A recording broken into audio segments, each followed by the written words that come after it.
Hey everyone, if you're enjoying my RM audiobooks, don't forget to like, subscribe, hit that hype, and maybe check out my Patreon if you want to support the channel even more. Your support means a lot and helps me keep these coming. Now, sit back and enjoy the story. Stuck in a landslide. Summary.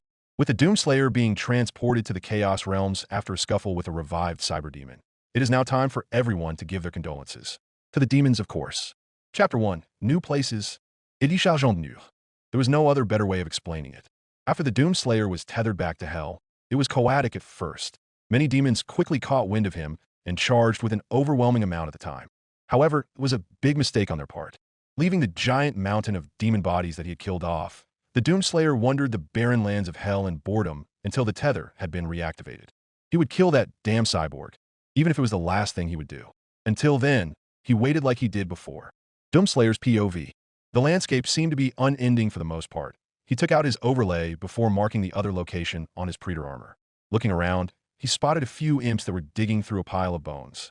The imps had spotted him before yelping in fear and running for cover inside of a dark hell cave. The Marine couldn't help but chuckle.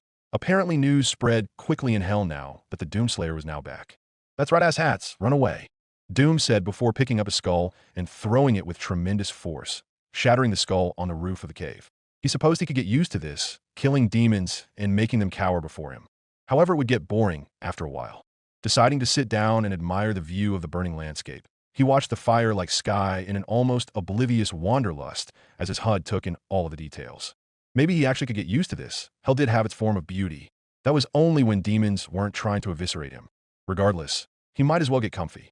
After all, didn't know how long it was until someone summoned him again, and that could possibly take a really damn long time.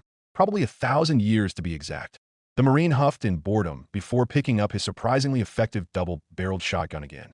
Luckily, bullets wouldn't be a concern as demons tend to shit them out after getting their innards turning into their outwards, so that was a plus. He was about to stand up again until he felt something, a shake. Looking around to find the source, a skull that had been refashioned into a goblet caught his attention as the putrid blood inside of it began shaking with each tremor. Something big was coming, and it just so happened to be rounding the corner. The Doomslayer jumped to his feet before a clawed hand broke the black stone behind him, tossing him leftwards into another wall. He was slightly dazed before getting punched through said wall as the orange blood-soaked rock gave way. This thing really must have wanted him dead. Looking up, he caught sight of his attacker. "Didn't I kill you before, dipshit?" The Doom Marine asked. The demon in question was his old friend, the Cyberdemon, the exact same one as it still had its signature broken horn on the left side of its head with the right horn, now missing seeing as the Marine had ripped off the other one in their last fight. It roared in defiance before charging its UAC rocket launcher as it glowed with orange energy. The Marine smiled before taking the full hit of it and getting knocked back a few paces, but the energies of hell gave him a lot of power since he came here.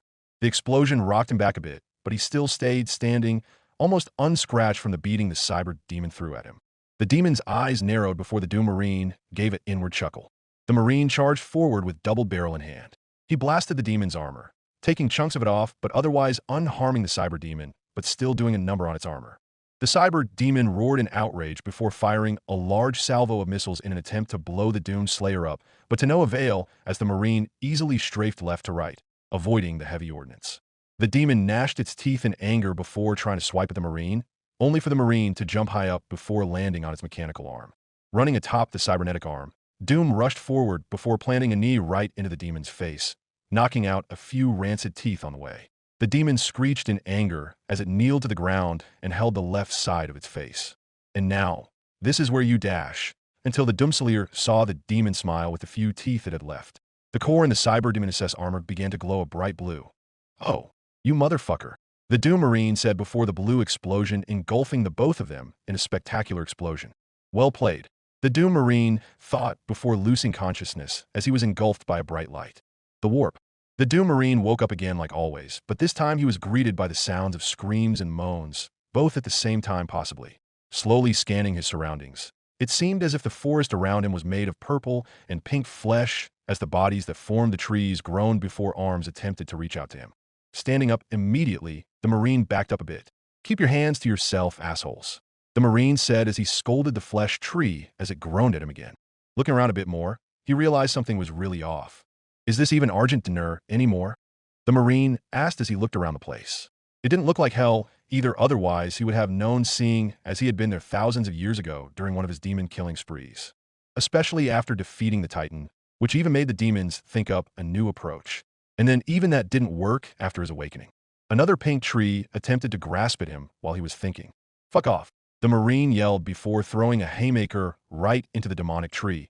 It exploded into a vibrant color of flesh from the pure strength and hatred the Doomslayer put into it. The rest of the trees immediately saw the sheer power with awe before yelping and comically uprooting their fleshy roots to run away. The Marine fumed before catching sight of something in the distance. "Is that a castle?"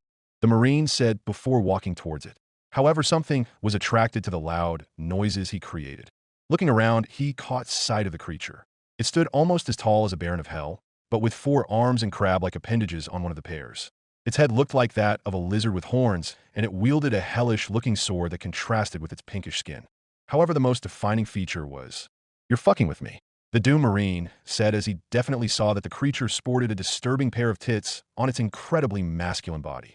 The demon roared at him before charging forward in an attempt to slice him in half. The Marine acted quickly, dodging out of the way of the blade. The demon turned as it furrowed its glowing pink eyes at him. "Listen here, demon. I'm fucking confused, tired, and angry. Leave me the fuck alone," the Marine said.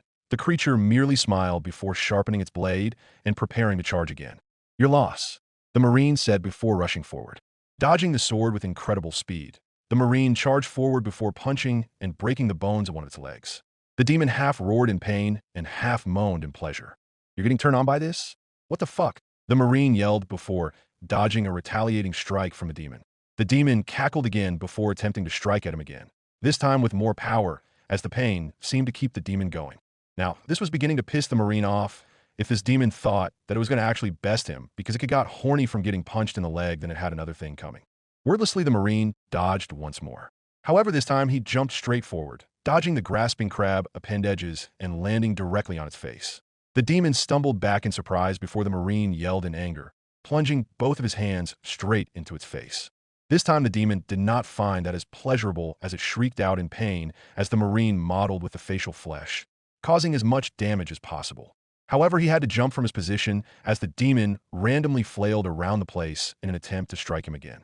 The Marine, however, was clearly satisfied, knowing he caused real damage, as the demon was now blinded, flailing around in an attempt to gain a better idea of its surroundings. "And now this," the Marine said as his trusty chainsaw revved up in his hands as it appeared out of nowhere. "Is why you don't fuck with me," the Marine said before silently plunging the weapon forward before the demon gained an idea of where he was due to its blind state. The chains quickly stabbed through where the Marine punched a hole in its face, and within a second, the Doomslayer pulled the trigger, violently cutting up the demon's head. He kept on slashing as the demon thrashed around, clearly not used to the idea of death until all that remained was a fleshy pile of pink flesh. "Phew, that settles that," the Doomslayer said as he kicked away a pile of flesh next to his feet. "Now, about that castle," he said before cracking both of his knuckles. With new places to visit and new demons to kill, he supposed he could get used to this. Chapter 2, New Faces. The Doom Marine was now having a great time again.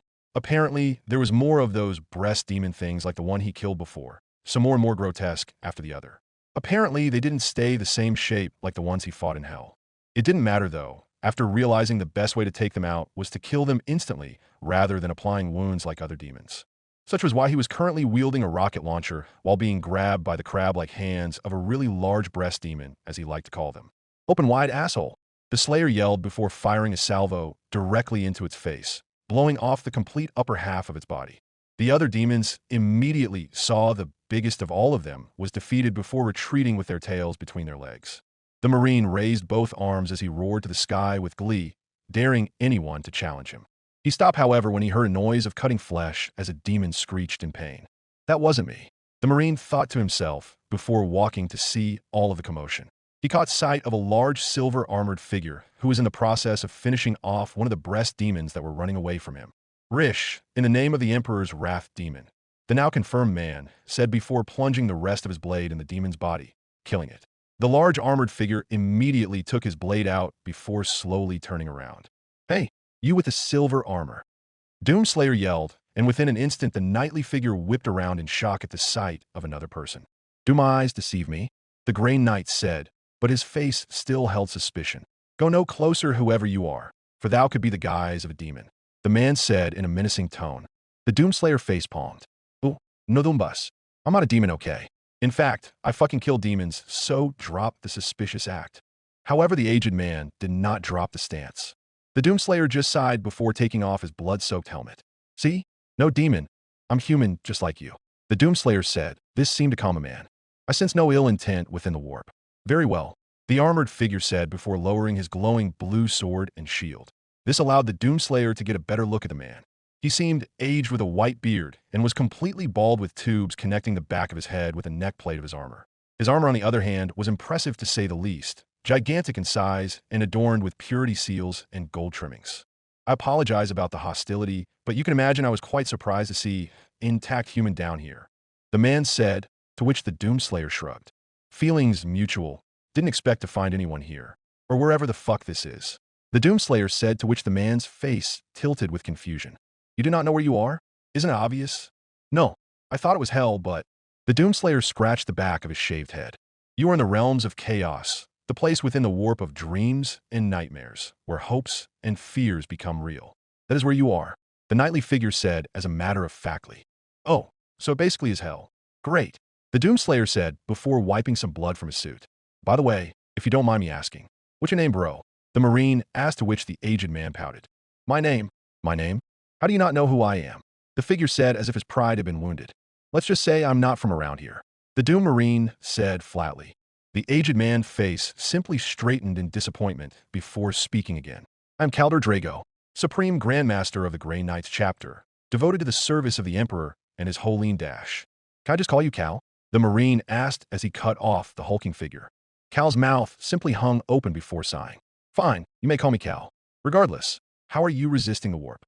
In fact, you should be a quivering pile of flesh with the amount of warp energy being projected throughout this cursed place. And you're not even an Astartes. Cal said in disbelief. And what now? The Doom Marine asked, the Grey Knight's jaw no hung open in shock. Do you not know what even Astartes is? Caldor said. Nope. The Marine simply said. But I'm going to guess you're an Astartes if they're the only ones who can apparently survive this place. The Doomslayer continued. Caldor was about to speak again before he heard roars and laughs of demons of Slaanesh enclosing on their position. They demons soon revealed themselves, hiding amongst the fleshy landscape of the warp. The Grey Knight readied his blade and shield. Curses, the demons of the warp are going to renew their assault. Caldor said before turning around. Be vigilant, fellow human. What horrors we're about to face is unknown, but I am certain that dash, however, before the Grey Knight can finish, he saw a green blur run past him. Bring it on, motherfuckers.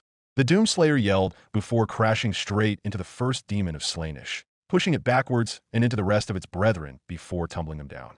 Caldor stood in shock at what he was witnessing before he saw the man punch through the chest of the first one before bringing out its heart and crushing it. Well, shiny ass, you gonna sit there and watch, or am I gonna kick all of these asses without you? The Doomslayer said as a sword, one of the demons attempted to eviscerate him only for the Slayer to dodge out of the way and violently slice the demon's head off with his primitive-looking chainsaw. Caldor shook himself out of his stupor before his eyes glowed as blue energy violently streamed out of them. For the Emperor, Caldor yelled before jumping into the fray, slashing at various demons alike. Later, that was incredibly foolish what you did back there, Caldor said as he scolded the Marine who was busy washing away blood from his armor. Yeah, whatever. But I killed him, didn't I? The Doom Marine said as he reloaded his shotgun again. Caldor looked at the entire mound of demon bodies. That you most certainly did. Caldor said, how are you so powerful? I sense disturbing forms of fell energy within you, but it feels... holy. The Grey Knight asked, to which the Doomslayer chuckled. That is a story for later. The Marine said before he refueled his chainsaw, though it involved a lot of dead demons. For the first time in a long time, Caldor smiled. I'm looking forward to it. The Doom Marine merely chuckled before his gaze turned to the castle. By the way, Caldor, what is that weird-ass looking castle over there? The Doom Marine asked, to which Caldor's face twisted with anger. It is the palace of the chaos god Slaanesh, the Prince of Pleasure. Caldor said, to which the Doom Marine laughed. I wait, what is so funny? Caldor asked. Sorry, but seriously? Prince of Pleasure? That just sounds incredibly fucking gay. The Doomslayer said before Caldor fumed. You think this is a joke? I have seen many good Astartes and humans corrupted by the powers of Slaanesh. Those with untainted souls fall from grace. Caldor said in anger. All right. So can I kick this Prince of Pleasure's ass? The Doom Marine asked. Kaldor looked at him with utter disbelief. Are you serious? No mortal, or even immortal, has ever reached his palace, as none have ever passed without succumbing to the 6 circles of seduction. Kaldor said. The 6 circles of seduction? What are they going to do? Jerk me off until I join their side? The Marine asked jokingly. Kaldor looked dead serious. Okay, but I'm still going if this guy is the big deal. After all, there is a first time for everything. The Marine said, to which Kaldor looked at him in shock. By the Emperor, you truly are the set. Very well. I will not stop you, Kaldor said. In fact, I will put you down if you become corrupted by Slanish's power. I swear that to you, Kaldor said as he saluted to the Marine. Gee, thanks, but I don't think that will come to that. The Marine said. And why is that? Kaldor asked. Because I was empowered and blessed by Seraphim whilst being imbued with the energies of all of hell combined. Like I said, it's a long story. Chapter 3, 6 Circles. This is as far as I can take you, Kaldor Drago said before staring out at the castle that laid in the middle of the crater. Doesn't seem too far. Thanks, Cal. The Doomslayer said as he looked at the castle before looking down at the first ledge. Kaldor's face still held uncertainty. Are you sure you wish to do this? I assure you going down there by yourself is unwise, Kaldor said as he watched the Marine slowly clamber down. It'll be fine. You worry too much. After all, if this is truly a new plane of hell, then I think I better make a name for myself, the Doomslayer said before leaning forward. Kaldor realized something. Wait, you never exactly told me your name, Kaldor said before the Slayer turned around. Just call me Doom, Doom said before jumping down with a whoop. Kaldor's face saddened. Emperor protect you, Doom, Kaldor whispered before turning around, ready to face another cycle of the warp. Avidity. As soon as Doom jumped down, he was almost blinded by the shine. Gold. It was literally everywhere, as well as an endless amount of cash and coins. All around the place laid perfectly made statues and ornery walls. This did not look like the ledge I jumped on before, Doom said as he looked around. And if I had to guess, this is meant to appease my greed? Like the 7 circles of hell, I like it. Doom walked forward until he encountered his first body, a bloated corpse that held onto a platinum bar. Wait, poor bastard, the Marine said as he approached the corpse, only for it to violently erupt in a bloody haze as a bunch of demonic hatchlings erupted from the corpse's skin, hissing at the Doomslayer before clambering back into the pile of wealth. He was able to easily connect the 2 and 2 together. All right, don't go anywhere near the fucking gold, Doom Marine said as he sidestepped the platinum bar which the corpse held onto. Looking around again, he could make out a bunch of statues. Some consisted of humans in strange conquistador-looking armor, whilst others had futuristic-looking carapace armor, to even a full-blown space marine, which Kaldor talked of on the way to the circles. And I'm going to guess those statues used to be people. Okay, fuck that. As he turned around to look for an exit, he spotted a gate which showed another ledge he could jump off of. Walking forward, he finally walked out of the strange compound before the gate closed behind him. Guess I passed the first test, Doom said before looking down over the ledge. Here goes, the Marine said before jumping down again. Gluttony. The first sight he was greeted with was a giant river of wine and banquet tables on the side of said river. Whoa, that's a lot of wine. I'm more of a beer guy though, the Doom Marine thought. Much to his surprise, the giant stream from the fountain turned to beer. Cool, the Marine said before walking forward again. That was when he caught sight of the first victim. He wasn't even sure if the thing was a human or a demon, but the amount of bloated flesh it possessed was disturbing to say the least, as the being stuffed its face constantly with food before taking great gulps of wine from a giant goblet of gold. It slumped over the table with its back turned from him. A dude? I think you might have eaten a little too dash. The Marine was about to finish before the thing groaned in pain as its stomach bloated outward even further. Oh shit, he's gonna blow, the Marine thought before diving away. Within an instant, a large boom sounded like a balloon popping before entrails and guts rained down with a mist of red rain.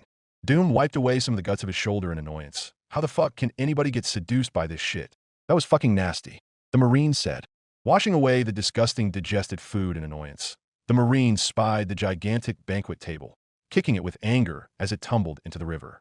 He watched as the food on the table was washed away with the current. It was then he spied where he needed to go next. Across the river, there appeared to be a strange, verdant-looking field.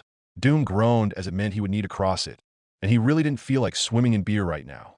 Unless, the Marine thought before thinking aloud, actually, I'm more of a water guy, he said before the river began to shift, slowly turning into water. Doom smiled before jumping in, wafting through the water until he reached the other side. Looking back, he saw the landscape rapidly shift back into its pinkish, rocky-looking landscape. The Marine merely huffed before looking forward again. That was the second circle done. Carnality. Damn, where the fuck is the castle? Doom said as he looked around. So far after swimming across, there'd been nothing but big open fields with nothing grass and a misleading clear blue sky, even though it was obvious that it was some sort of illusion.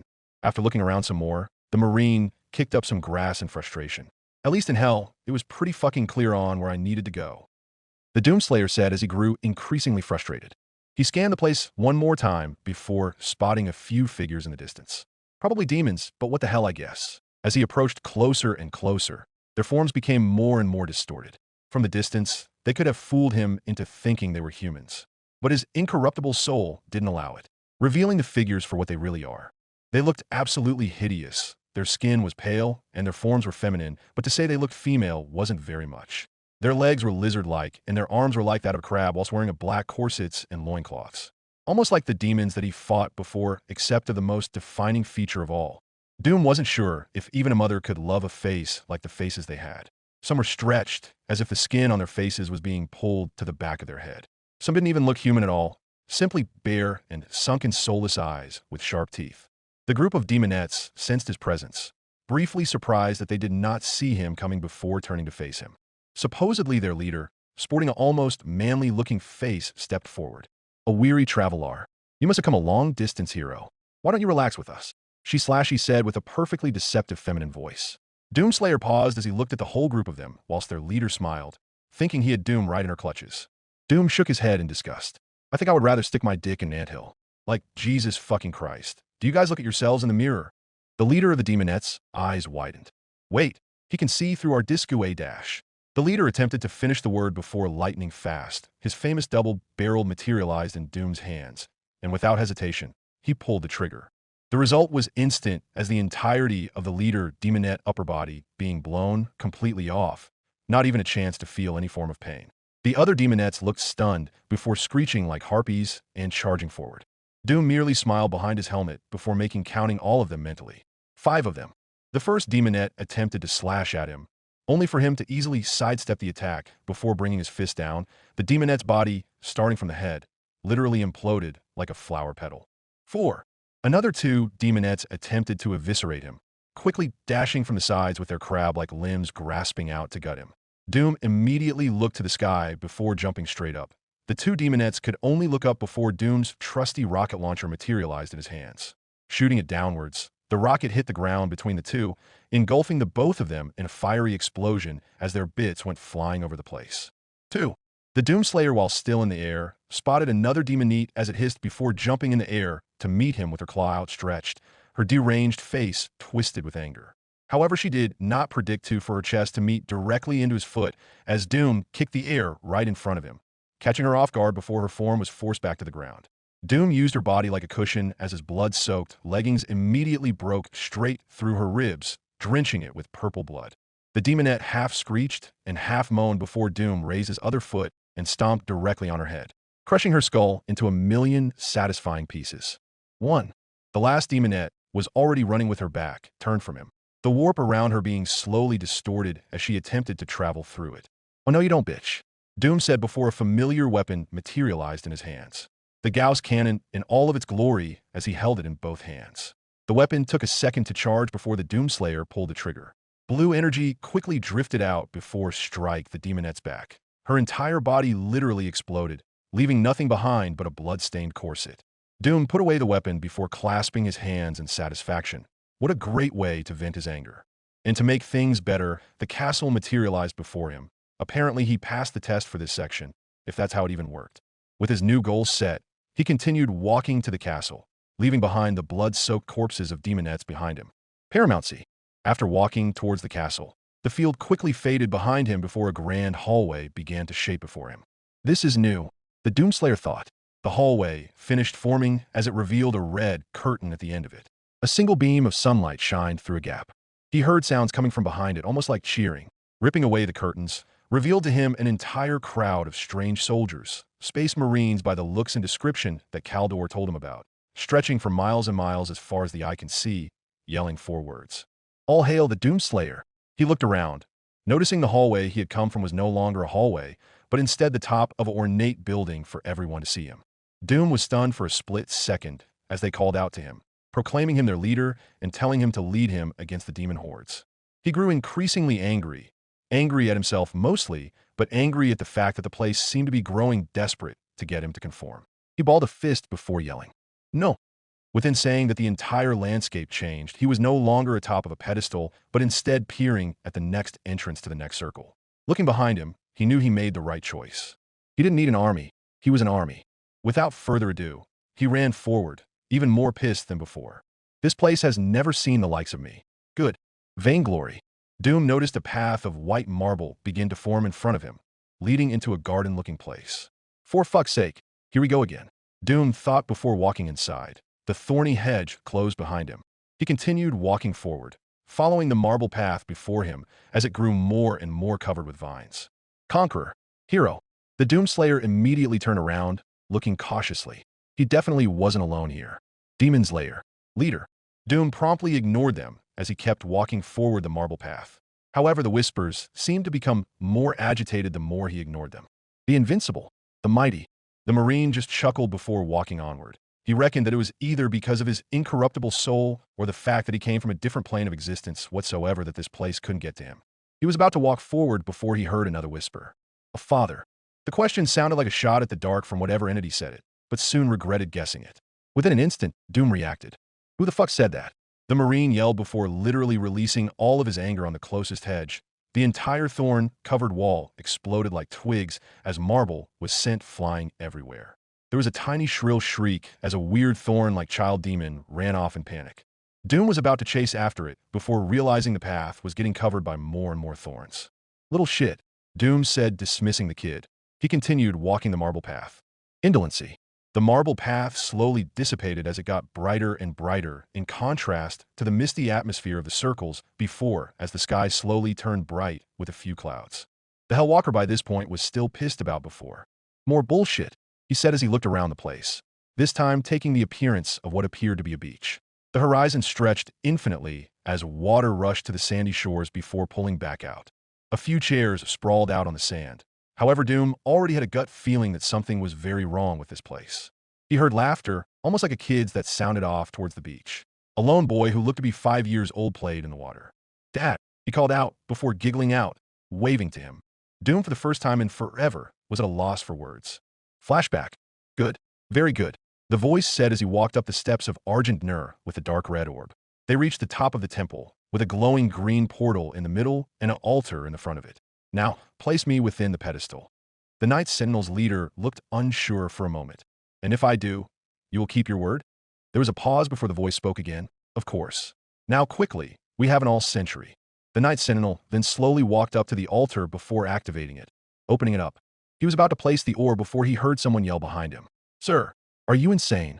The leader looked behind him, revealing 4 warriors wearing white and black futuristic-looking knight armor, each of them carrying a holy sword of sorts as they looked at their leader with shock.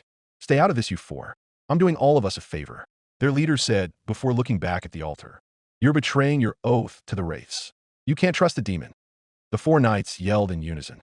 Their leader looked back sadly before taking off his helmet. It was the face of a man full of regret and sadness. It was the face of Doom. "I'm sorry, I want my son back," before placing the orb within it. The effect was instantaneous as the portal went from green to red. The Sentinels yelled in pain before disintegrating, their source of power which kept them connected to Argent Nur disappearing for good.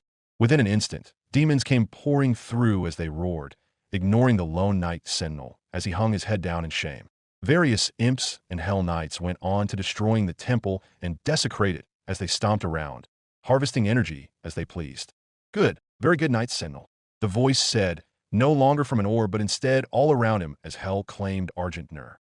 "Though I must wonder, why refuse the power that I also offer?" The voice said, "I don't care about power. Now give me my son." There was a laugh from the voice. "Very well, just step through to my domain and I shall give him." The Knight Sentinel's eyes narrowed before hesitatingly walking through. He had been to hell before, easily fighting off the demons that dared challenge the might of Argent Nur. Now he felt a guiltiness like no other being here. Looking around, he saw no one but a massive dark cavern. The Knight Sentinel gritted his teeth. "Well, where is he?" There was a pause, as if the voice was grinning before it spoke again. "Can you not see? He is right behind you." The leader turned around, before looking on with a face of horror. What laid in front of him was not his son. Instead, a giant skeletal face of what appeared to be a demonic-looking goat as it filled the entire cavern. The voice laughed again. "Behold, the icon of sin. Your son, just as you wanted." The voice jeered. The Night Sentinel's fist balled up. "Why you bastards." The Night Sentinel yelled before a red portal opened up behind him. "Now, have fun in hell, Doomslayer," the voice said before the man, now revealed to be Doom himself, desperately grasped to the ground before slowly getting sucked in. "I will kill you all. I will not rest until all of your kind has been driven into the ground like the fucking animals you are. Mark my words." Doom yelled before being dragged into hell. The voice paused for a second. It hadn't sensed hatred in the likes for centuries. Maybe, just maybe it might have made a mistake. However, it dismissed these thoughts. That was until it started to hear the screams and noises of his kin, being torn apart and murdered swiftly, each one of them yelling the same thing. "What have we done?" Indolency. Doom blinked at the memory before looking at the boy who was waving at him in the water. He slowly turned around, watching as the kid's face turned into that of confusion as he watched the Doomslayer walk off. His leggings crunched against the sand, now revealed to be skeletal bone meal from the infinite amount who had succumbed to this place previously. The water now merely a guise as the boy slowly disappeared along with it. Doom didn't look back, and for the first time, he was glad. Chapter 4. Making Friends Possibly. The Palace of Pleasure. It hadn't taken long before Doom had found sight of the palace once more, and hopefully for good this time. The palace looked vastly different than before, no longer looking like a castle, but instead a fleshy pink compound consisting of tentacles that pointed directly to the sky. There were more of those flesh trees from before. This time they looked more dangerous than before, with scythe-like arms as their fleshy roots and discernible lizard-like faces. However, they didn't attack, even though they had full capacity to. They simply just watched ominously as if they had never seen something like the man in front of them. Doom merely fumed, reminding them of their place before walking through the last pure black metal gate, this time with the symbol of Slaanesh on the top of it. He had finally arrived. Stepping foot into the front of the palace, he expected to be attacked instantly. However, nothing came as he stood there. Big mistake, he thought to himself before walking forward. He individually prepared every weapon in his arsenal, reloading his 2 shotguns, his 2 rifles, his 3 heavy weapons, and even his pistol. There was one, however, he would not need to account for. He would be happy if he got to use it. Finally reaching the end of the garden and at a set of ornery walls, bringing his leg up, he finally decided the next outcome. Kicking with such an immense force, literally through the doors of its hinges, making it a deadly projectile as it spun through the palace like a frisbee. 2 demonettes who were committing acts of debauchery immediately were cleaved in half as the doorway hit the wall. The rest of the demonettes, shocked that the human didn't seem to be affected by the lust-inducing aura that the palace emitted. They simply laid there, unable to move a muscle. "I have come here to kick ass," Doom said before pulling out his shotgun, "and kick even more ass."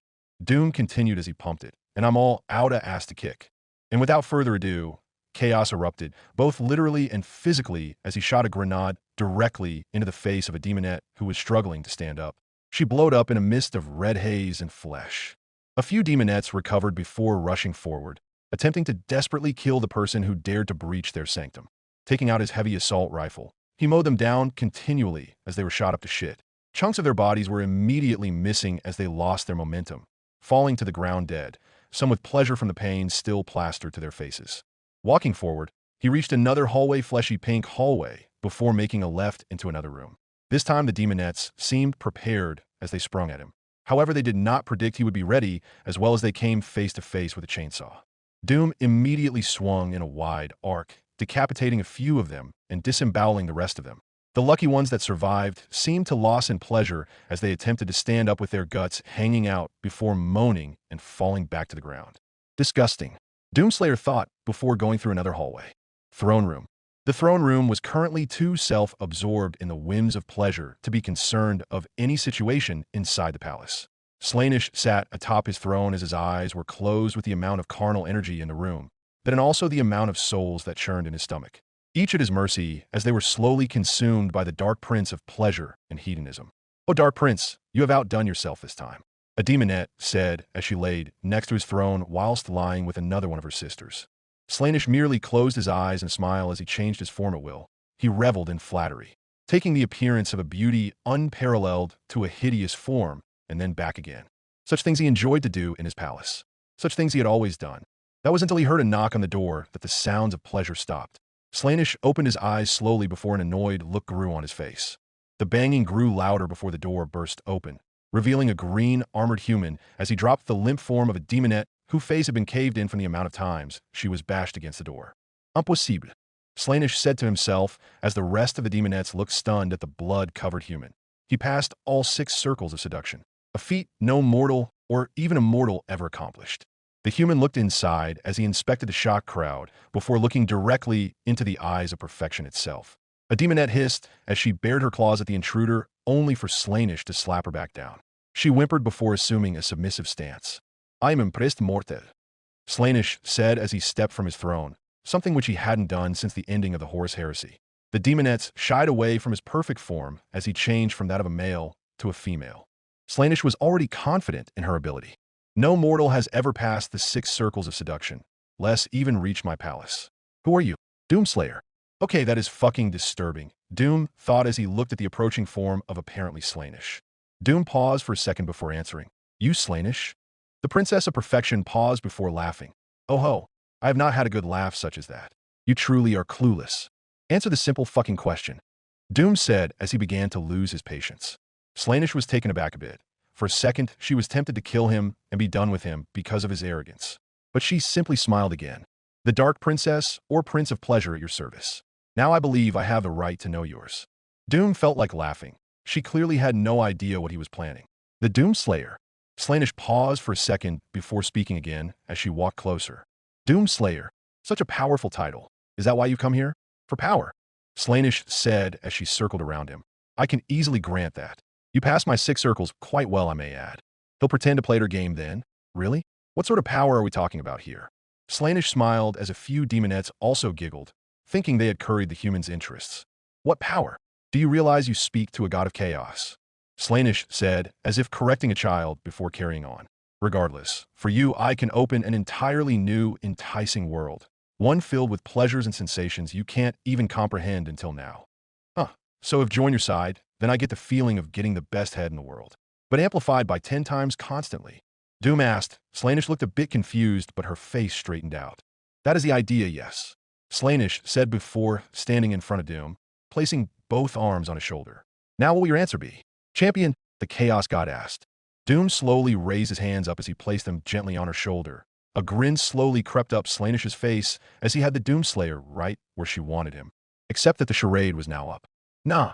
Wadash, was all Slanish said before Doom sprung into action. Like lightning, both of Doom's hands within an instant enclosed around Slanish's throat.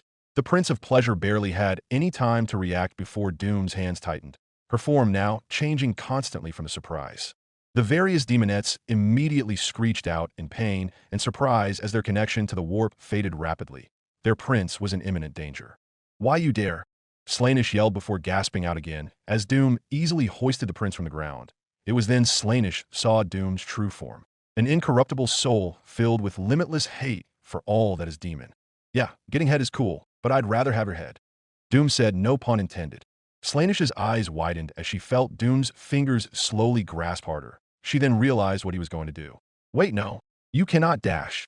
She didn't have time to finish that sentence before a loud pop was heard. A splatter of purple, glowing blood quickly covered Doom's helmet before he gently wiped it away. Slanish's body fell backwards, as a pool of purple blood formed where her head used to be. The demonettes looked up with the last of their strength to see the Doomslayer hoist up his new trophy. The head of Slanish in all of its perverse glory. For the first time in infinity, a mortal had killed a god. The demonettes screamed with horror before warping to a different plane of the warp in fear, cowering before the sight and yelling one phrase. The Doomslayer! The Doomslayer! And with that, the Doomslayer was now alone to his own devices now that the entire throne room was empty. Well, that was fun, Doom said before checking out his new trophy. Apparently Slanish still looked perfect, even as a head as her eyes and mouth were still open, as if it was stuck at the last moment of her death. Guess I'll be keeping this, Doom said before looking around for anything to hold it. He found a small sack that was suspiciously white spotted in some parts. God, fucking disgusting, Doom said before placing the head inside of it and strapping the sack to his hip. Doom was about to pat both of his hands together to signify a good job before he heard a rumbling. Looking behind him, he spied the headless body of Slanish as it convulsed as if it was having a seizure. He was just about to approach it until it happened. A giant jet of bright blue souls came bursting out of her stomach, wildly flying around the place like an angry beehive. Doom dived away, heroically taking cover behind Slanish's throne as he watched awestruck at the sheer amount of them. Many faces that he was able to spy smiled at him, as if they were giving him their thanks before the entire mass of energy burst straight through the roof of the throne room as if it was a geyser of water. Holy shit, was all Doom said as the stream of souls just kept pouring out. Not even hell had this many lost souls. The warp. Kaldor Drago was confused. Just seconds ago, it seemed that he would be in for another hard fight against a bunch of greater demons of Slanish.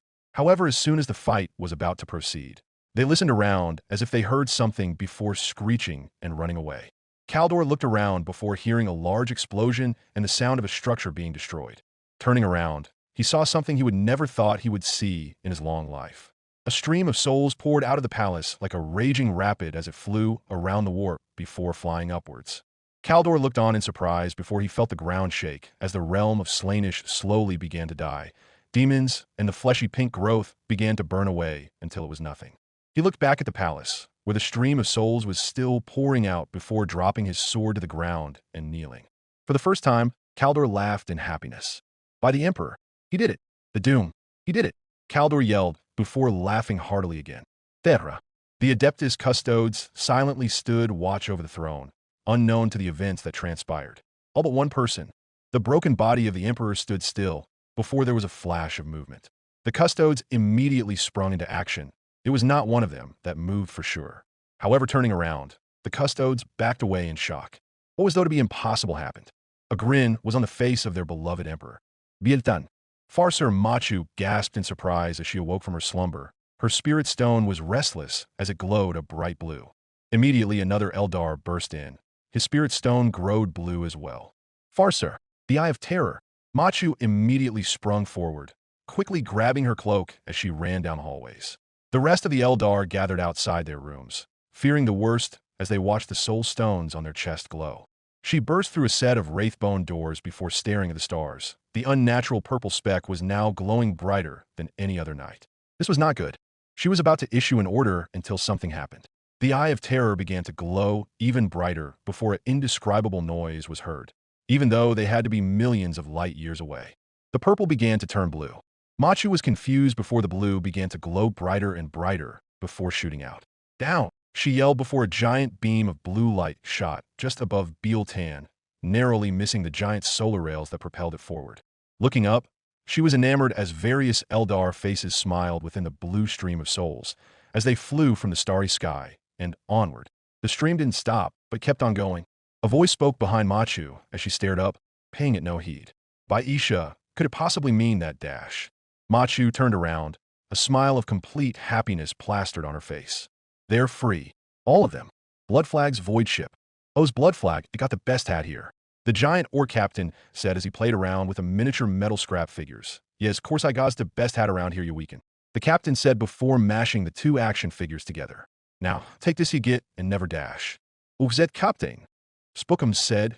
Blood Flag hooped in surprise, hastily putting back the tiny action figures into a drawer. Knock next time you get, otherwise I'll bash your skull in. Blood Flag roared as Spookums retreated back in fear. Saw sir, but Woeezy got a bit of situation with the weird bow dash. Spookums was pushed out of the way by a knob known as Brickfist. The weird boys are saying Mork and Gork got something real important to say to Yaz. Blood Flag looked between the two before standing up. Well, don't just stand or you gets. Bring him in. Spookums and Brickfist stood aside before a weird boy trudged inside, holding his head in agony as he struggled to say the words. Oh, Blood Flag though for a moment before speaking again. Right then, who's he dis orc that we got help? Blood Flag asked only for the weird boy to screech again. He ain't a orc boss. He's a green ummy. Blood Flag's eyes widened in surprise before the weird boy's head exploded, sending green brain matter everywhere. Eat bang, Spookums yelled before diving for cover. Blood Flag snarled in anger. No you get. If that was a E-bang den, we'd all be dead. Blood Flag said before looking at the weird boy's corpse. But what was this green yummy he was talking about? And why does Zog would Gork and Mork want to help him?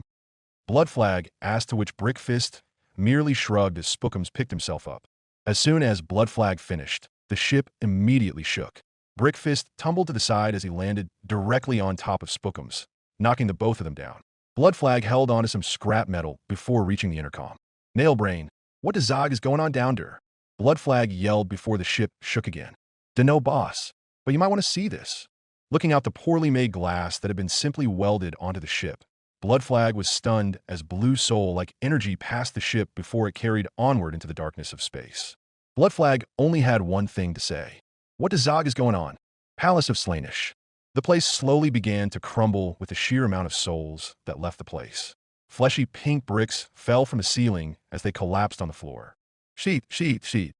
Doom yelled as he dodged and weaved, running through hallways and doorways alike. He almost felt ironic, seeing as the situation was reminiscent of when he was tricked into going into the Bloodkeep after a millennia of killing demons, collapsing the place around him before entombing him in a hypersleep. Breaking through a black metal door, he entered another room before spying the back entrance at the end of the palace.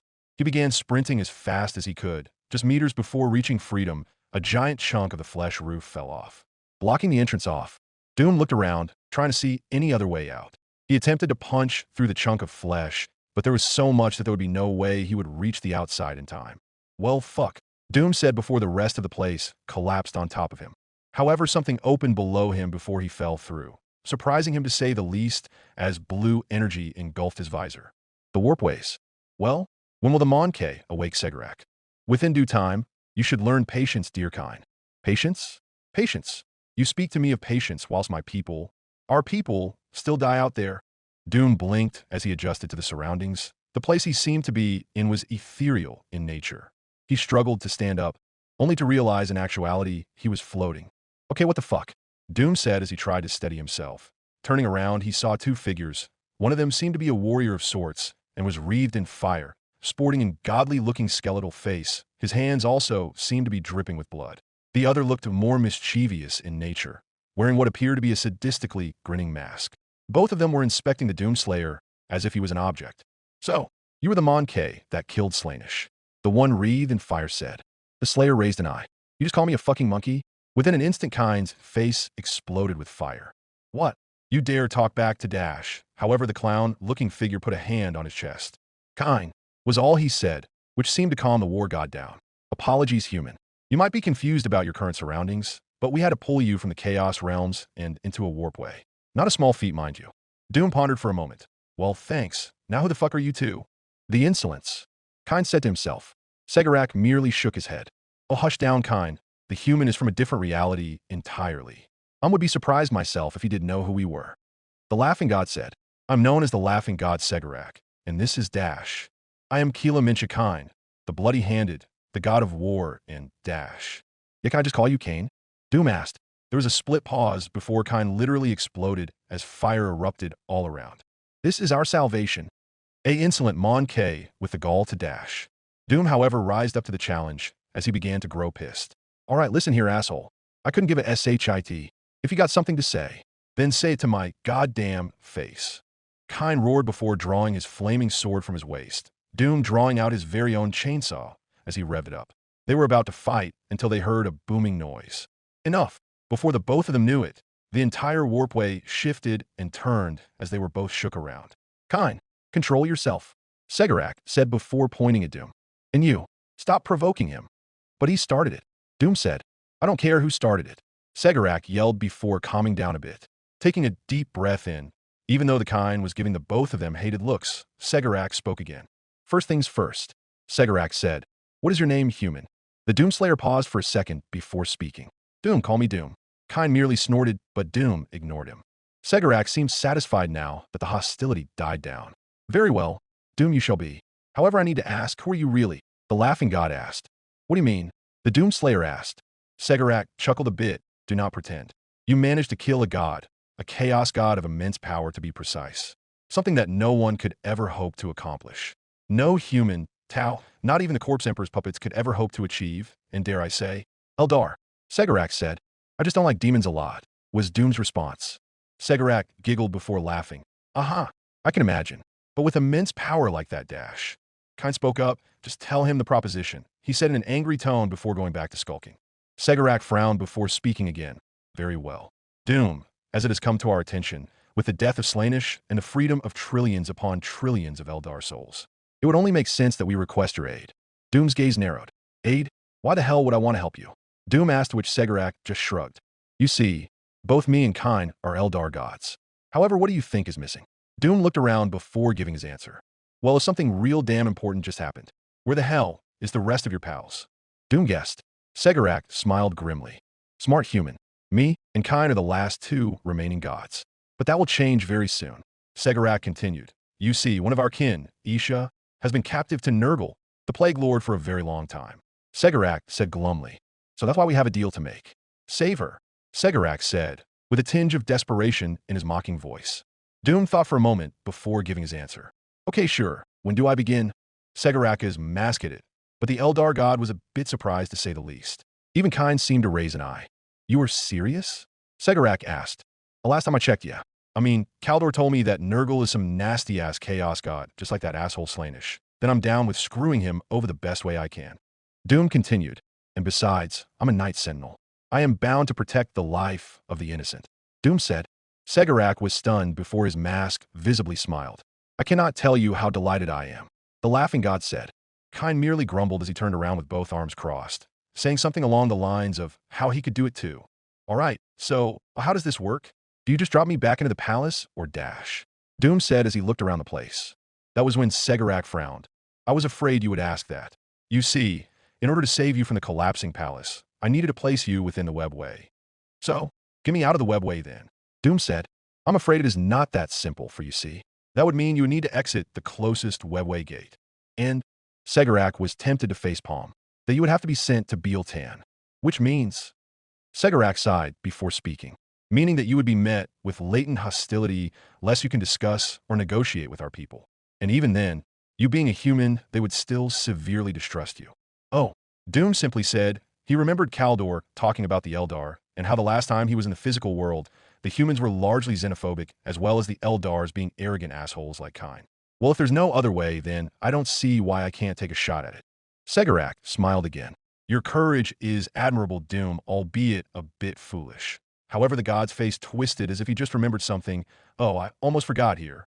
Segarak said before handing him what appeared to be a security chip.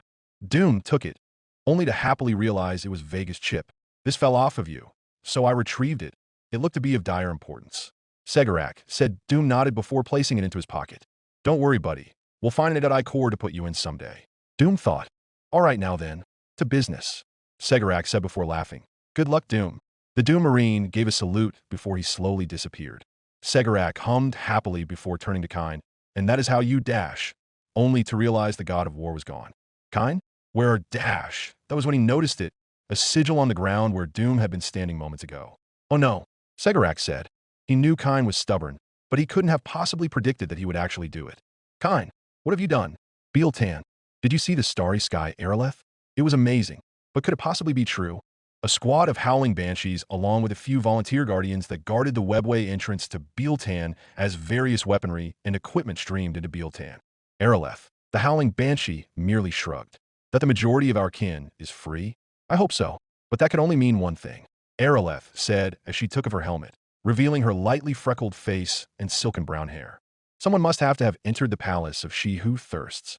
Aeroleth said. The rest of her battle sisters were silent at that implication. And what of our farcer Machu? A dire avenger asked. Aeroleth was unsure how to answer that question. She'll pass judgment sooner or later. I just hope that dash. However, there was yells of commotion before a large-sounding crash was heard. Aeroleth immediately slid her helmet back on. What in the name of Isha was that? One of the banshees asked. I'm not sure. Let's check it out. She motioned for the rest to follow her as they inspected what was going on. A few mariners were running from the scene as another sound of crashing boxes was heard. Aeroleth immediately rounded the corner of the webway gate, only to see a green armored figure with a noticeable red sack tied to his hip who was now struggling to get off the ground. Aeroleth looked above, and already the implication was startling. The figure somehow arrived through the webway, seeing as he looked as if he had fallen just now. Halt! Aeroleth yelled as the figure stood up. Who are you? Aeroleth demanded as her sisters got in a battle-like stance alongside with the guardians who caught up with them. The figure stood up before looking around, finally laying eyes on the two squadrons. Well, this is kind of awkward, the man said, now identified as a he. He slowly took off his helmet. Lower your weapons. I'm not a threat, he dashed. Monkey, one of the guardians yelled before discharging his shuriken catapult. The plastic crystal shurikens the gun loaded was shot at an impossible velocity, going faster than the normal I can see. However, compared to the Predator armor, which allowed unmolested travel between hell and the real world and then back to hell again, as well as being made from an impenetrable material. A 100 tiny shurikens didn't do much as they crinkled to the ground harmlessly. Doom was about to laugh until he felt his body tense up. Wait, what is dash? He all of a sudden felt really damn pissed, more damn pissed than ever, like as if he was back in the days of his killing sprees in hell. This body will have to do. I am impressed by the history it has gone through.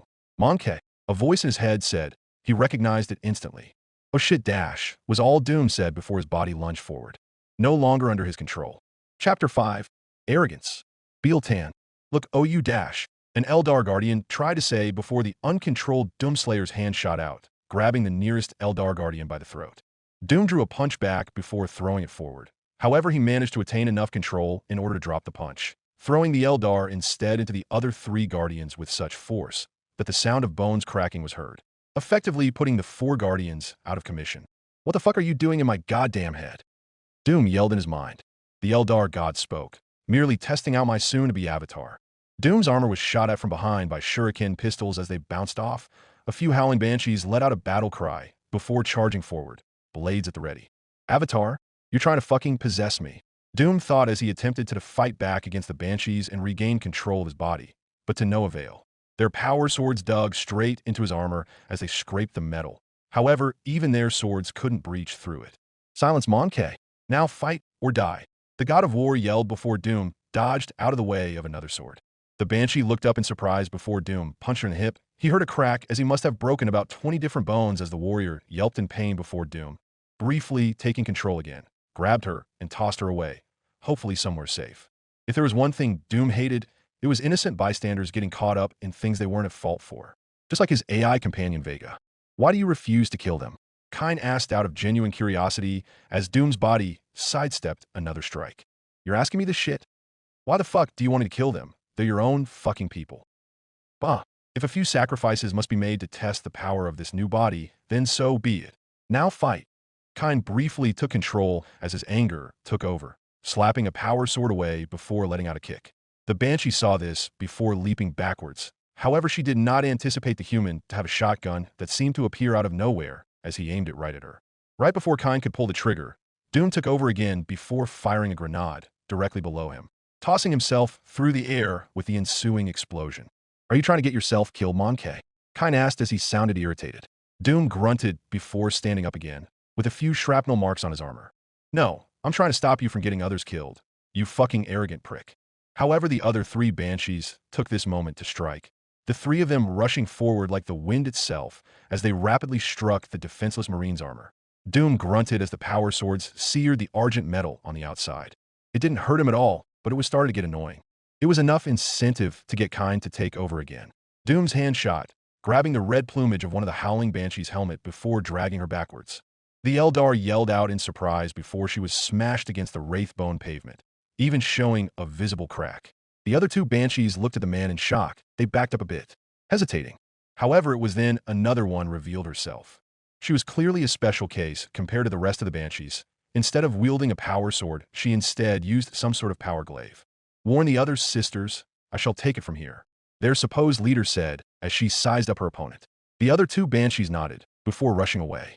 If you believe you can truly take on the might of the Eldar Monkey, then I'm afraid you are gravely mistaken, the lead banshee said before getting into a combat stance.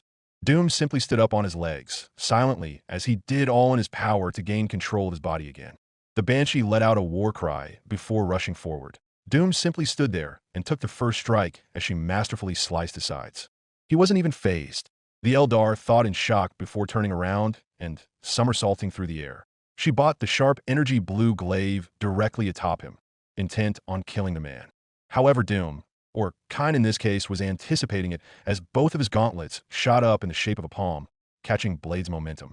Araleth hissed as the sudden change of force made it feel like she dislocated her shoulder. She then felt a punch right on her ribs. She reckoned that the single punch broke about 6 of her ribs as the jab literally threw her 3 meters backwards, throwing off her helmet from the sheer shockwave of it. She grunted in pain, trying to gasp for air before she saw the figure approaching. She attempted to raise her shuriken pistol to shoot at his head while she laid on the ground, but the human merely kicked it away before grabbing onto her neck. She could feel the cold, harsh metal tighten slowly before she peered into his eyes. His pupils looked as if they were filled with fire as his face was that of pure hatred, the likes which she had never seen before as the shaved human looked at her with gritted teeth. He drew back a metal fist. She closed her eyes. However, the end never came as the human's face twisted into that of sadness before his grip loosened. Aeroleth fell to the floor, her light brown hair now a mess as she held her ribs in pain. She looked up at him with confusion. His face was still showing signs of what seemed to be regret. What? How is this possible? You should have been Dash. However, Doom said merely one phrase as he flexed out his left hand. By the power of the elements, I bind thee here and now, never again to be set free by any means or anyhow. A little trick he learned back when he was leader of the Night Sentinels. You dare defy me. I am a Geo Dash. Kine couldn't even finish before he was pulled out of Doom's mind, and within an instant, fire swept over Doom before embedding itself into his hand. Doom roared in pain as he took up his gauntlet. A mark seared right into his hand, a black triangle with a vertical line below it and two horizontal lines that intersected with the vertical line. The mark of Kine. He had successfully trapped a literal god of war. In his left hand. Enjoy yourself, asshole. I'm gonna jerk off with this hand from now on. His hand glowed a fearsome red and bled randomly before subsiding. He would have to find some way to get the arrogant god out later, but for now he was back in control. Which reminded him, why did the women he was literally about to kill look so much like his former lover? Flashback. Are you sure you'll be okay out there with the kiddo? I can get the other sentinels to guard you. Doom asked as he walked alongside the woman he loved, holding a toddler in her arms. She sported a lightly freckled face and silken brown hair. Relax, it will be fine. Just remember that both of us thought it would be best for the kid to grow up on Earth, she said before looking up at the portal. Besides, the Wraiths have it all under control. Don't you worry. Doom looked back at the green vortex before looking back at her smiling face and her green eyes. Fine. But if anything goes wrong, then Dash. She immediately closed the gap, placing a kiss on his lips before slowly retreating back. It won't, she said before slowly walking away. Doom smiled. Now he remembered it was the confidence she had that made him fall in love with her. All right, see you in the next millennium, she said before laughing and waving at him. Doom laughed before waving back. And without further ado, she was gone. That was the last time he ever saw her again. It was a few hours, and he still had not heard anything back from her. He would pace around the well in order to see if there was some sort of mistake or perhaps something just went wrong. His comrades assured him that if something happened, then she would contact him, but so far she hadn't. It was an hour more that it became too much. He went through the green portal himself despite the protests of his fellow Night Sentinels in order to see what might have happened. The sight shocked him. This portal hadn't even led to Earth. Instead, it was some strange plane of existence with nothing in it, such barren ground. He spied something in the distance before running to it. The toddler was crying. However, Doom's lover was nowhere to be seen. Doom looked around. There's nothing here. Why did the portal send her here? Doom thought as he looked around in panic. Doom called to her as he looked around the place. He was met with no response. The portal that he came from began to stutter, as if there was something disrupting its connection. Doom looked at the toddler who was still crying before picking him up the child. Sure, Daddy's here, kiddo. It seemed to calm the kid down before Doom looked around the place one last time before picking up the teary-faced toddler and walking back through the portal to Argent Nur. He never knew what happened to her. Beeltan, what is this feeling?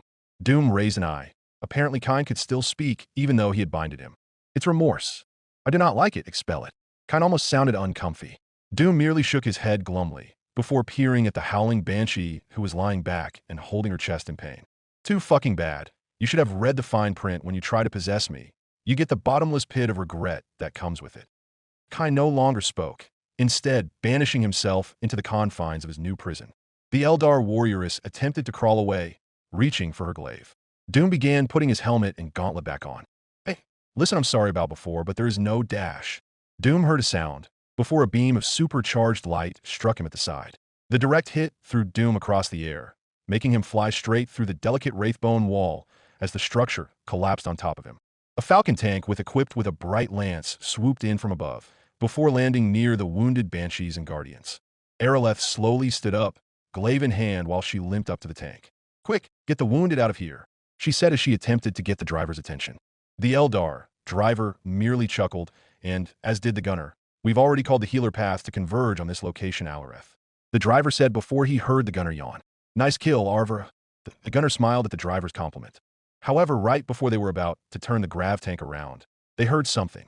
The ruined structure slowly gave way as pieces of it fell to the side. Doom slowly rised up from the wraithbone.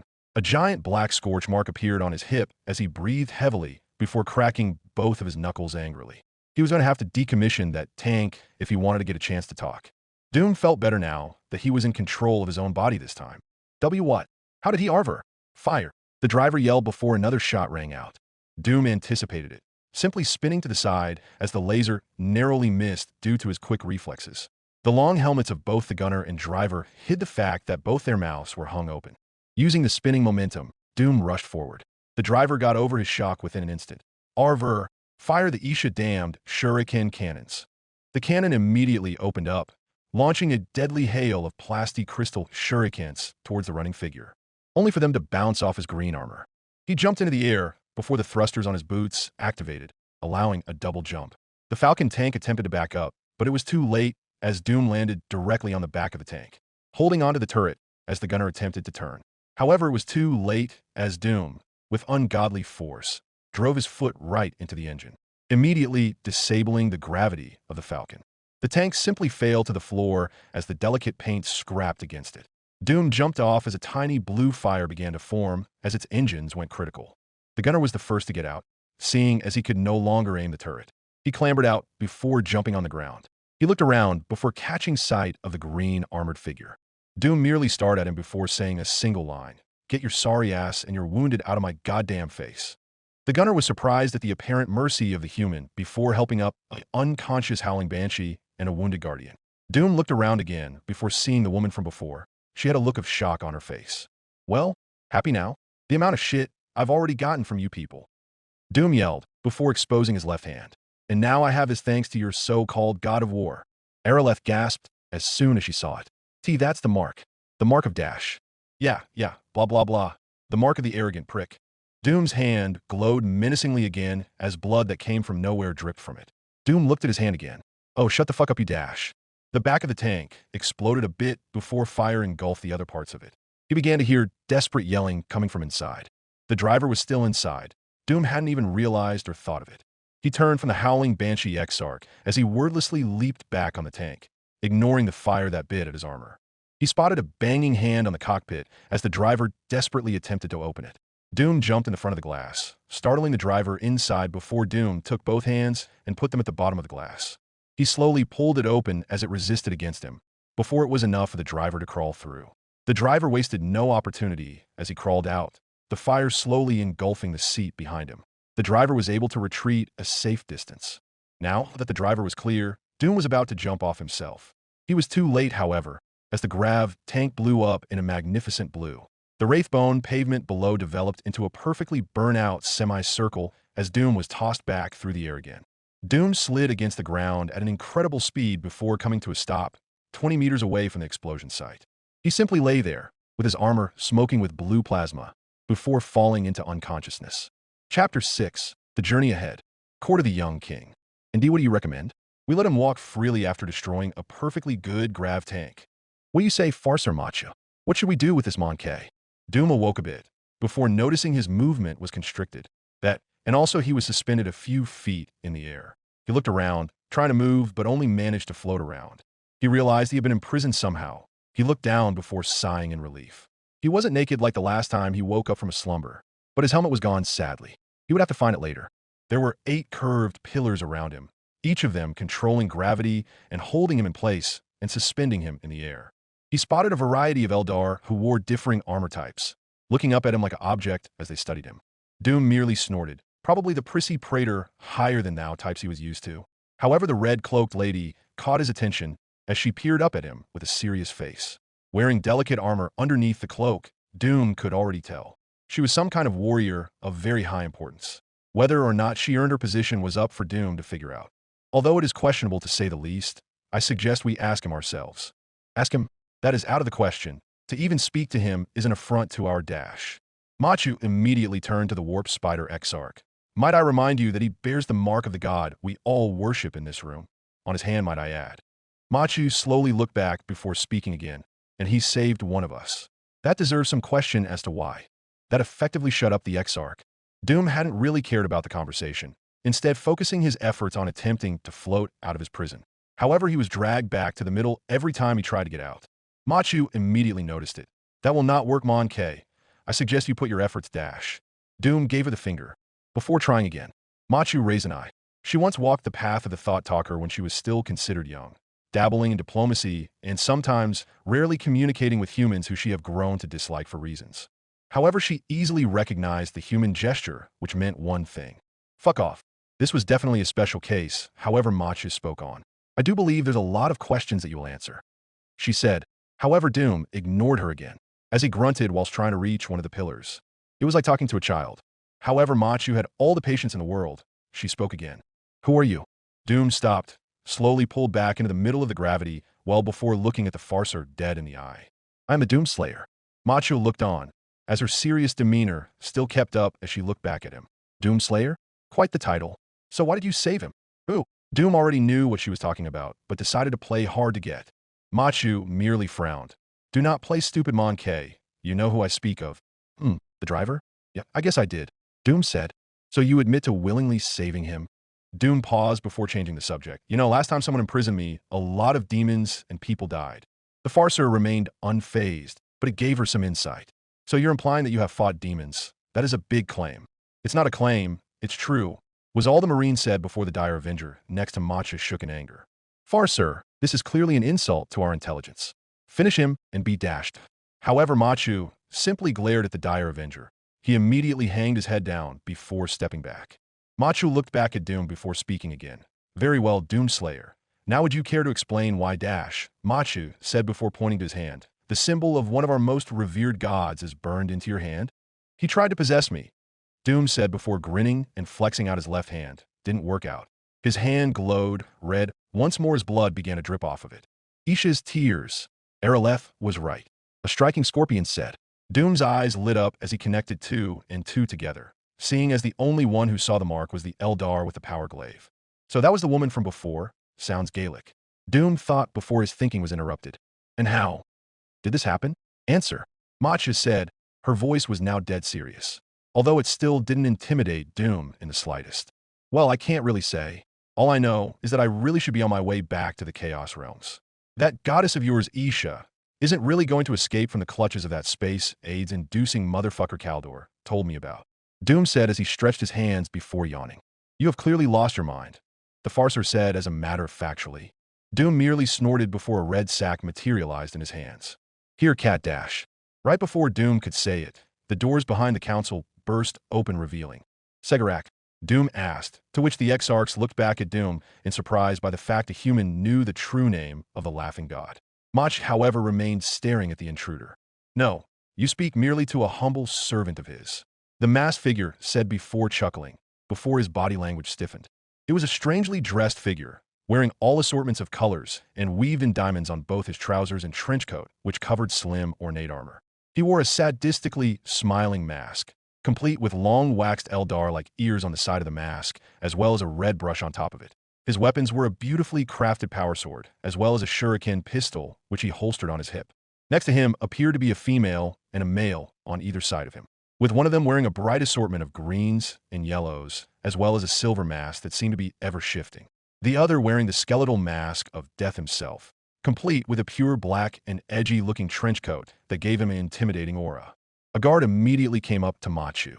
I apologize, farcer, but the Harlequins just appeared. I had attempted to tell them off, but dash. Machu spoke, ignoring the guard. True, master. Why have you come here? Machi asked. The Eldar simply just ignored her, walking right past her before shutting at one of the pillars. The gravity immediately shut off before Doom grunted in surprise, smacking against the floor of the council room as the wraith bone cracked. What is the meaning of dashed? A Dark Reaper attempted to speak before one of the death jesters growled out, standing in front of the Exarch, menacingly as the both of them stared each other down. The troop master walked up to Doom as he attempted to get up, offering a hand to the human like a friend would. Doom looked up at the Harlequin before looking at his hand and hesitatingly taking it. Thanks, Doom said, possibly the only single act of kindness he received so far after arriving at Bealtan. The troop master nodded before looking at the stunned council. Machu merely glared back at them, however more out of curiosity than actual anger. Troop master, it has been a while since you have last came to Bealtan. What brings you here? Machu said before the Harlequin paused before speaking. We are strained for time, farcer. There is something very important all of you must see. The Harlequin leader spoke. The Eldar looked at the Marine. If you're willing to show them, Doom. Doom looked up before smiling. Yeah, sure, I was about to anyways. Here, catch. Doom said before tossing the bag to Machu, which her hand shot out and caught with ease. Machu raised an eyebrow before slowly opening the bag and peering in. Machi gasped in surprise, dropping the bag. By Isha, Macha said. The troop master laughed heartily before speaking.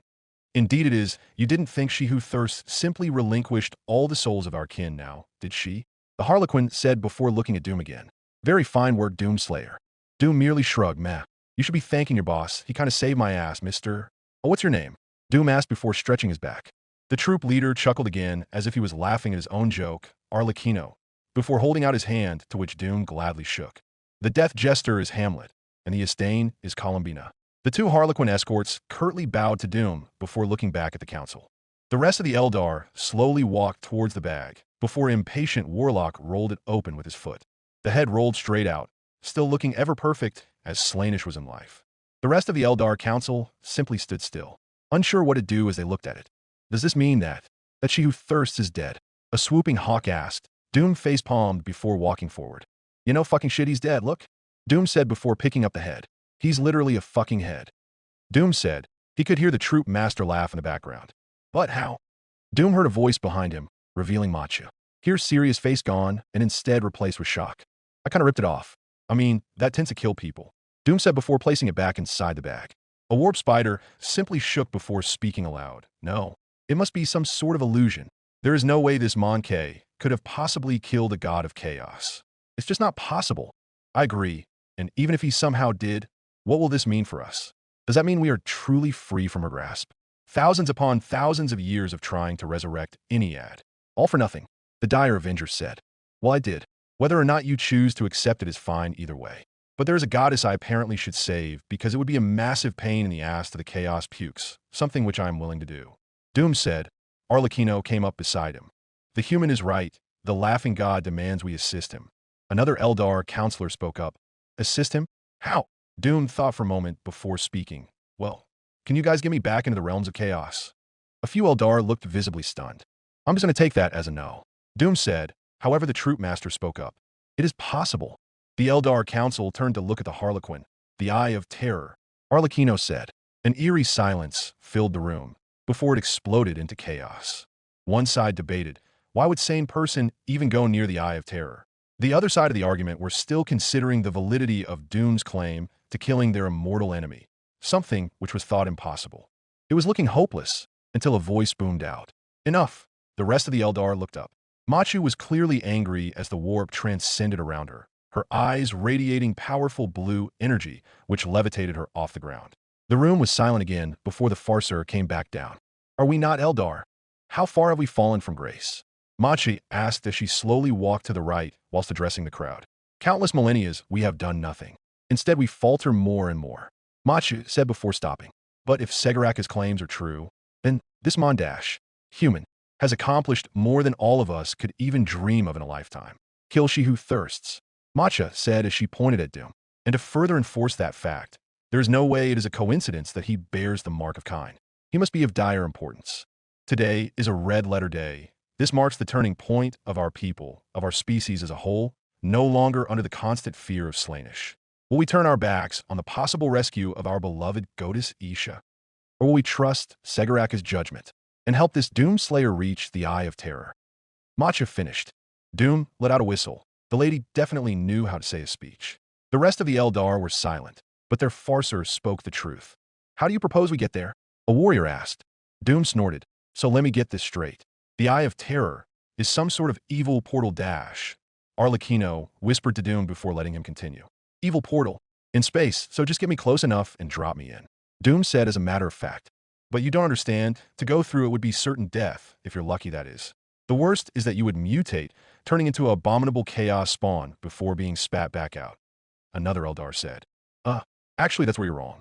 How do you think I killed that pretty pink prick whose head is right over there? The council looked at the sack before looking back at Doom. They don't give me that look. That is the dude or chick. Fuck, I don't know, but I did rip off that trap's head. Doom said. The Eldar couldn't deny it. They could sense the chaos that slowly radiated from the sack. It was incredibly powerful even when dead. Suppose it is possible that you can survive getting through the Eye of Doom with what has been revealed about you thus far, but we have no webway portals even near that sector of space. the Warp Spider Exarch asked, as he took his gaze away from the sack. So, you guys have ships, right? Just put me in the fastest one, and I'll be right there. But the only ship we have that can get you there in the quickest time is Lyranatha's gift. You'll need a whole crew to man her if you wanted to reach there in about a week's time. Another Eldar said. Shit, Doom thought, until he felt a hand on his shoulder, revealing Arlecchino. Then I shall rally some of the Harlequins, including myself, to join you. They hold no pride. We shall see to it that you get to the eye, the troopmaster said before looking to the other council members. However, my Harlequins will only make up as a small remainder of the force. We will need crew members, and if possible, more warriors. In the meanwhile, I shall rally the troop. Hamlet, Columbina, come, Arlecchino said before the group walked out of the court. Machu was in deep thought before speaking. I shall be coming along with this expedition to the fringes of the eye as well. Machu said, to which the Eldar Council looked surprised at. But Farser Machu, we may need your guidance when dash. Machu looked at them before speaking. I know, but right now, Isha's freedom is more of a concern. Machu said, however, I trust the Court of Exarchs will make the correct decisions in my absence. The warriors nodded, albeit in an unsure fashion. Machu came up beside Doom. You will need to convince the Exarchs to lend their aspect warriors to follow you. Okay, which one should I ask first? Doom asked, to which Machu answered. Me, a voice said. Doom looked at the doorway before his body stiffened a tiny bit. Wearing white and green aspect armor and with a helmet in hand, stood the Exarch who had the face of his late wife, now seemingly fully healed from the experience as she glared at the Doomslayer. Things got awkward really quickly before Doom spoke up. I just wanted to say that whole part in the beginning was all kinds doing, except for the tank. That was mine. Doom confessed before scratching the back of his head. Araleth scoffed, looking at Machu. I'm only willing to follow along with my sisters for their protection, not because he bears the mark of Kine. The rest of the Exarchs will stay here to defend the craft world. The Howling Banshee said before walking past him, power glaive in hand. Doom looked at her with her back, turned to him. She is beautiful for a representative of myself. Kine spoke in his mind. Great. Not only are you an asshole, you're a pervert as well. Doom thought. He heard Kine explode again. This Monkey calls me the one with unnoble intentions. You are the one staring at her rear. Kine said in anger. Doom merely shook his head. Touché. Doom thought as he watched her sit down, preparing her armor and gear for the trip to come. I never thought I would say this, but I suppose if Kine truly does inhibit this Monkey's body, then he can acquire some of my aspect warriors, said the Exarch, representing the Dire Avengers. Thanks, Doom said, but the Exarch still glared. However, if this is some sort of trick into getting us to give you our finest warriors before betraying them, then I will ensure your short diminutive life will be short. Monkey. Doom frowned at the insult. Try me, was all the Marine said. His eyes flashed with hatred for a second before subsiding. The Dire Avenger giving him his own look of disdain. The rest of the Exarchs begrudgingly accepted, giving at least some of their warriors to help defend the ship, only because of proof that he hosted Kine, that and the fact that the Harlequins supported his claim of killing Slaanesh, which they still found hard to believe. However, they still found it hard to accept the fact that a human was going to be the savior of their race. Doom frowned a bit in thought before spotting his helmet on a pedestal. The Farser raised an eye as he picked up the helmet. One more question, Doomslayer, that I think we all wish to ask.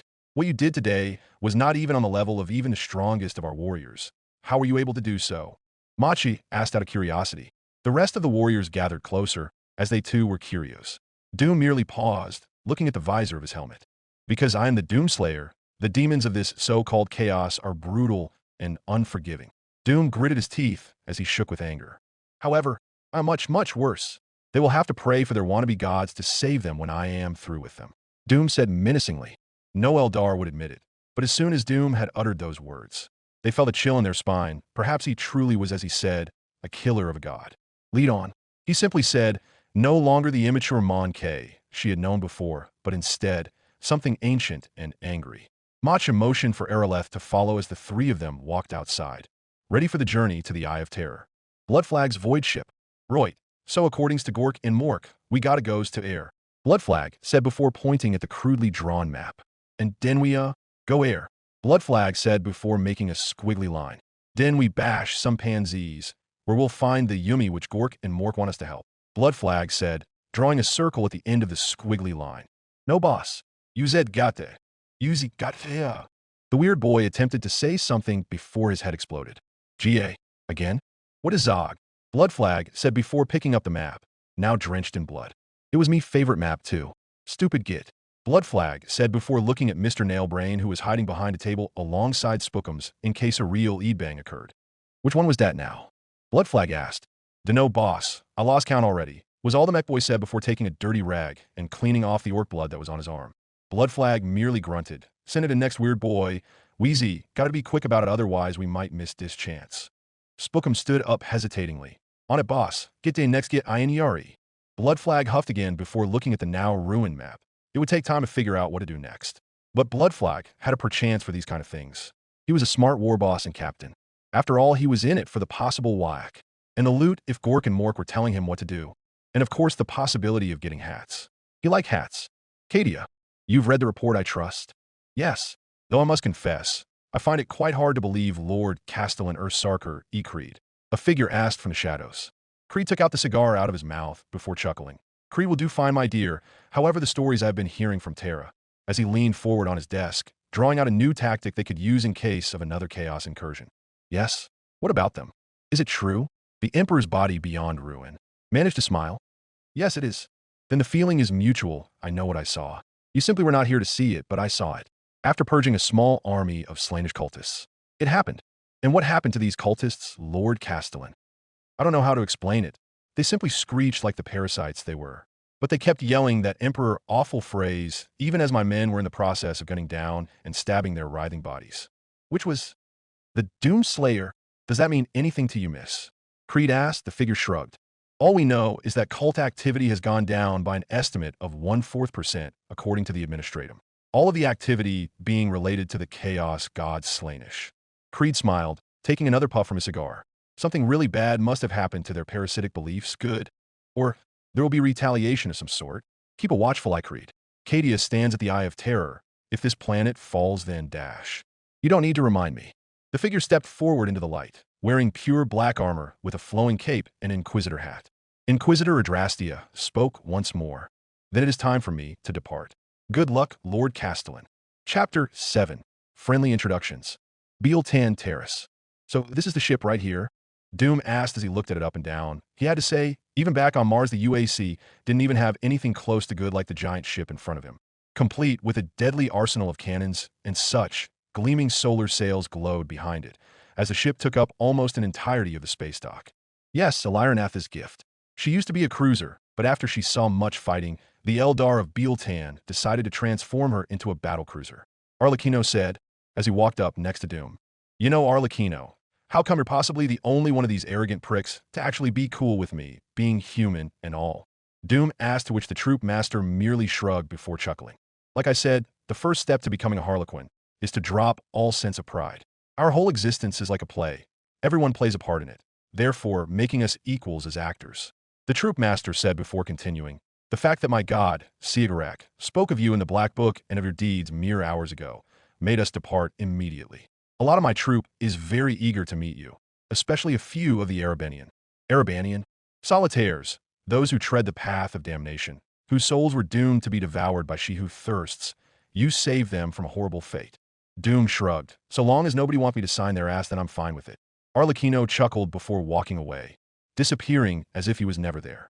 Doom looked around for a second before deciding what to do. All right, I guess it's time I should start boarding. Doom said as he saw the platforms of the ship begin to open, with mariners using grav equipment to lug heavy boxes and supplies. He looked at the 80 flights of stairs before looking at the open balcony. The choice was obvious. Craftport. It is an honor to have you aboard, Farser. The Eldar captain said, giving a bow. The Farser nodded. Likewise, Captain, I am glad you chose to help us despite the obvious concern. If me and my crew must go near the Eye of Terror, then so be it. A chance to save our goddess Isha is worth it. Besides, I wouldn't go against the judgment of the Harlequins. I suspect they have boarded already? Yes, my crew hadn't even seen them walk in. I guess we do not know all of their SEC dash. A loud bang was heard, throwing small wraithbone chunks everywhere. The two Eldar broke away from their conversation before looking at the disturbance. A bunch of mariners who were boarding were immediately startled as many of them jumped a bit back. Doom slowly rose off the ground from his kneeling position. Sorry about that. It was quicker than the stairs. Machu sighed in disappointment before walking inside the ship, whilst the captain looked at the marine in shock. That was ancient wraithbone pavement that you just cracked. Doom looked at the ground, oops, before walking onward into the ship. The Eldar captain shook his head in disbelief, before walking in after the Doomslayer. Eliranatha's gift. Oh, pretty spacious. Doom said as he walked alongside Machu and the captain. Of course, Mon. I mean, Doomslayer. Every Eldar ship is built in this way. The captain replied. They walked down another hallway, with mariner paths who were busy organizing the cargo hold. A few mariners what they were doing as they looked at the Doomslayer in curiosity. Is he really the one who killed She Who Thirsts? What's with the armor? All my path of sailing, and I've never seen anything like it. How can he say he's killed demons before? He's no aspect warrior, not even one of those space marine brutes. Doom promptly ignored them, following the captain and Farser inside the strange-looking grav elevator. The elevator slowly rose up, passing by more platforms full of mariners who were organizing equipment. So, where are we heading to? Doom asked, attempting to break the ice. To the bridge. Me and the captain will have to speak in private. However, we can discuss where you will be residing at. Matcha said. Doom scoffed. Ed, don't worry. Just put me on any floor. I don't really need much sleep. Very well then. Regardless, you will be given a room in the barracks. Matcha said before the elevator stopped at a platform, this time with a bunch of various aspect warriors who looked at Doom before back at the Farser. Doom stepped off, his boots thudding against the ancient metal of the ship before looking around the place. It seemed like a shared place between warriors, something he used to have when he was a night sentinel. However, they stared at him, some with glares as they watched him walk by. He turned the corner into another array of warriors who were preparing their gear. They stared at him as well, pausing whatever they had been doing. He ignored them and kept on walking until what looked to be a striking scorpion stood up in his way. His helmet hid the Eldar's glare as he looked down upon the human. You do not belong here with the rest of us warriors, Mon-K. The Eldar warrior said in an angry tone. Doom sighed behind his helmet before looking up at him. Wow, genius. Who the fuck tipped you off? Doom said. The Eldar raised an eye.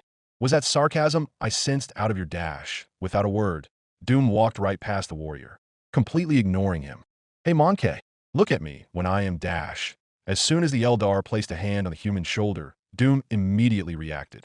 Within an instant, his hand shot forth, grabbing the warrior's green gauntlet before twisting it without effort. The sound of bone being displaced and metal bending immediately sounded before blood gushed out. The scorpion grunted in pain before kneeling down as he stared at his now ruined hand before glaring back up at Doom, his green gauntlet now bloodstained. Doom whistled. Damn, you actually took it like a fucking man. Shame you're an asshole, though, Doom said as he walked off, leaving the rest of the warriors silent. Doom's quarters. The room was small, not like Doom even cared in the first place. Anything that was bigger than a demonic sarcophagus was better in his books.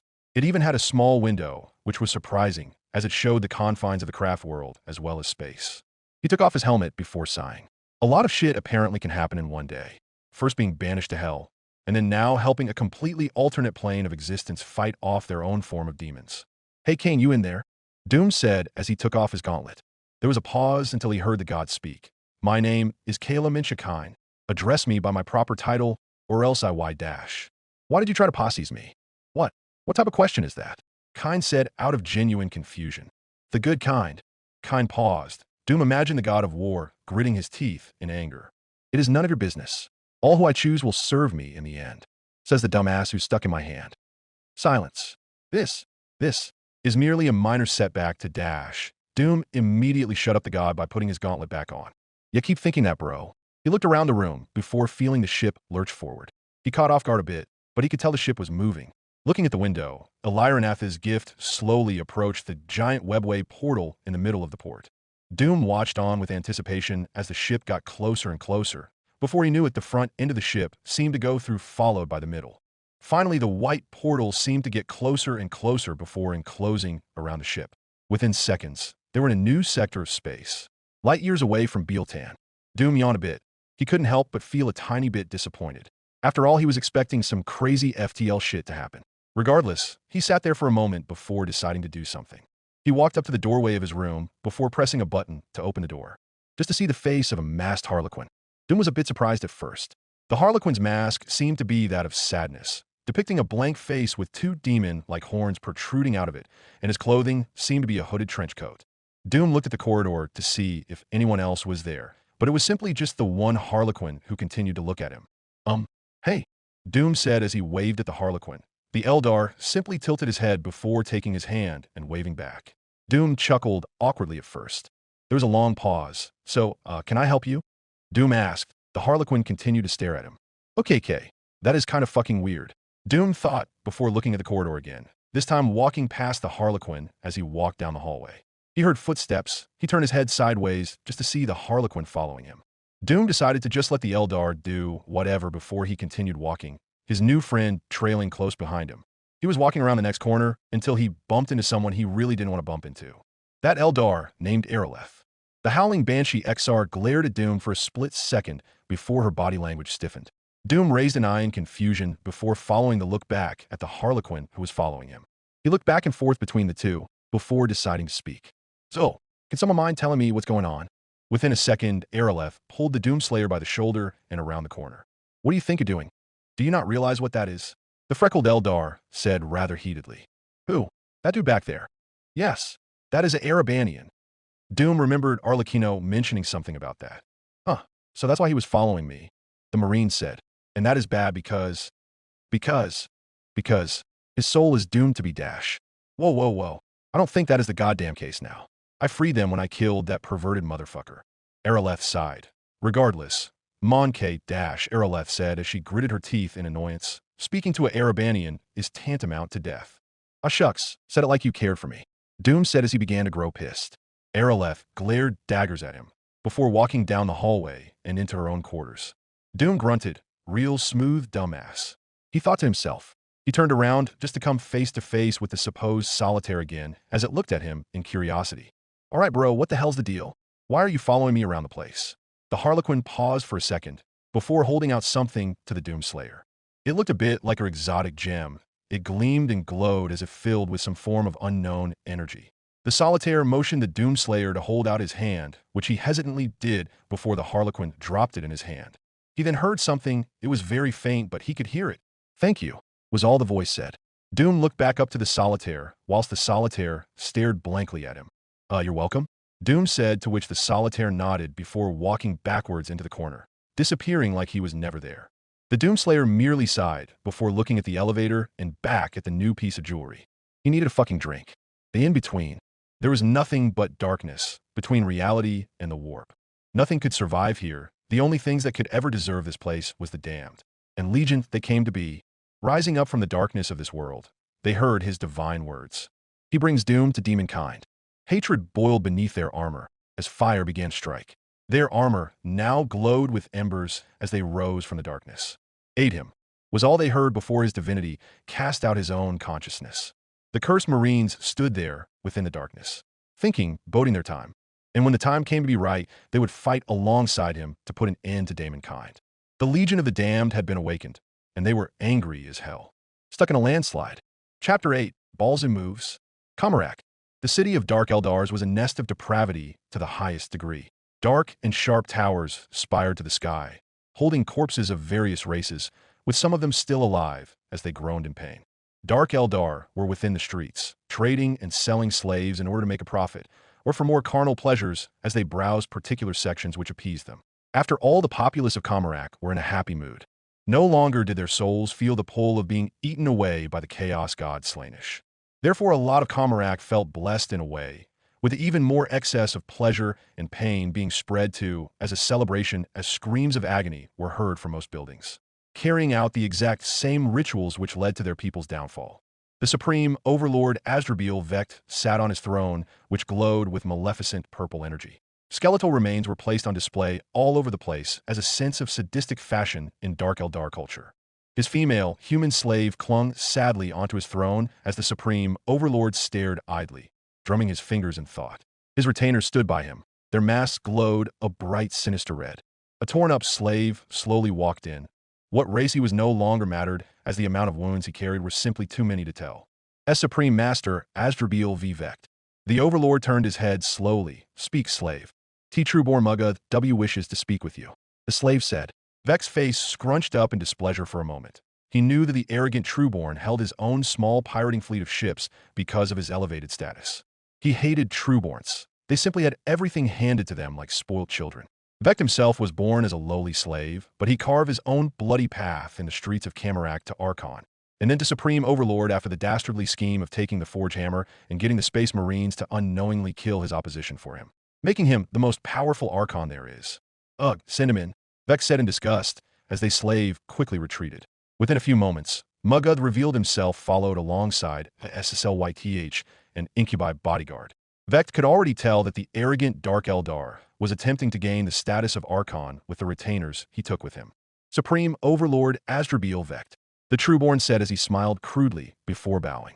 His ghostplate armor was black as death with skulls tied around the waists and shoulder pads. Vecht scoffed. Amateur, the Supreme Overlord thought. With luck, maybe he wouldn't even have to kill the Trueborn if he ever became Archon. If Muguth's arrogance kept up in a fight, perhaps a stray bolter to the head would end him, or maybe he would die from an overdose after ranking up. Vecht smiled to himself at the thought. Yes. What is it, Trueborn? Vecht said as he prepared to listen to the waste of his time. Muguth stopped bowing before standing up. As you may have known, she who thirsts has been somehow silenced, I suppose the word is. And with the demand for slaves being higher than ever, I thought it would be best to scout out new possibilities. Vecht almost yawned, but continued listening. Muguth took that as an opportunity to continue. A few of my scouts have reported our craft world kin from Bieltan have sent out a generous singular battle cruiser in the segmentum obscurus. The Supreme Overlord raised an eye. Now he was curious. So, I simply wish to ask if you will graciously permit it to allow me the rights to the ship. Muguth said as he gave a sadistic smile. Vecht paused for a bit before giving his answer. Very well. Ah, you made a smart choice, O Supreme Overlord. Muguth said as he bowed. Vecht merely yawned. However, before Muguth was led out the doorway, the Overlord spoke again. Oh, and Muguth, if I find you by any chance happen to have any sign of misintent against me, then I'm afraid your Trueborn title will not help very much in the foreseeable future. Muguth turned around, his face paling a tiny bit before leaving quickly, his retainer following behind him. Now that the fool is gone, why has Bieltan simply sent a single cruiser into that sector of space? This cannot be a coincidence. Vecht had his suspicions that his craftworld kin had something to do with the disappearance of Slaanesh and the disturbance in the warp. The Overlord merely shrugged before turning his head at the female slave, using his head to gesture that he wanted to go upstairs. The human woman nodded sadly before being pulled by Vecht to the further reaches of the tower, whilst his guards stood by his throne. Vecht needed a lot of thinking right now. Alionaretha's gift. Then we plot a course for Lethe, before heading straight to the Ocularis Terry bus. The farcer nodded at the captain's words as the spacious bridge was being worked on by a few mariners, who plotted out new courses and operated specific parts of the ship. Very fine, Captain. However, in the case of a dash, a loud bang was heard, showing Doom face flat against the floor and the elevator partially tilted before putting itself back into its original position. The Doomslayer got up before brushing his armor off. The farcer groaned in frustration. Doomslayer, why are you here on the bridge? I specifically told you to dash. Doom cut her off, however. Yeah, I got lost, though. How the hell do you guys find your way around this goddamn labyrinth? Doom asked. The captain gave a polite cough before speaking. Well, Doomslayer, there's a map next to every grav lift. Doom looked behind him, and sure enough, there was a map. One that he ignored before coming onto the elevator. Oh, Doom said before looking back at them. So, what have you two eggheads been doing? Doom said as he walked up to the two of them. Doom took a glance at the holographic map. Huh, is this the Milky Way? Doom asked as he recognized the star patterns. Yes, human. I'm surprised you do not know that already. The captain said. Doom merely shrugged. Yeah, stupid question. But considering that I've come to a reality with its own version of hell being the warp, there sure are a few innocent similarities. Doom said as the farcer raised an eye before leaving silently to examine something that caught her attention. The Marine looked around before remembering something. Oh yeah, do you guys have any idea what the hell this thing is? Doom asked as he held out the gem that the solitaire gave him. The captain's eyes widened. Why, that's a spirit stone. What are you? Who gave you that? The captain asked in shock. Doom simply scratched the back of his head. A solitaire. Apparently he wanted to thank me. The captain's face paled as Doom said the sentence. Aye, very well. I suppose you can dash. Captain Farcer, you might wish to see this. The captain looked away from Doom as he walked up to the mariner. What appears to be the problem, mariner? The mariner paused for a second before responding. There appears to be a cruiser and a few escorts. She is the colors of craft world Aletok. The mariner said. The captain's face twisted in confusion. Aletok? Why are they out here? The captain asked. Very well. Hail them and dash. The farcer immediately came up alongside the two Eldars whilst Doom looked around the place. Power up the weapons. Those are mimic engines in use. The farcer said. The captain looked back and immediately noticed the supposed friendly ship's colors shift as if it was some kind of image. Very well, farcer. Power up the pulsar lances. The captain said. Within an instant of saying those words, the fake friendlies revealed their true selves. The largest ship adorned blades and was painted in the color of blood with blades that adorned the front of the 5 kilometers long spacecraft. Its smaller Corsair-class escorts carried a similar design, but were way smaller than the bigger cruiser. Doom walked up behind the captain. "Who the hell are these guys?" The captain hissed in anger before gritting his teeth. "Our cousins, the Elderith Ineus. A disgrace to our race," the captain said before he saw the enemy ship's battery charge up. "Brace!" The captain yelled before a dark matter shot scored over the bridge, striking the back end of a Lionoreth's gift. The ship shuddered before stopping. "Isha, damn it. They have disabled our sails. We're immobile," the captain said before speaking through the intercom. "Attention to Fighter Bay. Prepare all fighters and bombers for takeoff." "Awesome. Can I get a fighter?" Doom asked. Machu simply looked at him. "Stay here, Doom. There is nothing much you can do," the Farser said before rushing to the grav lift. "Hey, wait. You can't just dash." The Farser disappeared within the moment. Doom paused, and she just did, before grunting in annoyance. The captain looked at Doom with a serious face, albeit a tiny bit sympathy. "Farser's orders, Doom. Now I suggest you leave. I have a ship to command," the captain said before standing on a pedestal to command his crew.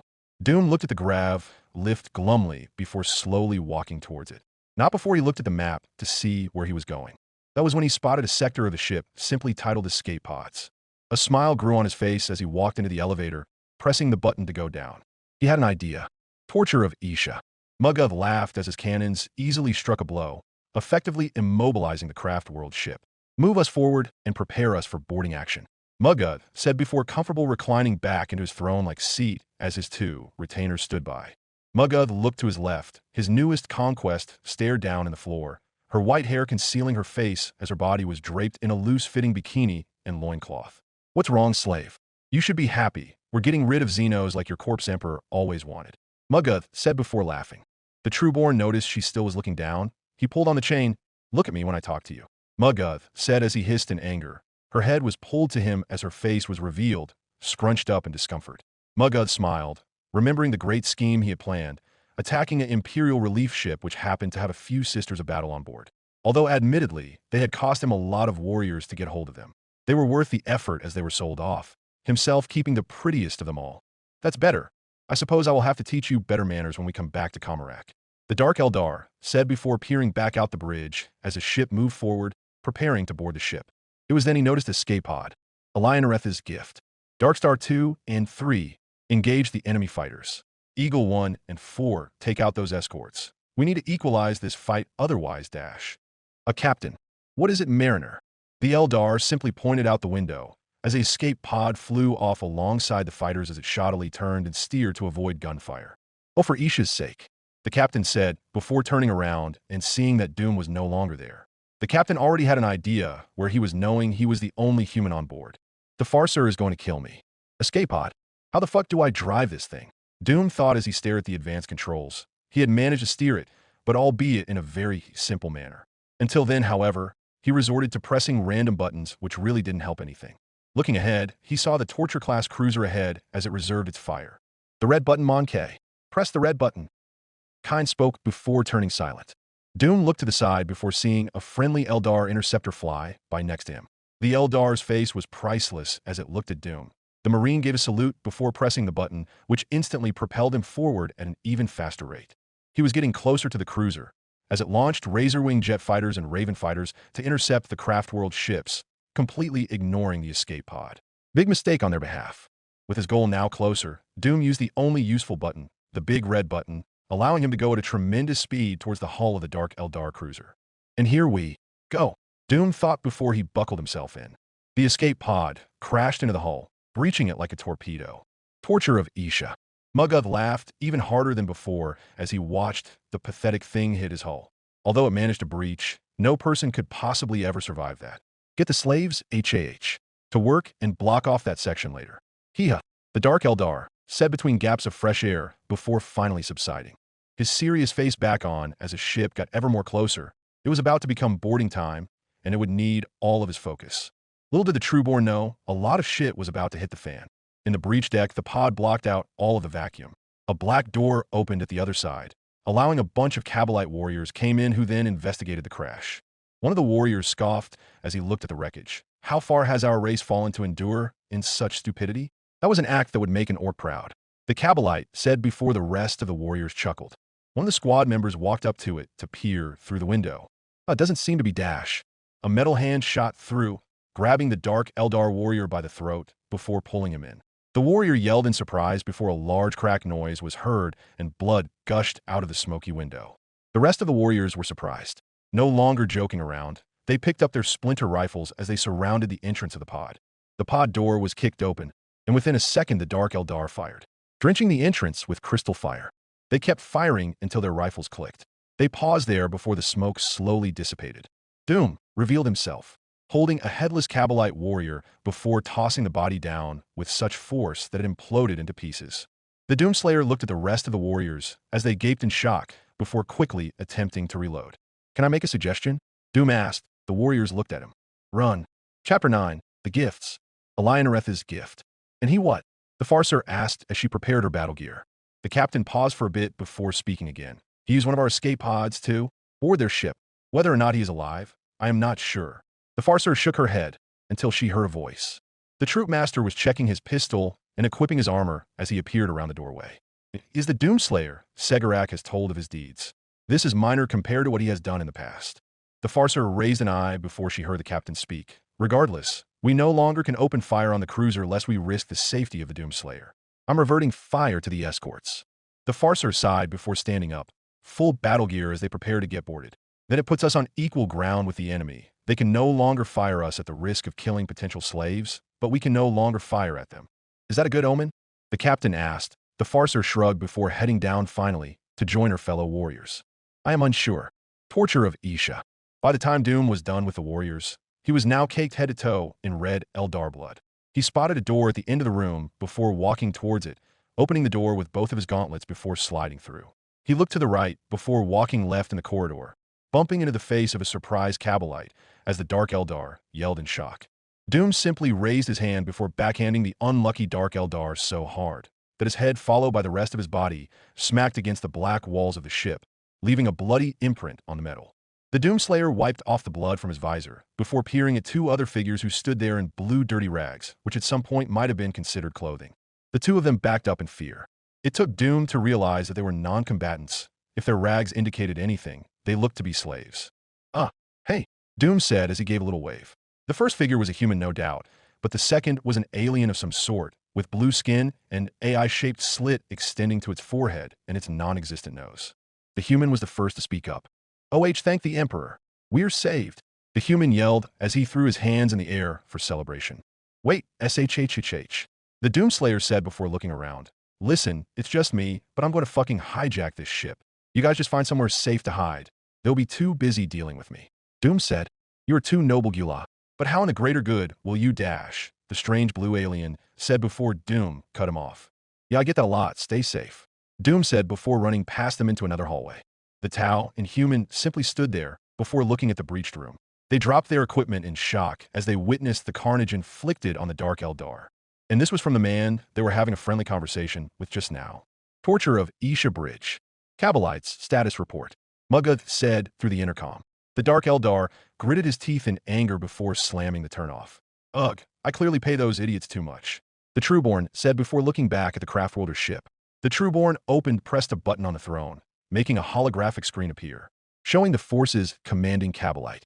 "Let's get this over with. Begin boarding procedures. I want the slavers ready for capture. If we see any aspect warriors, then kill them. Any females go to me," Mugath said through the screen. The Kabalite nodded before Mugath changed the link. The pale, scared face of a homunculi appeared, complete with face mask and bald head. Trueborn. To what do I owe the dash? I have no time for games, Torture Master. Are the racks ready to unleash havoc against the Eldar warriors or not?" The homunculi's eyes narrowed with a flash of anger before continuing. "Of course, Trueborn. I've already implemented them within the infantry, although my greatest creation will have to stay behind, sadly, seeing as we don't want to damage the goods." The Trueborn nodded to himself. "Very well," before looking at his slave who held the chains in pity. "Start the boarding," Mugath said before pulling the slave harshly as she tumbled next to the throne, gasping for air. Alionaretha's Gift. "Stand ready, warriors. The enemy comes," Macha said as they gathered around the giant airlock for cargo, which was slowly sizzling open by a purple energy tool. Macha donned her singing spear as it glowed with blue power. As soon as the doors opened, the Eldar opened fire. It lit up like a perfect light display as purple contrasted with blue through the cargo bay. The Dark Eldar elegantly rushed inside, firing before deploying their own grav cover. Striking Scorpions used the firefight to their advantage, using the shadows before diving in for a kill. A few Kabalite warriors were surprised before the chained word was the last thing they saw as they were quickly decapitated. However, the Scorpions soon met their match as their shadows began to change. A Mandric appeared for each Scorpion, armed with a demonic curved sword, their skin glowing with dark warp-like power. The Scorpions got over their surprise before countering the Mandric attack, with most Scorpions succeeding against their own living shadow, some however falling to the ground as the Mandric claimed another victim. It was then the Weishes rushed forth, maneuvering around the gunfire into a separate point in the cargo room. It was here the howling banshees came into play. "Forward, sisters," Araleth yelled before letting out a howl, amplified by her masked helmet as she charged forth with her executioner. The rest of her kin followed in right after her, engaging the Weishes in a brutal dance, dodging and weaving before going for killing blows. The banshees, however, had the upper hand with a leader in the fray, as Araleth hacked and sliced any Weish that dared come close to her, becoming a shining beacon for her warriors to abide by as they let off their own ghostly howls. Soon the Raks charged the front line, ignoring the pain from gunfire as they charged forward. High on combat drugs, a few fired their own weaponry whilst others, only armed with melee, quickly closed the distance. Even the fire dragons could not stop them as their fusion guns went to work on the Raks, charring their flesh. The Raks were able to charge through the front line, knocking away dire Avengers as their multiple sets of sword arms went to work, slicing up anything near them. Unbeknownst to the Dark Eldar side, a spectrum of bright colors appeared across the battlefield, before traveling behind the Dark Eldar lines and into the torture of Isha. With a plan on their minds, the troops set out. Machu lightly smiled as the Harlequins succeeded sneaking through before raising her spear and jumping forward, cleaving a Rak in two. Hopefully the future would be clear to the Farseer after this skirmish. Torture of Isha. Doom stepped into another room, spotting a few Kabalite warriors who were lying on comfortable cushions, this time with their helmets off and eyes closed as they looked to the ceiling. Their arms seemed to be injecting all sorts of needles into them with chemical fluid. "You know, drugs are bad for you. You fucking junkies," Doom said. The Kabalite closest to the door slowly opened his eyes before he gasped in surprise as a shaky hand attempted to reach a pistol. Doom laughed before balling a fist and punching the warrior directly on the right side of his pale face, creating an entirely new bone structure as the Dark Eldar's face caved in. Blood splattered everywhere on the occupants of the room, especially on their faces and armor. The rest of them attempted to stand up in their drug state only to fall over when they tried to reach their weapons. "Jesus Christ, this is just fucking sad," Doom said before taking a grenade from his belt. "All right, see you assholes," the Doomslayer said, tossing the grenade before closing the door behind him. There was struggled yelling before the gaps of the door lit up in fire. The yelling stopped. Doom chuckled a bit before stretching his hands. "All right, guess I'll just go this way," the Marine said before turning to the right and walking further down the dark corridors of the torture-class cruiser. It was at some point he was able to spot a figure, all the way at the end of the dark hall. The figure, now identified to be wearing some sort of power armor, appeared to be producing some sort of light, as the sound of embers cracking filled the air. "Is that Kane?" Doom thought as he walked closer. He was close enough to begin to discern more prominent features, such as the varying human skulls that contrasted with the deathly black power armor. Most hauntingly, though, its helmet seemed to be depicting the face of a skeleton as it looked at Doom with fire streaming out of its eyes. Definitely not Kane. Doom could see the figure drop something, before quickly retreating around the corner. "Hey, why dash?" Doom rounded the corner, as well only to see nothing there. "Okay," Doom thought before looking back at the item it dropped. It appeared to be a very oversized hand cannon, with a large clip and barrel. However, the most defining feature was the endless amount of fire streaming out of it, embers slowly escaping the muzzle and the barrel. Doom picked it up, noticing it was heavy, but not much effort for a man like him to hold. He then spotted a papyrus next to it. In Dedicato Imperatum Ultra Articulum Mortis was all it said. Doom shrugged before cocking the barrel of the weapon back. Pure fire streamed out of it. "One of your friends, Kane?" Doom thought. The war god took a second to reply. "Who? That guy back there. You know, that space marine like Kaldor called him, who was on fire?" "I'm afraid I don't know what you're talking about, Mon K. But where did you find that weapon? It feels deadly." Doom paused for a second, before realizing the god of war was serious. Now Doom was very interested as he picked up the note alongside the weapon before sliding it into one of his pouches. He would have to look at that later. The Doomslayer was about to walk on until he heard thudding metallic footsteps down the corridor. Doom hid around the corner, before spotting a party of 7 Kabalites who were in the process of walking his direction. All right, time to try this bad boy out. Doom thought before turning the corner and firing the bolt pistol at the first warrior who was at the front. The result was beautiful. The gigantic bullet fired from the gun breached the Eldar armor before exploding, creating a giant hole between his stomach and chest. The Dark Eldar looked at his body in shock before falling face first into the floor. Now dead, the rest of the Kabalites immediately yelled in surprise before bearing their rifles at Doom and firing. Purple crystal fire bounced around the hallway. The Doomslayer charged around cover, taking the monstrous pistol before firing, scoring a direct hit on the head of the Kabalite.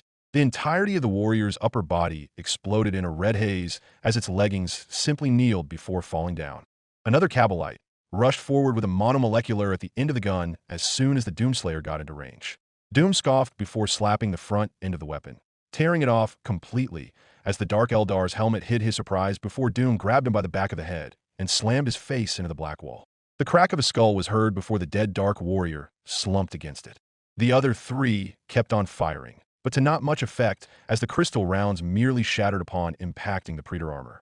Doom rained down a few shots with his new weapon. Holy shit, does this thing not even need ammo? Doom thought before firing it a dozen of times down the hallway, suppressing the Kabalites. It doesn't. Doom thought before smiling. A stray bolt shot caught a Kabalite in the leg. The black legging was now completely gone as the explosive firepower blew it off.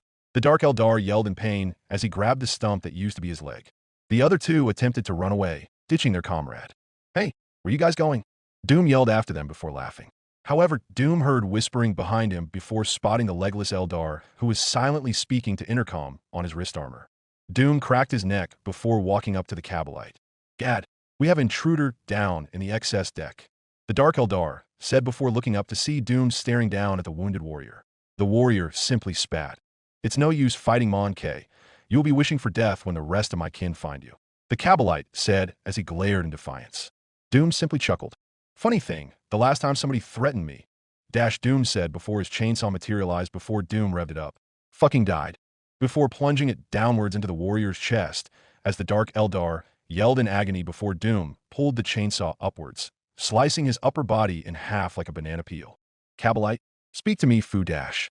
Doom took the dead Eldar's hand before ripping it off and speaking through the miniature communication device. He's dead, dumbass. And you're next, Doom said before tossing the hand away. Torture of Isha Bridge. Mugath growled in anger before opening a new tab, revealing the homunculi from before. Ah, Trueborn, what can I dash? There's intruder down in the torture decks. Deal with him. The homunculi smiled sadistically behind his mask, with pleasure, before shutting off the link. Mugath merely growled before changing the tab on the hollow projector, revealing a Kabalite warrior. How goes the boarding? Mugath asked. The Dark Eldar paused before speaking. We have managed to make our craft world kin fall back. However, it also appears that a farser is with them. The warrior said. Mugath raised an eye. Capture her alive. A farser is worth a fortune back in Comarak. And I wish to know how many slaves have we captured so far. The warrior hanged his head down. All of the potential slaves have been sent to the upper decks of the ship. We'll have to fight through the aspect warriors to get to them. Well, isn't that why we have our escorts?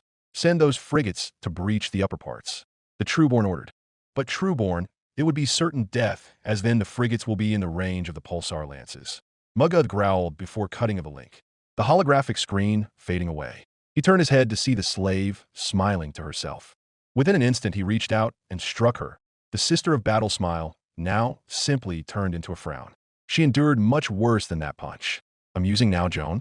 When we come back to Comarak once this is over, I will be sure to detect something you sisters of battle pride yourselves for.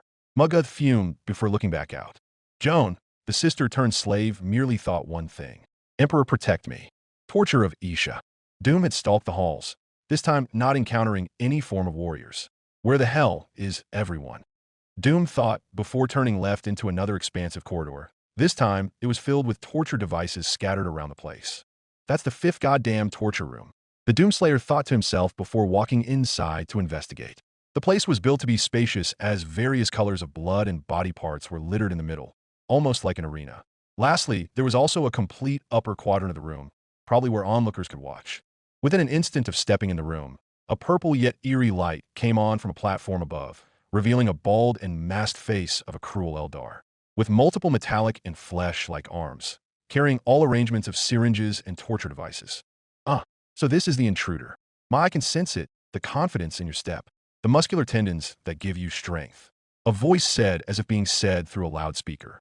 Doom looked around for a moment before sighing and looking back up at Dark Eldar. Doom immediately noticed the varying number of slaves who looked down at him, forced to watch from the platform above. Doom sighed before speaking. All right, here's the deal. You tell me where your boss is, and I'll try to make your death as painless as possible. Deal? The homunculi just laughed. Although, the arrogance in this Mon-K, I can't just wait to break it using my new torture room. The torture master said. Regardless, we'll be getting to know each other very soon after your capture. Release the racks.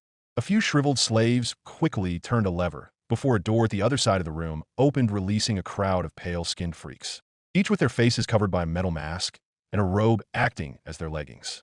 They laughed in glee as they charged forward, with various drugs being pumped into them. Doom instantly reacted, taking out his shotgun before blasting the first one that came forward. The rack's body sprayed open with blood, but otherwise seemed to ignore the pain. Damn, these guys can actually take a hit. Doom thought as he raised a hand, grabbing a serrated sword that was swung at him before pulling it, propelling the rack off-balanced and right into Doom's fist as the metal gauntlet connected with its masked face. Its head no longer even existed as green, sickly blood went flying all over the place. Well, I guess they almost could take a hit.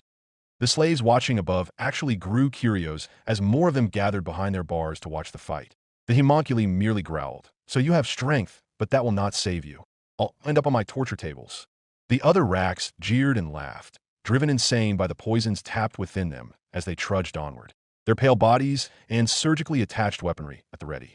Doom deftly dodged a blade before another rack shot a glob of acid from its liquefier gun that was attached to its right hand, scoring a direct hit on the Doom Marine as the acid boiled on the Predator armor. Don't kill him, you fools. I want to take him dash. Before the homunculi even finished his statement, the acid shooter was immediately grabbed by Doom before being pulled towards him. The Marine smashed the canisters above the rack's shoulder before it shrieked in agony as the acid quickly coated its skin, eating away at its flesh before the rack fell to the floor, struggling before finally laying still as the acid did its work, sizzling the tiny holes in the floor and through its flesh. Interesting. No armor has ever surpassed my specially concocted acid. You are definitely going to get special treatment. The homunculi said. Doom looked up as he gritted his teeth behind his helmet, wiping away the acid off his armor. Don't count your chickens before they hatch, asshole. Doom yelled, now pissed off as another rack came to the left, attempting to run up on the Marine. Doom within an instant materialized the fiery bolt pistol he received before, firing it off as he spammed shots directly into the approaching fiend. Its bullets blew holes and burned wounds. The rack's lack of pain could no longer be ignored as it tripped over with many holes through it, finally dead as its blood began to slowly pour out. The rest of the racks slowly walked around him, looking for an opportunity to strike. The homunculi narrowed his eyes. He had suspected he was dealing with some sort of genetically altered human, but it seemed as if he was using powers that would be impossible, such as materializing weaponry out of thin air. The torture master would have to bring out the big guns. I'm impressed, Mon-K. Normally most would be dead by this point, not even high-ranking Astartes. I suppose you have now earned the right for me to test out my newest creation. The homunculi said, bring out the grotesque. The pain master said as two humans who operated the lever looked up in sadness before pulling it. A trap door opened up in the middle of the cavernous room, revealing a chained monstrosity, like a ginormous rack, but with huge tumors in random areas and pumped full of green steroids. A single green beating machine on where its heart is supposed to be as it stood hunchbacked. The rest of the racks screeched in laughter as the grotesque was released. The hooks and chains that held it there released automatically as its metal mass face looked at the ceiling and roared. The human, Tau, and Eldar slaves quickly backed up in fear as the homunculi laughed. The creature towered over Doom as it stood up, its right hand with a massive cleaver whilst its left held, replaced with a metal gauntlet. The grotesque growled at the smaller human. Doom paused for a second before cracking his knuckles. Cue music. His visor went to work, picking out a perfectly named song for the situation. Flesh and metal. The grotesque roaring before bringing its cleaver downwards. Doom dodged the blade as it cracked the metallic blood-soaked ground where Doom was second to go. A rack came running up to Doom, raising its clawed metallic hand. Doom batted it away with his left hand before his double barrel materialized in his right, firing both shots with one finger as it blew a hole right through the rack's stomach. The former Dark Eldar stumbled back before Doom swiped his left foot underneath the abomination, tipping the rack into air before Doom brought his right fist into contact with its body, completely obliterating the unfortunate rack as only the bloody metal augments it had remained. The grotesque roared, charging forward again as Doom jumped above it, kicking off its back and into the air. The grotesque hit the metal wall, bending the metal to an unnatural angle as it was stuck for a moment.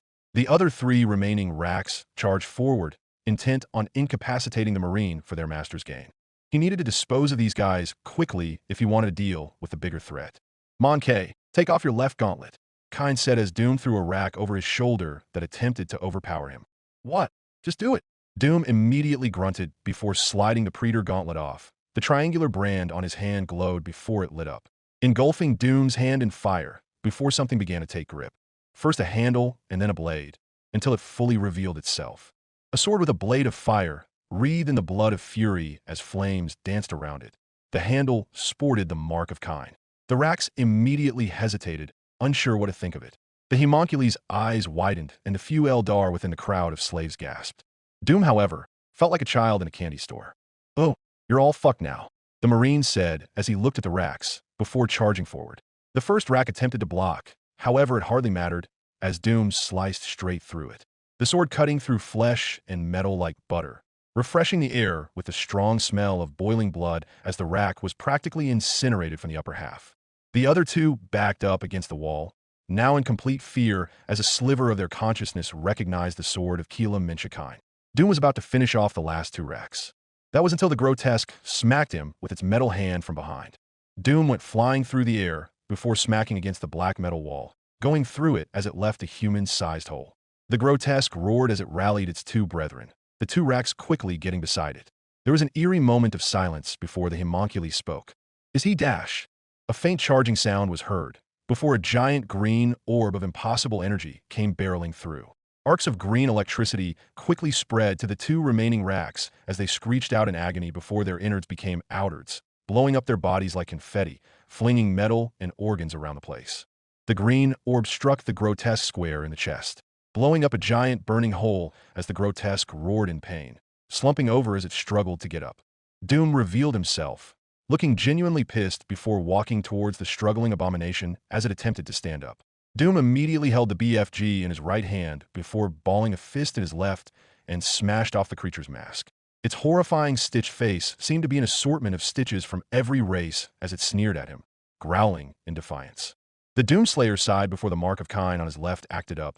The familiar fiery sword reappeared again as he brought it dangerously close to the abomination's face. The grotesque roared in outrage. Yeah, Doom said before plunging the sword with his left hand forward into the grotesque's face. Fuck you too, dude. Immediately the flesh around the grotesque's face melted before its body exploded, starting with the head as the fire started a chemical reaction with the steroids pumped in its body. Its metal and guts went flying everywhere as the creature was no more. All that was left of its existence was its arms and legs, which comically remained in the position the grotesque died in. Doom brushed off the blood from his armor before unequipped the BFG and looking at the homunculi from above. The Dark Eldar's eyes were wide with fear before the Torture Master attempted to back away. Oh no you don't, asshole. The Doomslayer jumped a tremendous height before the thrusters on his boots propelled him even further, allowing him to only barely grab onto the railing. The homunculus fell back in shock before attempting to fire his liquefier gun. Doom, however, grabbed the 3rd arm that held it before tearing it off as the green, sickly blood splattered on the Marine. The homunculus screeched in pain as his other limbs whirled around in an attempt to fight off the Marine. Doom merely slammed a foot on the homunculus' chest before tearing off his mask as flesh peeled off, revealing the torturer's ruined mouth. Tell me where your fucking boss is, Doom said as he pressed his foot down even further, making the homunculi writhe in pain. The homunculus stuttered as the Dark Eldar attempted to speak. Slaves slowly gained courage as they looked at their hero brutalize their torturer. The torturer attempted to speak before Doom grabbed the homunculus' 2nd arm before twisting it and tearing the limb off, making the Dark Eldar scream in agony.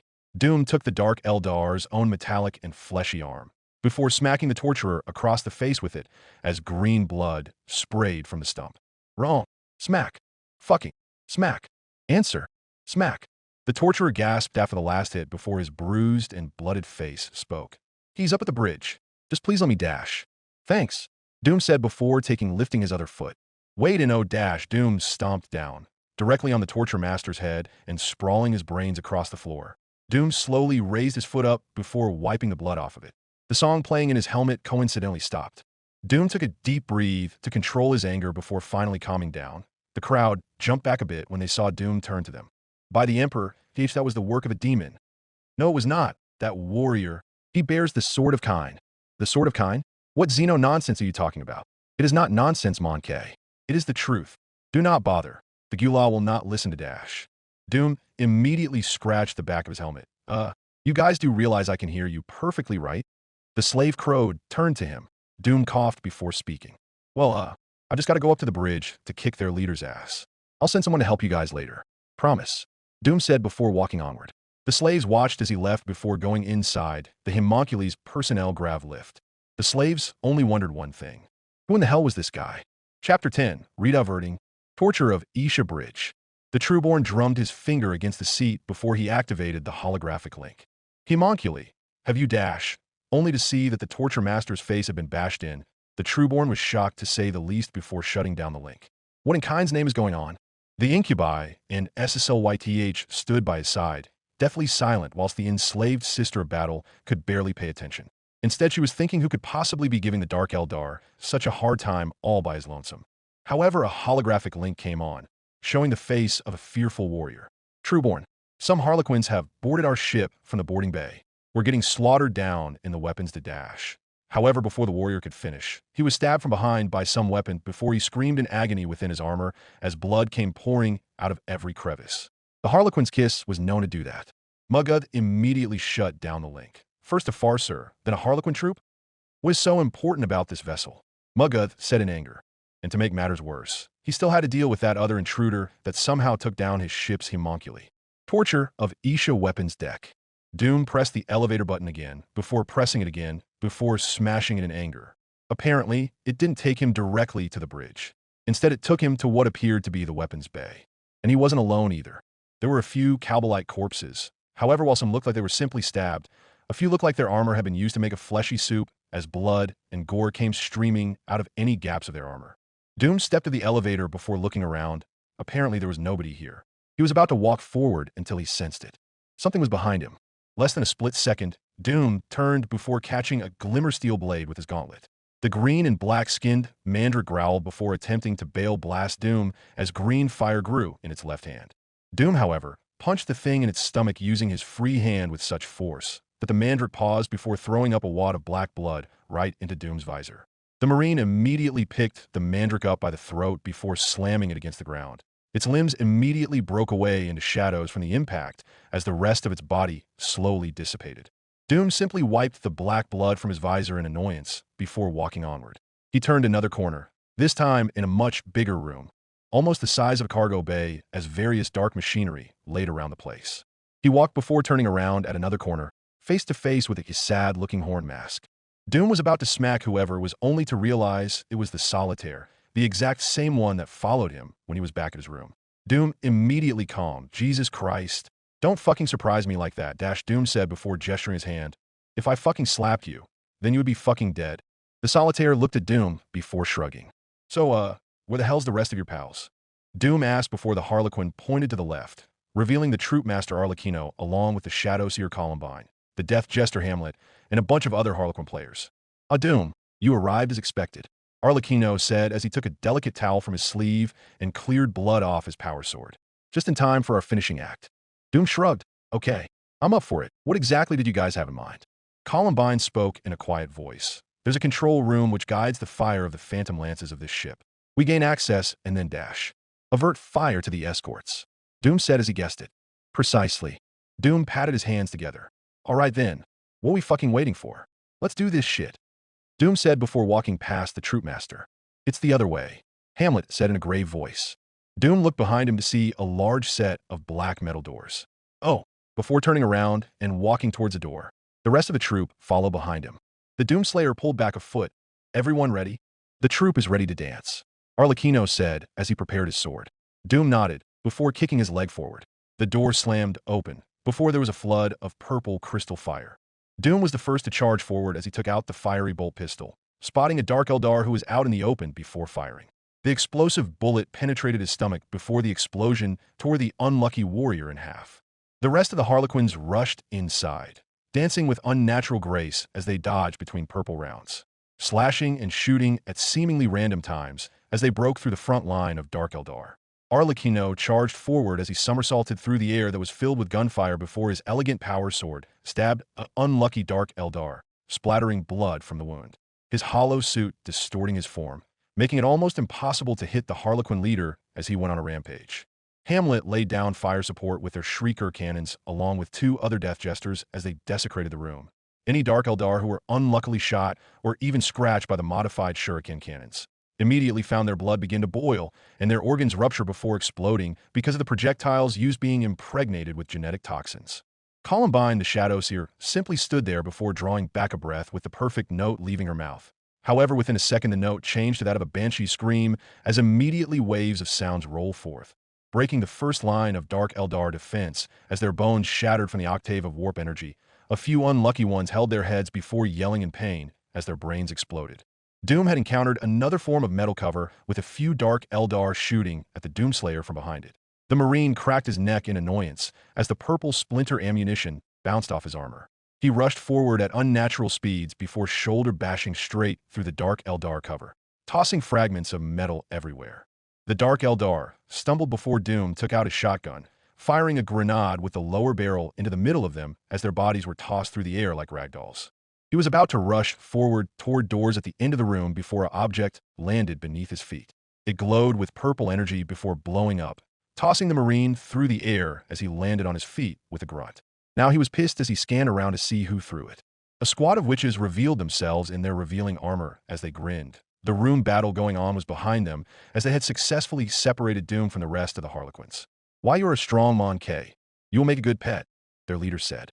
Doom chuckled before cracking his knuckles. "And you should put some fucking clothes on," he said to the 8 witch cultists. Their leader frowned before the witches jumped into action. Doom was a bit surprised at how fast they actually were, as they seemed to be all over the place. One of them dashed right past the Doomslayer, her knife causing sparks as it attempted to slice through but to no avail. Doom attempted to blast her with his shotgun only for her to dodge out of the way and cover. Doom growled before another attempted to cut him at the shin. However, Doom anticipated it this time, grabbing the witch by the hair as she screeched like a harpy before Doom lifted her up as she struggled. The Marine grabbed his shotgun before pressing it against her exposed belly button and pulling the trigger. Blood and guts were thrown around the place before her struggling ceased as blood slowly dripped from her mouth. The Marine simply dropped her before turning around. The other witches now looked more cautious. "She'll be hard to replace. However, even your strong armor cannot protect you, forever toy." Doom glared at her in anger. "I think you're misunderstanding something," Doom said as he took out his heavy assault rifle. "Always end up on top in the end," before a rack of micro-missiles opened up next to the barrel of the gun. Within an instant, a barrage of micro-missiles were sent forth. The leader witch eyes widened before she dodged out of the way. The witch behind her got stabbed right through the chest with the missile before it blew up. Another witch got caught in the explosion of missiles as her body was completely shredded. The other witches quickly got over the shock before charging forward, screaming in rage at the death of their sisters, which Doom was going to exploit. The first witch attempted to stab at him with her wicked knife. The Doomslayer caught her wrist before twisting it. She screeched as she dropped the blade before Doom punched her right in the face. Her head ceased to exist as it exploded into fragments. The second Dark Eldar attempted to slice and dash away, except that the heavy assault rifle's purpose was to pick off fast targets. The gun materialized in his hands before he fired, missing the first few shots until he tracked it better, nailing her by the upper body as his shoulder was blown off before the rest of the 50 FMJ rounds tore her pieces. Third one had tried a different tactic, staying a distance away as it drew out a deadly multi-bladed razor flail before cracking it forward like a whip. It caught Doom's assault rifle before pulling it away as the rifle clattered towards the floor. Doom was now super pissed. Nobody ever got rid of his access to weapons. He was about to rush forward before a witch jumped behind his back, attempting to stab him in his chest plate. Doom caught her hand just inches before the dagger hit his armor before swinging her arm downwards with his own. The witch smashed against the metal ground with a loud crack before Doom held up a foot and stomped directly on her head as her pretty brains splattered against the ground. The other witch with the razor flail attempted to strike at him again, wrapping her weapon around Doom's left hand. However, the Marine wrapped his own hand around the whip before grabbing the cables on the razor flail before tugging backwards. The witch was pulled forward as the Dark Eldar screeched in surprise before Doom drew his hand back and plunged his metal hand straight through her chest. Blood dripped out as the Eldar coughed up blood before slumping over. The leader witch now looked enraged as she hissed at Doom before she got ready to pounce. Doom raised both hands up in defense. However, her attack never came as the Dark Eldar's face twisted in confusion before she screeched in complete agony. Her flesh looked as if it was being torn inside before her skin exploded like a piñata. Doom was immediately covered with blood and guts as he wiped it away before looking back at where her body used to be. A familiar blood-soaked solitaire with a strange device in his gauntlet as it drew back a monofilament wire from what used to be her corpse. The Harlequin looked at Doom for a second before giving a small wave. Doom chuckled a tiny bit before laughing hysterically. Holy shit, dude. That was fucking priceless. The solitaire hung his head down as if he was embarrassed from the attention before looking back up. All right, enough of that shit. Let's get to the control room, Doom said as he picked up his assault rifle. Doom and the solitaire ran back to the main room battle, which was just finishing up. A few true players lied dead on the ground. Even in death, they looked staged as they had hand raised to the ceiling, as if reciting a dying monologue before passing away despite the grievous injuries inflicted on them. Arlecchino immediately spotted the Slayer. It is time to finish this performance.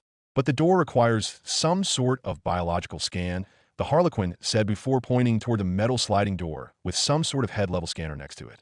Doom looked to the side before spotting a dead Dark Eldar. Wordlessly, he grabbed the warrior's helmeted head before tearing it off, holding the head before he pressed it harshly against the scanner. There was a beep before the door opened. About 3 unarmored Dark Eldar stumbled back in terror with meager splinter pistols as they attempted to fire at Doom. The Marine scoffed before cracking both his fists once more, walking inside casually. The sound of ripping flesh and screams of agony was heard before Doom came back out covered with even more blood, giving the Harlequins a thumbs up. The troop wasted no time as they rushed inside. Interacting with the various councils before the phantom lances shone through the purple-tinted window began to turn towards the Dark Eldar escorts, opening up with its array of weaponry. The first lance of dark matter struck the escort, blowing it up in one shot before the other escorts attempted to boost out of the way, but to no avail, as the lances quickly turned and fired upon the other 2 escorts, disabling them. Doom patted his hands together, all in a day's work. Doom said as Arlecchino came up next to him, I must thank you, Doomslayer, for joining us. A lot more of our brethren would have lost their lives. The troop master said, to which Doom simply shrugged. No problem, but you think you could do me a favor? Anything so long as it doesn't conflict with my god's aims. I cleared out the lower decks, but I couldn't help any of the slaves down there. You think you can get some of your men to evacuate them? Doom asked. The Harlequin looked up and thought. A strange request in this grim, dark future. Before looking back down, but it will be done. Good. Doom said before spotting a final elevator, this time the map showing that it lead directly to the bridge. Because I have unfinished business to attend to. Chapter 11. Back to base. Alionaretha's gift. The remaining Dark Eldar were pushing forward as the Aspect warriors steadily were forced to fall back, lest they suffer casualties. However, when the Kabbalite warriors reached a window, they gaped in shock when they saw their own ship open fire on her escorts before immediately backing up, giving the Aspect warriors the perfect moment. Using the surprise to their advantage as the Banshees rushed forward and the Dire Avengers opened fire, cutting and mowing down the front line of the Dark Eldar before the rest of them began rushing back to their cruiser. Machu, now a bit exhausted, smiled lightly as she watched the Dark Eldar ships blow up in a purple haze. The plan worked, and the Harlequins were to thank for it. Admirable work, Troop Master, Macha said as she spoke to him using her Farseer powers. There was a pause before the Harlequin responded. A pleasure, Farseer. However, we would have suffered way more if it were not for the Doomslayer assisting us. So you truly were correct. Where is he now? Macha asked. There was a chuckle before the Troop Master spoke. I can imagine he's about to give the Dark Eldar leader a very bad time. Torture of Isha. In truth, the Doomslayer was still waiting impatiently for the grav lift to reach its destination as he tapped his foot to the side. After a minute or so, it finally reached its location before opening up, revealing a few guards who immediately raised their splinter rifles. Doom chuckled again, nothing like a little stress relief after a long elevator ride. He thought before rushing forward. His now signature bolt pistol materialized within his hands as he shot, and Dark Eldar in the shoulder as it was blasted off. The Dark Eldar yelled in pain before Doom punched the warrior right in the face, throwing his headless body backwards. The rest attempted to back away before Doom turned around, plasma gun in hand, as he rapidly fired it into the retreating guards, mowing them down without mercy as pieces of their bodies were picked apart by the deadly blue projectiles. After finishing the guards off, he turned towards the huge set of black metal doors before drawing back his foot and kicking it. The doors burst open, revealing a dark and crude throne room. Doom looked around before the chair, staring out to space, turned around, revealing an elegant black armored Dark Eldar, along with a woman who was chained up by the neck. Doom scoffed, Guy probably enjoys the smell of his own piss, he thought. So, this is the Mon K that has supposedly wrought me down. The Trueborn said as he stood up. Two figures came from the shadows behind him. One of them revealing to be a large snake-like alien with two pairs of arms that held a variety of weaponry. The other was an imposing dark Eldar warrior carrying a clave as it glowed with green runes. Doom sighed, looking at the ground before looking back up. All right, here's the deal. You don't fight back. And I'll try to not do what I did to that pretty boy Dr. Down in the torture deck. Doom said. The Trueborn chuckled evilly. That homunculi was a fool. Kill him, my retainers. The Trueborn said before reclining back in his seat. Within a second, the Snake Man immediately slithered forward, guns blazing with two splinter pistols in one pair and two deadly-looking blades in the other. The Incubi followed closely behind it, yet was more cautious than his comrade. The splinter fire just bounced off Doom's armor before he hung his head down. Damn shame. Before taking out his own gun, he fired the shotgun directly at the SLYTH as the creature grunted in discomfort as its armor miraculously absorbed the shot. Guess you can dash. The creature's arms acted up as it attempted to slice the Doomslayer into pieces. He deftly avoided it, not wanting to scratch his armor before he felt something smack him in the side. The Incubi attempted to slice Doom by the midsection by swinging the clave at his hip. It, however, only made the Marine stumble to the ground. Damn, the other warrior is too damn smart.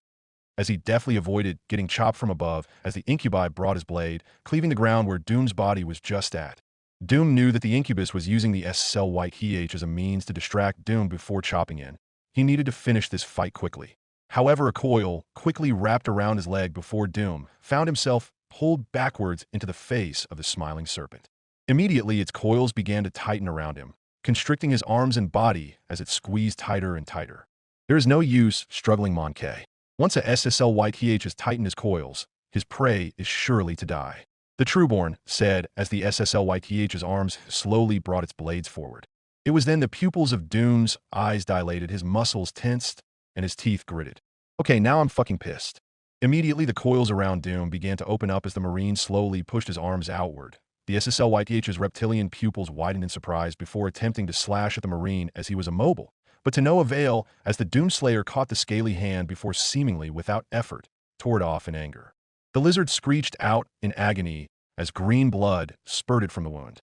Doom immediately shot his other hand forward before grabbing it by the lower jaw. The lizard attempted to pull away from the threat, but Doom bought its head in close, grabbing the upper jaw with his other hand, slowly beginning to pull his arms outwards as the lizard struggled with a giant amount of effort. Its limbs and coils flailed around the place, but to no avail. The jaw of the creature slowly began to give way before Doom grunted, pulling apart the lizard's jaw as it attempted to screech with what was left of its mouth before Doom tore off its head. Green blood splattered on his armor as the rest of the SSLYTH's coils around him loosened, dropping the Doomslayer to the floor. The Incubi quickly got over his shock before attempting to strike down Doom with his clave, only for the Marine to grab the power blade before growling to the Incubi's face.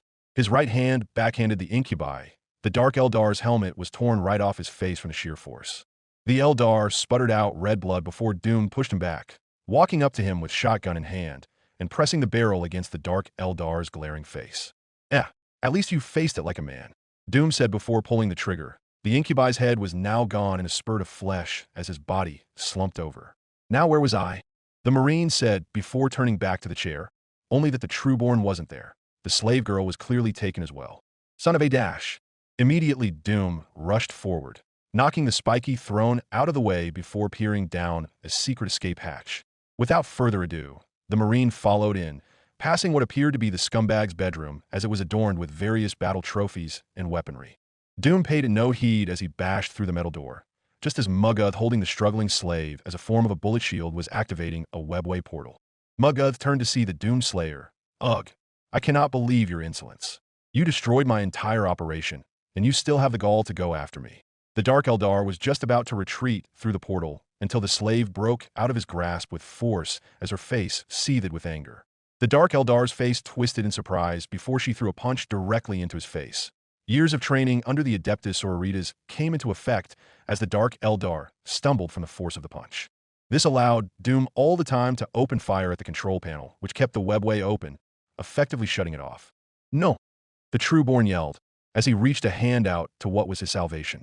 He didn't see Doom coming as he rushed past the woman before drawing back a foot. Muguth's eyes widened.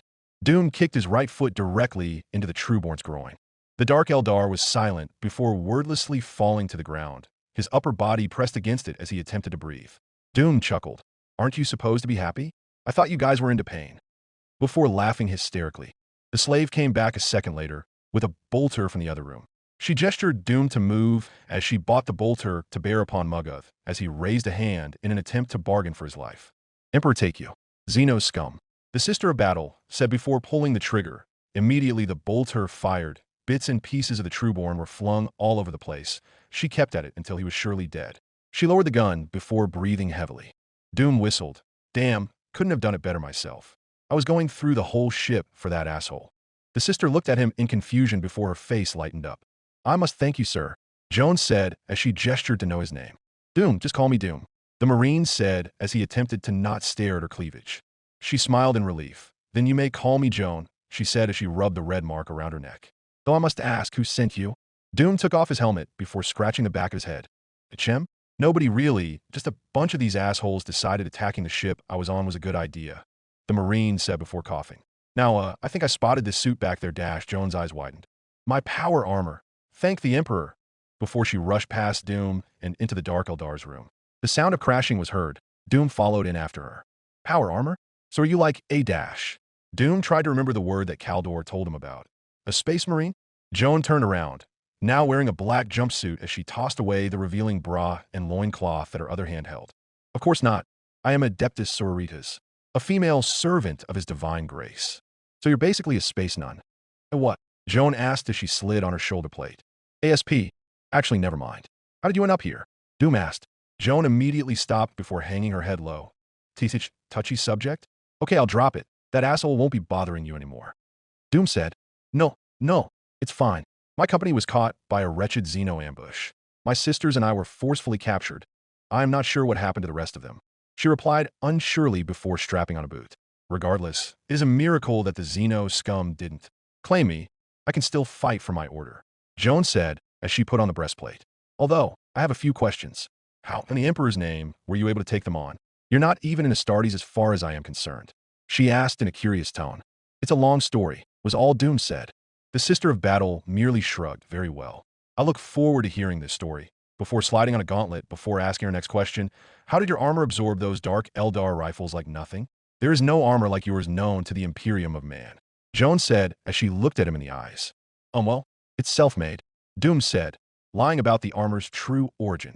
If so, then you should approach a tech priest with it. Finely engineered armor like that can save millions of lives, the woman said before taking a sabbat pattern helmet off the shelf. The two red visors of the mask gave the woman an intimidating look with her full armor set on. Shall we proceed? Before picking up her weapon, Doom put on his own helmet before walking alongside her. Yeah, but me and the others should have cleared out the rest of the ship, so you don't need to worry about getting attacked, Doom said as they came out of the trapdoor. The carnage of the room was apparent as they passed the corpses of both the SLYTH and Incubis before walking on the grav lift. It took a second before the elevator trudged down. Then I look forward to meeting them. I need to return to the temple and report to the Inquisition. They will want to hear about this. The grav lift finally reached the weapons deck control room. Arlecchino turned around from the council. Doom. My men just evacuated the dash. The jester immediately paused. Doom raised an eye before he looked to Joan, who held her bolter up at him. The Marine instantly reacted, slapping the gun barrel down just as Joan pulled the trigger, shooting the floor below as the metal caved in from the explosive shot. Joan's helmeted head turned to Doom. He could already tell her face was full of disgust without even needing to see it. What in the Emperor's name do you think you're doing? Joan asked as she attempted to repoint her gun upwards. What am I doing? What the fuck are you doing? Doom said. Joan attempted to wrestle her bolter's grip from his hands, trying to enact the Emperor's will. Now take your hand off my gun and dash. No, Doom simply said, to which Joan seethed in rage. Then I cannot believe it. To even think you are under his divine grace. You're nothing but a heretic, Joan said as she spat. Doom up until this point never felt any more pissed than what she just called him. Within a second, his metal hand shot up, grabbing her neck before lifting her up with ease. Joan gasped behind her helmet before she began struggling, her power armor scraping against the metal of the lift as she dropped her bolter. Do not call me a heretic, Doom said through gritted teeth. I have protected humanity from the horrors of hell since the beginning of time. I am the nightmare of demons, blessed by the Seraphim himself, and killer of the so-called Prince of Perfection. He began to apply pressure, cutting off her circulation. You, however, clearly know nothing about me or the word you just used to describe me. She stopped moving before there was a lengthy pause before Arlecchino spoke. Is she Dash? No, she's not, just unconscious.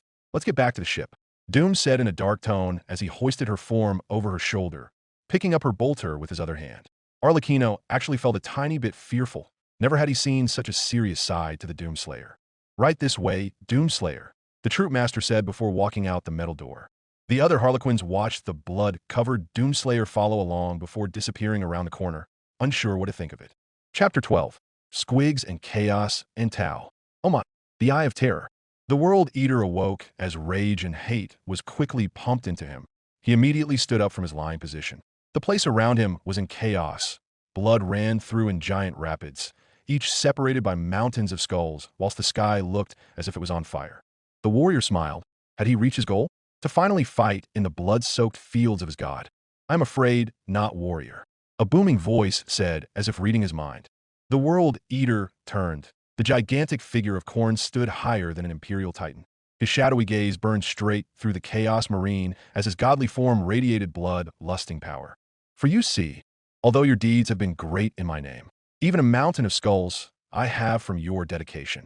There was a pause before the voice continued. You must prove yourself to me one last time if you wish to access these bloodied fields. The champion of Khorne kneeled before his god. Anything for the blood god. Good, Khorne said. Then find this mortal. A vision of a man wearing green armor appeared, and give me his skull. Only then you shall ascend to demonhood. Kharn the Betrayer woke up atop a pile of skulls he had recently claimed before passing out randomly. His Khornate berserkers that had joined him for carnage stood around in confusion. Within a second, he jumped down. His metal leggings thudded against the giant puddles of blood from the amount of dead Slainish Chaos Marines that didn't offer any challenge to the Khornate warband he joined. Bring upon me the strongest of Chaos Lords. Khorne has gifted upon me a vision. Kill the green, armored mortal. The legendary warrior said as he lifted Gorechild in the air and revved it up, a call to violence. Immediately, the warriors of Khorne around him cheered to their blood god Khorne as they rallied behind Kharn, yelling and screaming chants for their god. It was the calling of a new dark crusade. Blood for the blood god. Skulls for the skull throne. Rage against rage. Alionaretha's gift. The Doomslayer arrived back at the ship to see the reparation effort already in effect. A bunch of Dark Eldar corpses were piled by the side before being burned a blue fire, completely disintegrating the remains of them without leaving a trace. This allowed the mariners to repair and clean any of the damage from the ensuing fight. A few dead aspect warriors had their spirit stones taken as the precious jewels were taken below ship to a very closely guarded place. Doom walked through the airlock, kicking away a Dark Eldar body into the fire before walking onward with the unconscious Sister of Battle on his shoulder. A few warriors looked his way as he walked past them. They immediately backed up in shock. What? Doom asked before looking at his armor. Oh. The color wasn't even green anymore, just pure red from the amount of blood that he had spilt from his enemies. Not only that, he bet he must have smelled really awful as well. I would suggest to get your armor cleaned at the shower's Doomslayer. It is rather repugnant to look at. He heard a voice say before turning, revealing Machu walking with her singing spear in hand. The Doomslayer grumbled, sure. You guys got a place I can put her in? Doom said as he gestured to the unconscious form on his shoulder. Machu raised an eyebrow. There's a grav cell in the lower decks. My warriors shall take her to it. The Farser said. Doom wordlessly walked past her into the grav lift. By the way, I wish to thank you on behalf of my warriors. Word has it that you assisted a great deal in ending the battle. Don't mention it, was all Doom said before pressing the button and heading down. The troop master came up beside the Farser. Farser Machu, I would recommend too, not have your warriors criticize him in the foreseeable future. The Harlequin said before walking past her. Machu tilted her head in confusion before dismissing the thought and walking to where she was needed. Alionaretha's gift showers. Doom looked around in the expansive but empty stall ways of the shower room. The first armor piece he was removing was already his helmet as he plopped it down on a bench. He immediately occupied one of the stalls before turning on one of the strange faucets. Streams of water came pouring out as it splattered against his armor. However, even that wasn't enough as the dried flaky blood still remained on. The Marine grumbled as soon as he realized he would need to individually clean it off, something which he wasn't fond of. So without further ado, he went to work, grabbing a unique-looking sponge before attempting to scrub it off as he took off each individual piece. He took off the sponge in order to squeeze the blood out, only for half the sponge to look like it had been eaten off. Doom looked back at his armor before realizing that it was still covered in acid from the homunculus fight. Some of the compound dribbled off before corroding a hole in the metal floor. "Gah, shit." Doom yelled before attempting to find another sponge. "Trouble?" A female voice asked from the next stall. Doom looked to the left stall with a hint of surprise before his attitude straightened. "Yeah, you don't happen to have anything that won't get destroyed by fucking acid?" There was a pause before the voice spoke. "Here." Before a strange blue gel-like sponge was thrown over the stall door. "This should neutralize it." Doom recognized the voice. It belonged to Aeroleth, the howling banshee who seemed to dislike him. Why was she helping him now? "Thanks," was all the Marine said before applying the sponge to the chest piece. It worked like a charm as the acid seemed to dissipate, allowing for a further clean of the armor. However, the Doomslayer raised an eye in suspicion. "What the hell is up with you today?" he asked as he cleaned out his shoulder pad. "Excuse me. You know, ever since I arrived on this goddamn ship, you pretty much treated me like the Antichrist," Doom said as he removed a wad of brain matter from the hidden kink of his gauntlet. "What gives?" There was a pause. "I was too harsh on you," the Eldar confessed. Doom chuckled. Harsh wasn't even a word for the Marine considering how his life was. Constantly stuck between planes, fighting being his companion, and death being his only friend with the exception of Vega, of course. "What made you think that? Is that sarcasm or a question?" "Both." Aeroleth paused once more. Doom could imagine her smirking ironically. "Well, I believed I owed it to you for saving Eldar lives. First you attempted to not kill us, despite Killa Mincha kind attempting to make you his avatar. And for today, assisting in ending the battle so more could live to fight another day." There was another pause before she spoke. "Thank you." Doom washed out the last piece of his leggings before sliding it back on him, his form now shirtless as he cleaned off the rest of the armor with various scratches from demonic entities adorned his skin. Both his palms, however, adorned demonic-looking runes. They were there for a reason which he didn't like. He quickly stepped out of the stall, putting his now clean and shiny armor back on. He spotted aspect armor lying on a bench, possibly belonging to Aeroleth. "Well, for whatever it's worth. It was good talking to you too. Now I gotta check up with Machu to see what the fuck we're gonna do with the guys we saved." The female Eldar didn't reply behind the stall door as the faucet for her booth was still on. Apparently, she was still deep in thought. Doom simply shrugged before leaving the shower room. When the Doomslayer left, Aeroleth let out a quiet sigh. Alionaretha's gift bridge. "Ah, Doomslayer. I'm glad to see that the whole episode with the escape pod didn't end your life," the captain said, looking away from the Farser when Doom walked off the lift. "Well, get used to it. That's only the beginning with the amount of crazy shit I'm probably gonna do." The captain cringed before coughing awkwardly, looking back to the Farser. "As I was saying, Farser, there is still the obvious matter at hand." Macha nodded before turning to the Marine. "I had a vision of the future." Doom raised an eye. "Wait, so not only are you a psychic, you're a fucking fortune teller now." Awadash. "Listen, that does not matter. What matters is that we need to prepare. Another major battle will occur soon, involving some form of demonic intrusion," the Farser said. The Doomslayer chuckled. "Good." The captain and Farser seemed a bit uncomfy at the Doomslayer's willingness. The captain coughed again before speaking. "Regardless, there is also another matter. The slaves." "Yeah? What about them?" Doom questioned. "Well, you see, we are admittedly a bit surprised about the willingness to rescue them." The captain continued. And there's a pressing matter on what to do with them." "So what do you usually do with them?"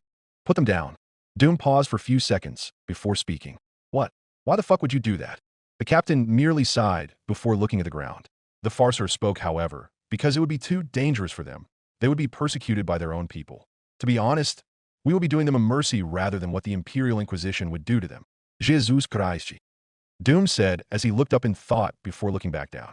"How about we let them decide then? They have already told us their choice, although with great distrust. They wish to be dropped off at the nearest planet, Lethe." "Wait, what about those blue guys?" "They're sure as hell not human." "The Tau? We will have to see what to do with them. As of now, they have dash within a second of warning of the ship's blared." Immediately, the captain turned, a serious look on his face. "Mariner, what is the situation?" "I don't know, Captain, but we're surrounded somehow." "Surrounded? Impossible. Not even dash a dozen of red manta ray, like ships appeared in front of the window, unless they had stealth drives." "Isha, damn it all." Immediately, the screen opened up, revealing a slightly aged-looking Tau, holding next to him a power sword by the blade that was longer than himself. "I am Commander Farsight, and I have come for my people." "Eldar," the Tau simply said. "Torture of Isha." The abandoned torture deck was shrouded in black. The deceased bodies of Dark Eldar laid strewn about the place, still mangled by the Doomslayer. It was in the doors at the back, immediately blew up in a fiery explosion before a bunch of yelling was heard. Blood Flag coming in first as he raised his choppa in the air, only to slowly lower it as soon as he looked around the place. Atsuk, there's no pansies around here, ta crump, cause they've already been crumped, the pirate war boss said before turning around. False alarm, Boise, the captain said before walking forward in a sulking mood. Brickfist, followed by Spookums, and then finally Mr. Nailbrain came out the doorway as they looked around the place. Blood Flag was inspecting in dead, dark Eldar. It looked as if someone had ripped open the top half of its body. Spookums held a key item, however, a small squig that seemed to be struggling in his grasp as the creature growled and kicked its legs at the orc commando. Gah, why'd we ave ta bring the squig? Shut your mouth, Spookums, Blood Flag said before looking around the place. Spookums immediately shut up as he concentrated on controlling the squig as it struggled even more. Geesh, looks like some of does spiky Boise bin air, Nailbrain said as he looked around the place. Blood Flag merely muttered, no, this ain't no spiky Boise doing. Otherwise they would ave their stupid altars all over the place. The captain said, whoever did this did it in orky-like fashion. Just the killin' and crumpin'. Bloodflag said as he held up a dark Eldar body. His arm looked as if it was broken in 3 different angles before his head had been bashed in. Come on, Boise, let's get to the bottom of this. The other 3 nodded before walking onwards, reaching a set of metal doors.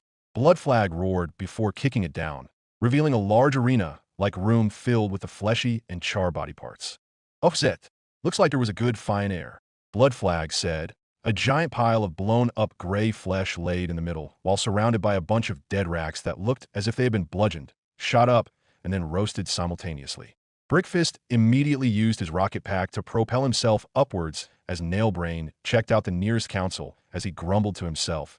Spookums attempted to hold the small squig steady. Nailbrain, find out what is Zog appeared here. On a boss, the mech boy said, after tinkering with the council before smacking it with his crudely made wrench. The mech boy was able to get it working before it displayed an Eldar video feed.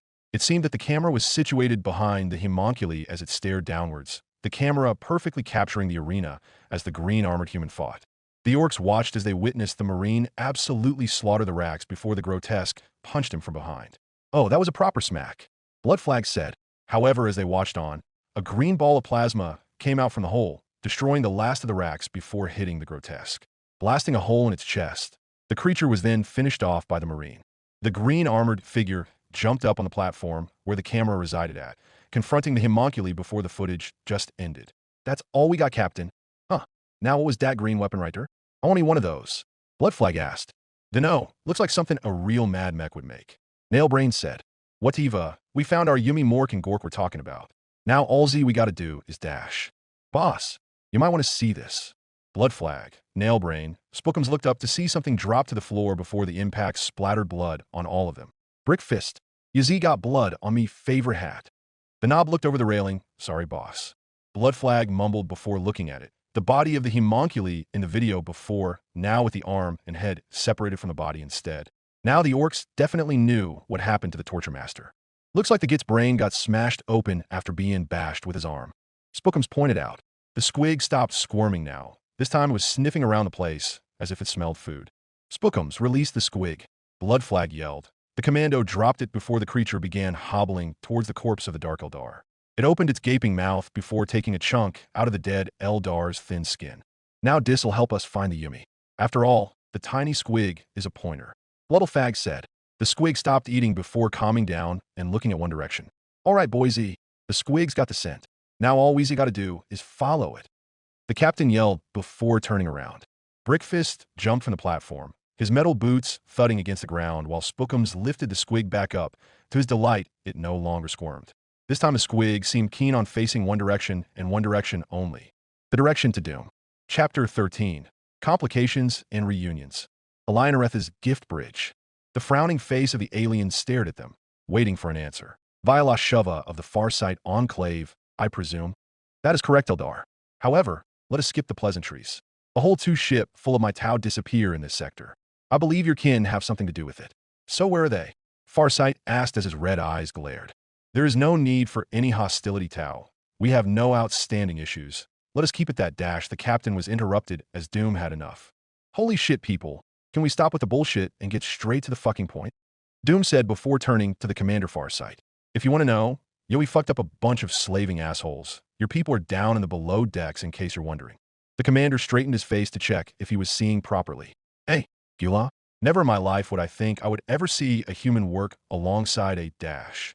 Do you fucking want them back or not? Doom said in a pissed of tone. The two Eldar looked at the Doomslayer with a hint of surprise. Ashova visibly flinched a tiny bit from the man's outburst before recomposing himself. Ah, yes, of course. The Eldar captain politely coughed before speaking. Pull up your ship next to Alinoreth's gift. We're already having our crew escort them to the airlock for your soldiers to pick up. The hardened gaze of the Tau commander retook position. Very well, Eldar. But if this is some sort of trick, my ships will ensure your deaths will be swift, the commander said before cutting off the line. Doom immediately turned around before walking towards the grav lift. Where do you think you're going, Doomslayer? Machu asked. Doom turned around when he reached the lift before pressing the bottom floor. I need a few questions answered. I'll tag along in a bit, Doom said as he took out a tiny papyrus from his pocket before the lift went down. Alinoreth's gift lower decks. In Dedicato Imperatum Ultra Articulum Mortis. Any idea what that means, Kane? Doom thought as the elevator reached the floor, taking off his left gauntlet in the meanwhile. Doom's hand grew red as a tiny bit of blood dripped off of it. The Eldar god spoke. Do I look as if I speak your dirty Monkey language? Wait, are you implying that you guys speak a different language? How the fuck have I been understanding you people? Doom said to the god of war as he walked down the expansive corridor into another room, briefly passing a few Taus who were being escorted by two dire avengers. The blue-skinned aliens looked at the Doomslayer in awe, possibly because of his deeds that they witnessed before they were ushered on. Another small blessing given by me. However, if you give me complete control, then I can dash. Nope, not gonna happen, was all Doom thought before putting his gauntlet back on. He had reached the prison room anyways. Walking in, he was met with the sight of a very pissed and gravity-suspended sister of battle. Doom simply stood there as they both looked at each other. The Doomslayer coughed in an awkward sense before speaking. Hi. Joan did not say a word behind her helmet. The aspect warriors hadn't even the need to take off her armor. The grav prison was already enough to keep her contained. Look, I know you're angry with that whole choking business. Unless you're into that. But that's not what's important. Doom said. Joan's gaze could have burned a hole in her Sabbath helmet. Then what is? I'm already disgusted at the mere thought of talking to you. Fine then, be disgusted. The Marine said. He took out the papyrus. But at least tell me, what the hell does this mean? He tossed the roll of paper to her. Joan witnessed the floating scroll before hesitatingly taking it. Her face scrunched up in confusion before a bit of surprise. Where did you find this? On the slaver ship, some guy in power armor who looked like he was on fire gave it to me. By the Emperor, it can't be possible. It just can't be. Yeah, can we stop with the shock factor and tell me what the fuck it is? I'm kind of running strict on time here. This is an inscription for the Emperor beyond the point of death, a chosen quote by the now dead Firehawks chapter. The Sister of Battle said. Chapter? Like from a book. Doom asked. Emperor's Throne. How are you this daft? Chapter, as in a Space Marine chapter. How do you not know what I refer to? Joan said in anger. Doom merely shrugged. Let's just say that I'm not from around here. Doom said before motioning to the papyrus that he had given her. So what the fuck is so important about it? I have an idea, but no way in the Emperor am I going to tell a Herot dash. Immediately, Doom tossed something at her. The surprised Sister of Battle caught the red bag, even as she laid suspended by gravity. Go on, open it. Joan glared at him in suspicion before slowly opening it. The face of perfection stared back, wide-eyed from the death that was inflicted on the Chaos God. The Sister of Battle gasped in shock before batting it away with her hand. The amount of warp taint emanating off of it was impossible. Gah! Emperor's taint. Joan yelled. Doom caught it as it rolled to the gravity before replacing it inside the bag. Yeah, it's the head of Slaanesh. What? The head of Slaanesh, I ripped it off her. His head? Fuck, I don't know. Regardless, I crossed the 6 circles of seduction and into his palace. Joan didn't even know how to process this info. Impossible. What you say is heresy to the highest degree. No mortal can overcome the warp unless received assistance from the ruinous powers. Doom sighed before cracking his neck and knuckles. Well then listen here, Joan. I don't know what gave you the idea, but I'm not someone who jerks off with barbed wire. I'm the Doomslayer, the slaughterer and boogeyman of those so-called demons. And traveling to places like hell is my specialty. Don't believe me? Fine by me. But I'll tell you what, Dash. Doom's body language immediately stiffened. Don't call me a fucking heretic, or I will hurt you, was all the Doom said before slowly crossing both arms together. Joan never felt fear, even against the worst of foes, but she felt that he was truly being serious. The Sister of Battle recomposed herself as best as she could. I find there is rumors that The Firehawks live on in some way after their entire chapter just disappeared in the year 963 of the 41st millennium. Joan paused as if finding the right words. Randomized aiding of chapters alike, turning the tide of battles. All with the same detail. Unknown space marines wearing fiery power armor. Like a Legion of the Damned. Doom said to himself. Well, thanks, the marine said before turning around to walk outside. Joan sighed in irritation as she floated there, watching the marine walk off. However, Doom turned his head. Oh, and by the way, we'll drop you off at Lethe. You'll be safe there? Hopefully. The Sister of Battle was honestly surprised at the Doomslayer's statement before he left the room, leaving her to her own thoughts. Elionoretha's gift. It is familiar. The conversation you just had with that mortal. Doom was a bit caught off guard with the god of war speaking within his head as he walked onto the grav lift. What the hell are you on about?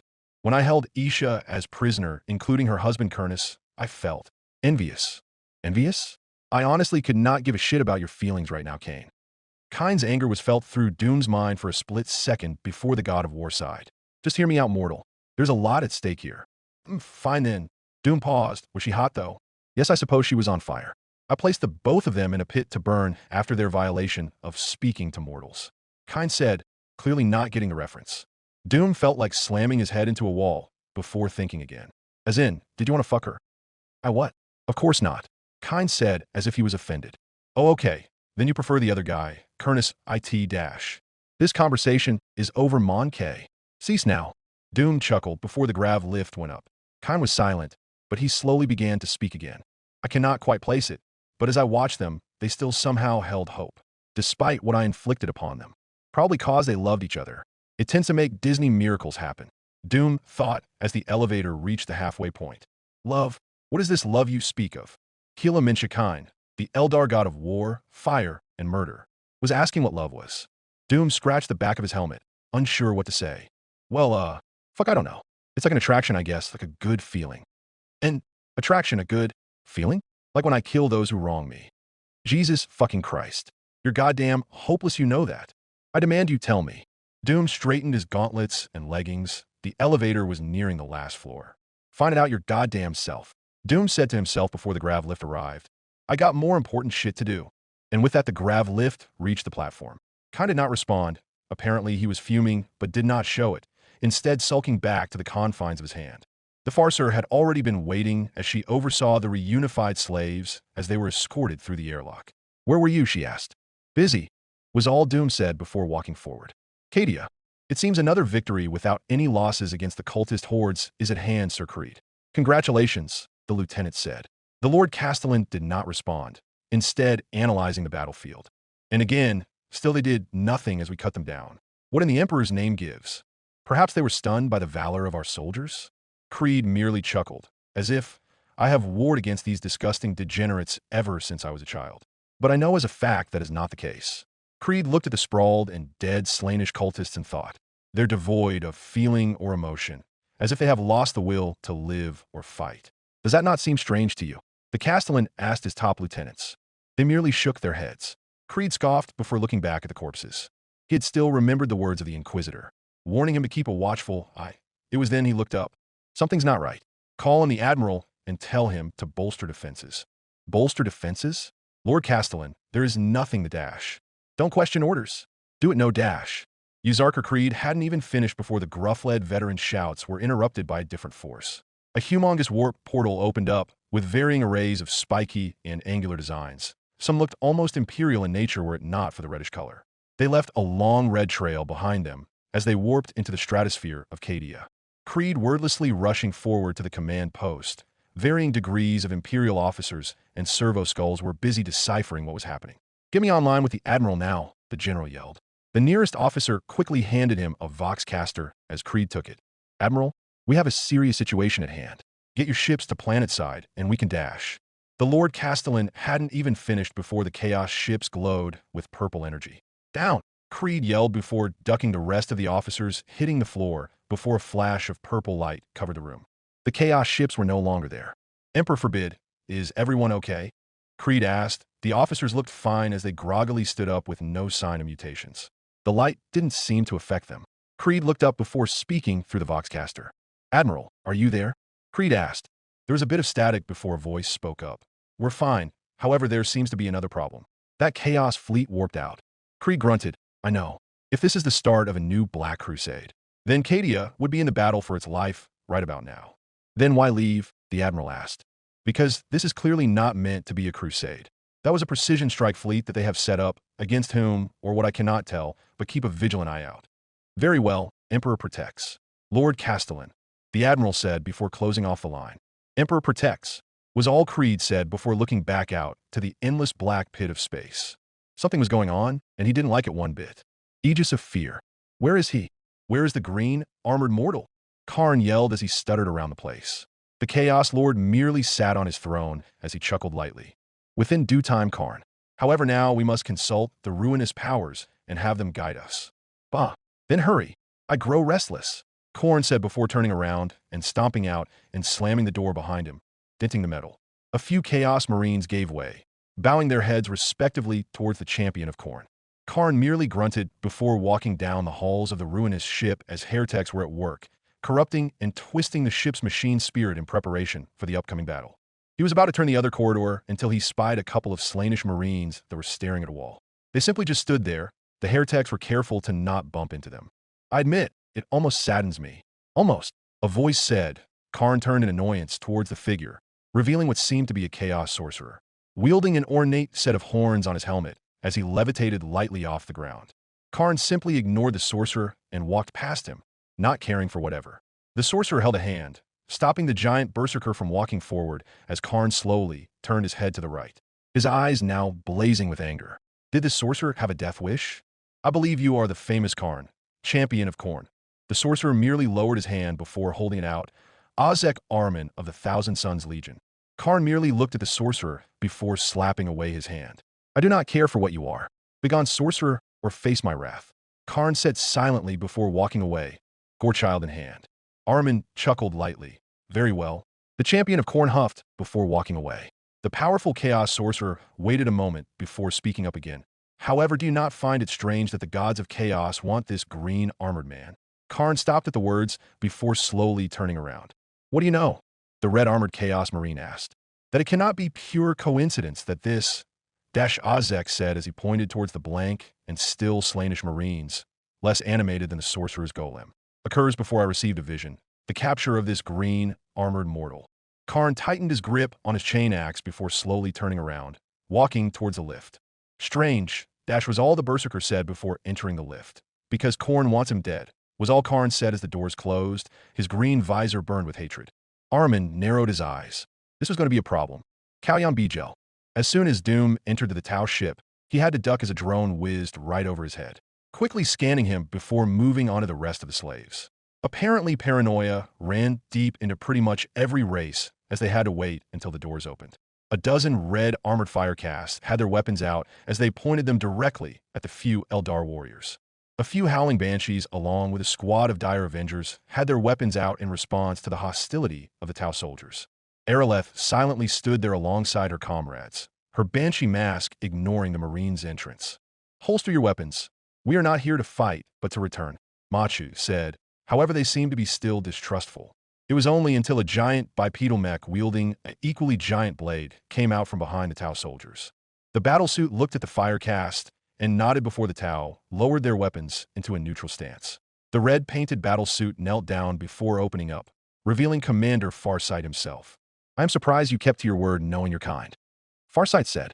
Although it was an insult, the statement seemed to be that of curiosity. Machu merely frowned. You do not know our kind, Commander. Let's keep it at that. This exchange is beneficial for the both of us. How so? What is a lone Eldar cruiser doing in this sector of space? The Farser spoke again. However, Doom was already bored as he turned away from the two conversing species. He spotted Aeroleth again before walking to her. So, Doom said as he came up alongside the howling Banshee Exarch. Who the hell are these Tau guys anyway? Aeroleth pretended to ignore him before the silence made her give in. They are a smart yet naive race, filled to the brim with all sorts of uses of technology, such as ion and pulse weapons. What about those drones? Doom said as another whizzed past his head. Aeroleth paused before speaking. Those are not mere drones, Doomslayer. Each contain an artificial intelligence of sorts. Doom looked at the hovering drone before it alighted next to a console, integrating itself with it. So if I were to, let's say, forcefully put a highly advanced 8.I with a network system so advanced that it has its own philosophy to it. Then would the drones still work? What? Nothing. Doom said before quietly walking away as the Banshee gave him a confused look before dismissing herself from him. He scanned the Tau ship, taking note of its angular yet elegant design patterns it held. Not as spacious as the Eldar ship, but spacious enough. His eyes spotted another one of the drone from before as it connected itself to another random console. Doom looked left and then right before slowly walking forward, the Tau and the Eldar leaders too engrossed in conversation to notice the man as he inspected the back of the drone. Araleth caught sight of him as she turned her head at him. The Marine scoffed before experimentally touching the back of the drone. "What are you doing, mortal?" A voice asked Doomside. It was kind again. "Nothing. Just checking this thing out." The Doomslayer thought before quietly opening up a back panel, revealing a few chips and wires. It was a miracle that most Tau, or even Eldar, hadn't even noticed him. It was then he saw a completely empty slot, looking as if it was meant to contain a chip, but was removed by some omnipotent force. "Correct me if I am wrong, but I do not believe Dash. I don't give a fuck what you think, Kane," the Marine thought, adding emphasis on the god's given name to show his annoyance and disdain. Doom could feel a searing sensation in his hand before it quickly dissipated. Kane was clearly pissed but couldn't do anything about it. Doom silently chuckled before reaching into his pocket, producing a small chip that contained the backup of Vega. "Hey, where are you, Dash?" A Tau Earth cast caught sight of the Doomslayer who had been tampering with the drone. The Marine cursed. "Hope this works," he merely thought before slotting the chip in. Within an instant the drone acted up. Rivets of energy sparked out of it as its visor cracked. Machu and Farsight immediately abstained from their conversation as they watched the console and lights go haywire before descending into an emergency yellow lighting. Automatically, everyone went in a high alert. The Tau first, as they shouted in anger before raising their weapons. Commander Farsight's battlesuit closed back up before raising his blade defensively. "I knew I was wrong to trust your kind. Clearly you have sabotaged our systems." Farsight spat as his mech stood menacingly in front of the Farser. Machu showed no emotion. However, she raised her singing spear in a combat stance as her eyes glowed with blue energy. "I'm warning you, Commander. It is not of our Dash. I'm afraid it would be my doing," a robotic voice said. A singular Tau drone, along with Doom, walked in the middle of the two groups. The Marine took off his helmet with a smile on his face. "I would recommend to cease hostilities, however." The polite drone said its singular optical visor was cracked, as it would be non-beneficial for both parties. Commander Farsight looked at the drone for a second before speaking. "What manner of AI are you?" "You are not one of ours," the commander said in an accusing manner. "Nope." Doom spoke up. "Everyone, I'd like you to meet Vega.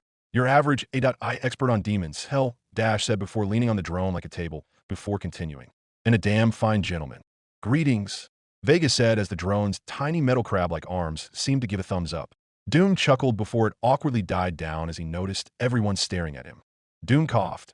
"Oh yeah, and I think I might have used up all of your ship's power. 2.4 terawatts of it," the Marine said before scratching the back of his head. Machu facepalmed.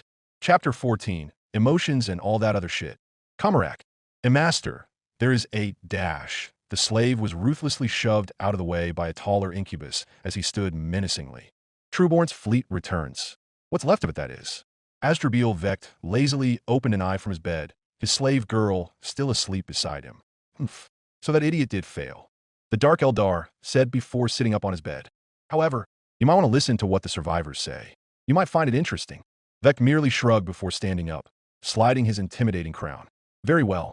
Let's hear it," the Archon said as the incubus nodded before holding out his hand, opening a holographic link. The live footage showed a badly banged-up warrior. His once flawless pale skin held burn wounds and scars everywhere.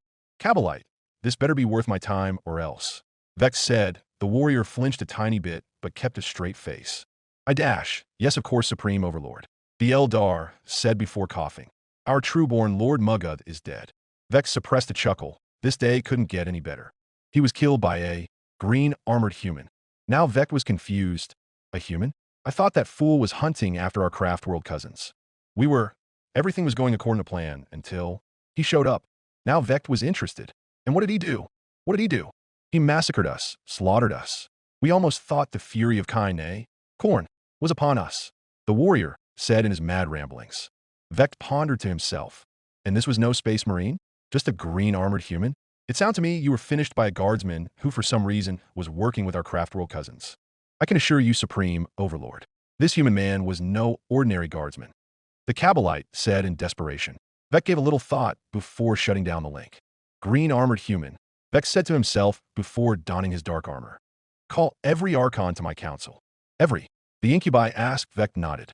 Yes, and tell them it is of dire importance. The Supreme Overlord said before staring out to the black spires of Comarak. He needed answers, not the ravings of Psycho. Just who was this green armored human? Kalyan Bijel.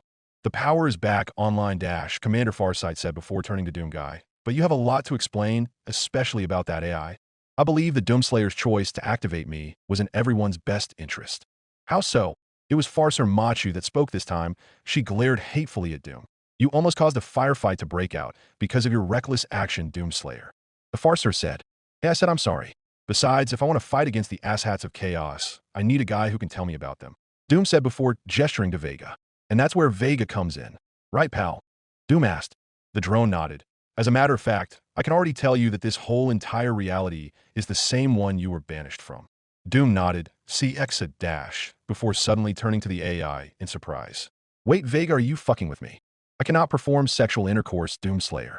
I am physically in Kappa dash. No, I mean as in, this being the same reality? Of course. What is the machine talking about? This time, it was Aeroleth speaking up in an annoyed tone.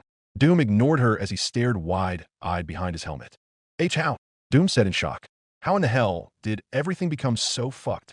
What happened when I was gone? The drone with its crab-like arms merely shrugged. I have gathered info sparingly from the Tau archives. I have also accessed almost every stream of info, even extending to planet Earth. Farsight looked at Doom. What? The drone could have gathered crucial military dash. Shut up, Doom whispered before looking back at the drone. And your assumptions were wrong, Doomslayer. You have not traveled into an alternate plane of reality, but instead you have traveled around 40,000 years into the future. Doom paused as he took in the info. So that's it then, was all the Marine said before turning around. Everything I worked so hard to prevent, and the same shit just happens again and again. Doom said, fuck it, I need some time to think. Come on, Vega. The Doomslayer said before wordlessly walking away, the drone following closely behind him, leaving the rest of a surprised Eldar and Tau behind. Aegis of Fear. How goes progress? Armin, the Chaos Lord asked. His throne was still shrouded in darkness, just as before. I'm receiving small hints along the way, clues within the warp, each pointing in the same direction. Ozek paused before continuing. The simplicity of the signs are unnerving. Ozek admitted. The Chaos Lord laughed before standing up from his dark throne. The giant figure came out of the shadows. Sporting pure black armor, his presence and aura dictated the forces of chaos, for he was one not to be trifled with. Ezekiel Abaddon, the despoiler. Then the gods beckoned death to this foolish mortal. Something I will gladly accomplish. Or we could follow my pursuit and capture him. Abaddon shifted in discomfort as his face sported an annoyed look, as if he accidentally stepped on some sort of insect. I'm afraid, Sorcerer, that you would need to discuss with Karn about that. Sure enough, Karn was staring at the Sorcerer Lord from the other side of the throne with complete hatred as he held both of his arms crossed. Ozek, however, seemed to ignore the death glare as the Sorcerer merely shrugged. Very well then, I suppose it would not be wise to go against the will of your dark gods. But the choice is still there, my lord. And I appreciate it, but I've already answered summons from a giant hulking figure came out from behind the throne, surprising both Karn and Ozek. His Terminator armor dripped with disease and goo, with every crack producing varieties of plague-bearing insects. His once magnificent armor, now permanently stained with the mark of Nurgle, he wielded a scythe that promised nothing but degeneration. This man was a herald, one that both champions recognized as they stood within vicinity of the host of the Destroyer Hive. Typhus, Ozek said. He brushed a man-eating fly away in disgust. An insect flew close to Karn. The Cornate Berserker paused before his hand shot out, crushing it in anger. Greetings, comrades, Typhus said. His helmet hid his disgusting features, yet he was definitely smirking beneath his mask. Karn looked ready to explode. I thought you said the strike fleet was in Korn's name, not shared with this weakling. The festered herald turned his head to the angry Marine. Ah, Karn, it has been quite some time since we fought. Ozek turned his eyes between the two of them. At first he had thought that dealing with Karn would be difficult. Now he had to figure out a plan to deal with Typhus as well. Silence your mouth, Typhus. That hive world was promised to us. Except when we arrived, your weak plague killed all of its inhabitants. You did that on purpose. Enough, Abaddon yelled in annoyance. Karn kept silent, but his visor still promised death. Now that you have stopped arguing, I wish to inform that Typhus is here on request of Nurgle. Ozek was now curious. What does the Plague Lord want with this green, armored mortal? Typhus was now a bit surprised. You know of this mortal? Ozek chuckled. Of course, now I'm truly intrigued. Abaddon raised an eye. The four most powerful champions in existence. Minus a fifth, of course. The scale of this has never happened since the Horus Heresy. Ozek said. Abaddon lifted a head in thought before realizing the truth of what the sorcerer spoke.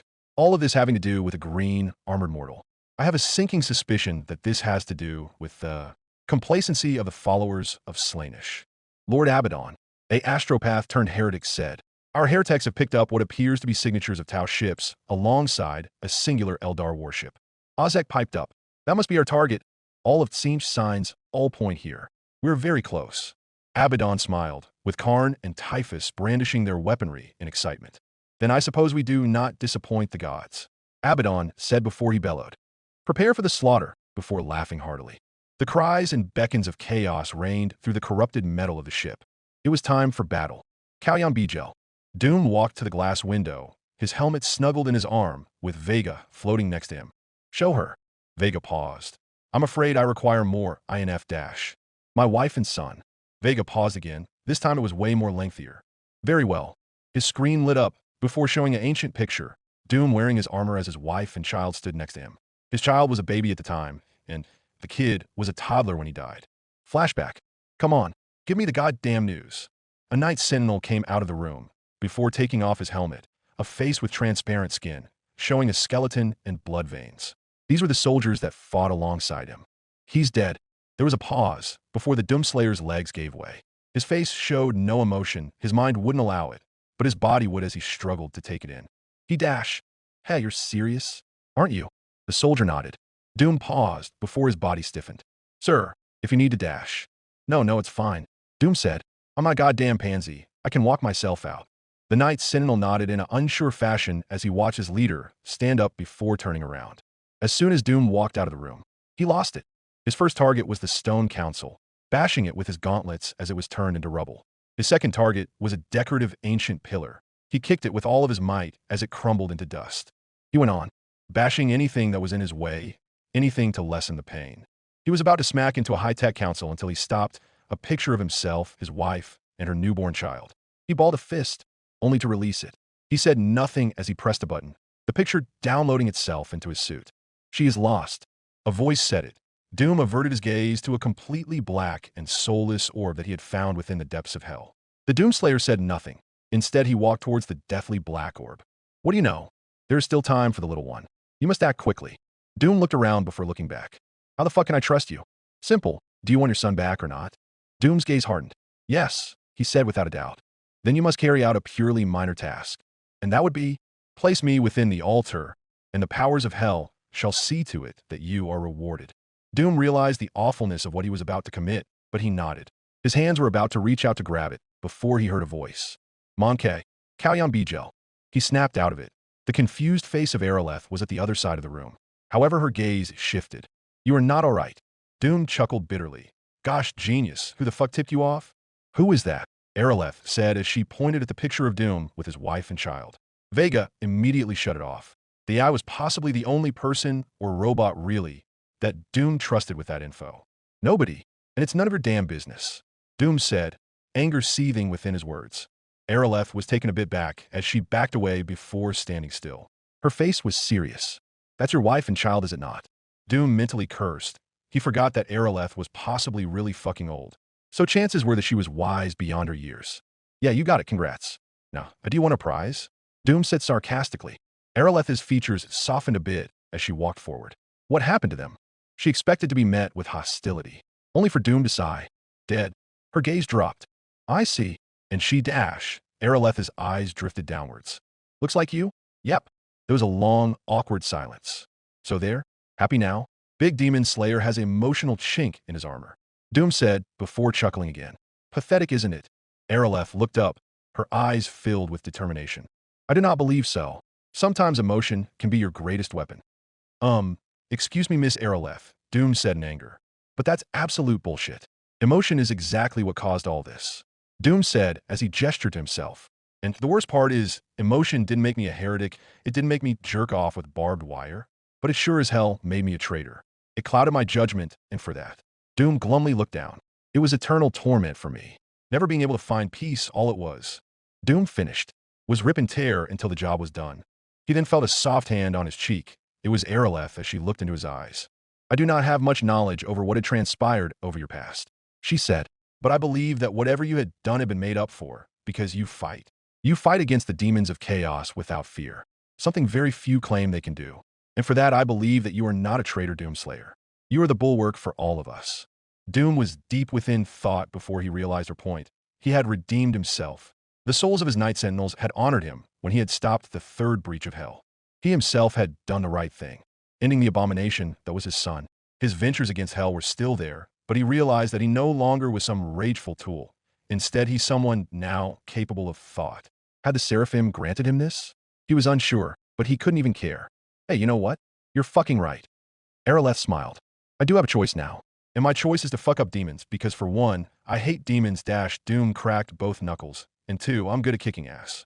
Almost on K, a warp portal opened up, dragging a slew of chaos ships, including a brand new despoiler-class battleship leading the fleet. The Eldar's eyes widened. I must rejoin my sis, Circe, before she put her helmet back on. Doomslayer, you must dash. The Doomslayer was already holding the doorway, his shotgun held by his side as Vega floated beside him. Puffed, already ahead of you, before pumping it. The Eldar nodded before preparing her power spear. The two ran down the hallway as Tau technicians were in the midst of chaos. Various engineers were already powering up the weaponry. They had already reached the bridge to see an arguing Farser in Commander. Machu saw Doom as she averted her gaze to him. She seemed pissed. Where did you go? Doom merely shrugged. I just did some thinking. I reckon it shouldn't matter. I'm still going to kick demon ass. Now, it was the Farser's turn to be confused as she looked at Aeroleth. It is a long story. It does not matter. The human cults draw near. They're almost within dash. A giant portal at the side of the bay opened up before Commander Farsight could finish. A bloodletter came rushing out, its long tongue beckoning the collection of skulls. It raised its blade towards the group. A few Tau soldiers yelled in surprise as they raised their weapons. However, it would be too late. For the bloodletter, that is. The Marine rushed forward, his fist meeting directly into its cheek as its bone and skin crumpled inwards. The Coronate demon was stopped directly in its tracks as it roared in surprise. Doom merely grabbed it by the horns before kicking its kneecap in, breaking its leg as the creature struggled before forcing it to kneel. The Doomslayer began to pull on its right horn. The creature screeched something awful as its horn came loose, a fountain of tainted blood pouring from the wound. Without a word, Doom drove its own horn directly through its head. The creature struggled even more fiercely before Doom twisted said horn, bending the bloodletter's head to a complete 180 and snapping whatever bone it had in its neck. It merely whimpered before falling to the ground, its ugly face still staring up with its body turned over. Doom turned around. Everyone was stunned in silence before Doom turned around. That's not even the coolest shit I'm about to do, before looking back at the slowly closing portal. Come on, Vega! The Doomslayer yelled before jumping in, the drone following closely behind him. There was a long and length pause before Farsight spoke up. Did that Gula just... Machu, who was equally stunned, finally spoke up. Yes. Yes, he did. Chapter 15. Oh, what's this? The warp. So this is what was really like traveling the warp. Absolute chaos as varieties of colors streamed past Doom's visor, almost making him feel like he was having a bad trip. If you take a left, Doomslayer, you should reach the flagship, Vega said. The small drone was deftly avoiding the random currents as it flew next to him. Doom spotted the one singular warp tunnel that guided them straight towards the despoiler warship. Had Vega not been with him, then there was no way he would have seen it. Got it, Vega, Doom said before reaching his hand out, the metal scraping against the currents of the warp. Now, be ready to dash. The small warp tunnel zipped past as Doom lost his handling. Their only ticket out. Oh, shit, that's not good, was all Doom said. Vega was silent before the A.I spoke. It appears that you just missed the target destination. What is going dash? Kind spoke within Doom's mind as he was about to finish that sentence until he saw the situation they were in as Doom free-falled through the warp. What in my name happened? Doom could imagine himself coughing. I tried to get to the flagship. It didn't work out. Stupid Monkey. Kind yelled before Doom's hand glowed red with blood and fire. Kind temporarily wrestling control as it grabbed onto a very rickety green-colored tunnel. And then, without further ado, they were dragged as the premature forces of the Wyak took hold, taking them to a different albeit close destination. Bloodflag's void ship bridge. Git ya stupid git. Bloodflag said as he smacked the hapless snotling directly off the ship console, holding the tiny squig within his hands, delicately placing it on the ship's controls. The smaller creature began yipping everywhere, as if it had a migraine. Spookum scratched the back of his bald green head. Boss, is there something wrong with the squig? Bloodflag was about to respond before another figure burst into the room, a weird boy as he held his head in pain. Boss, there's a real big one coming. Too much noise. Too much.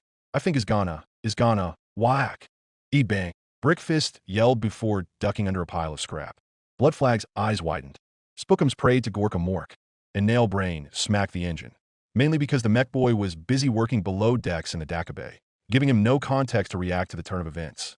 Instead, the squig stopped barking, looking directly at the weird boy as he held his head before stiffening and standing up straight, the orc psyker calming down as he withdrew both hands. Spookum stood close to Bloodflag as they both stared wide-eyed at the weird boy. Boss, I think it was a false Aldash. The weird boy exploded, getting blood all over the place as it stained the homemade console, as well as the scrap walls of the ship.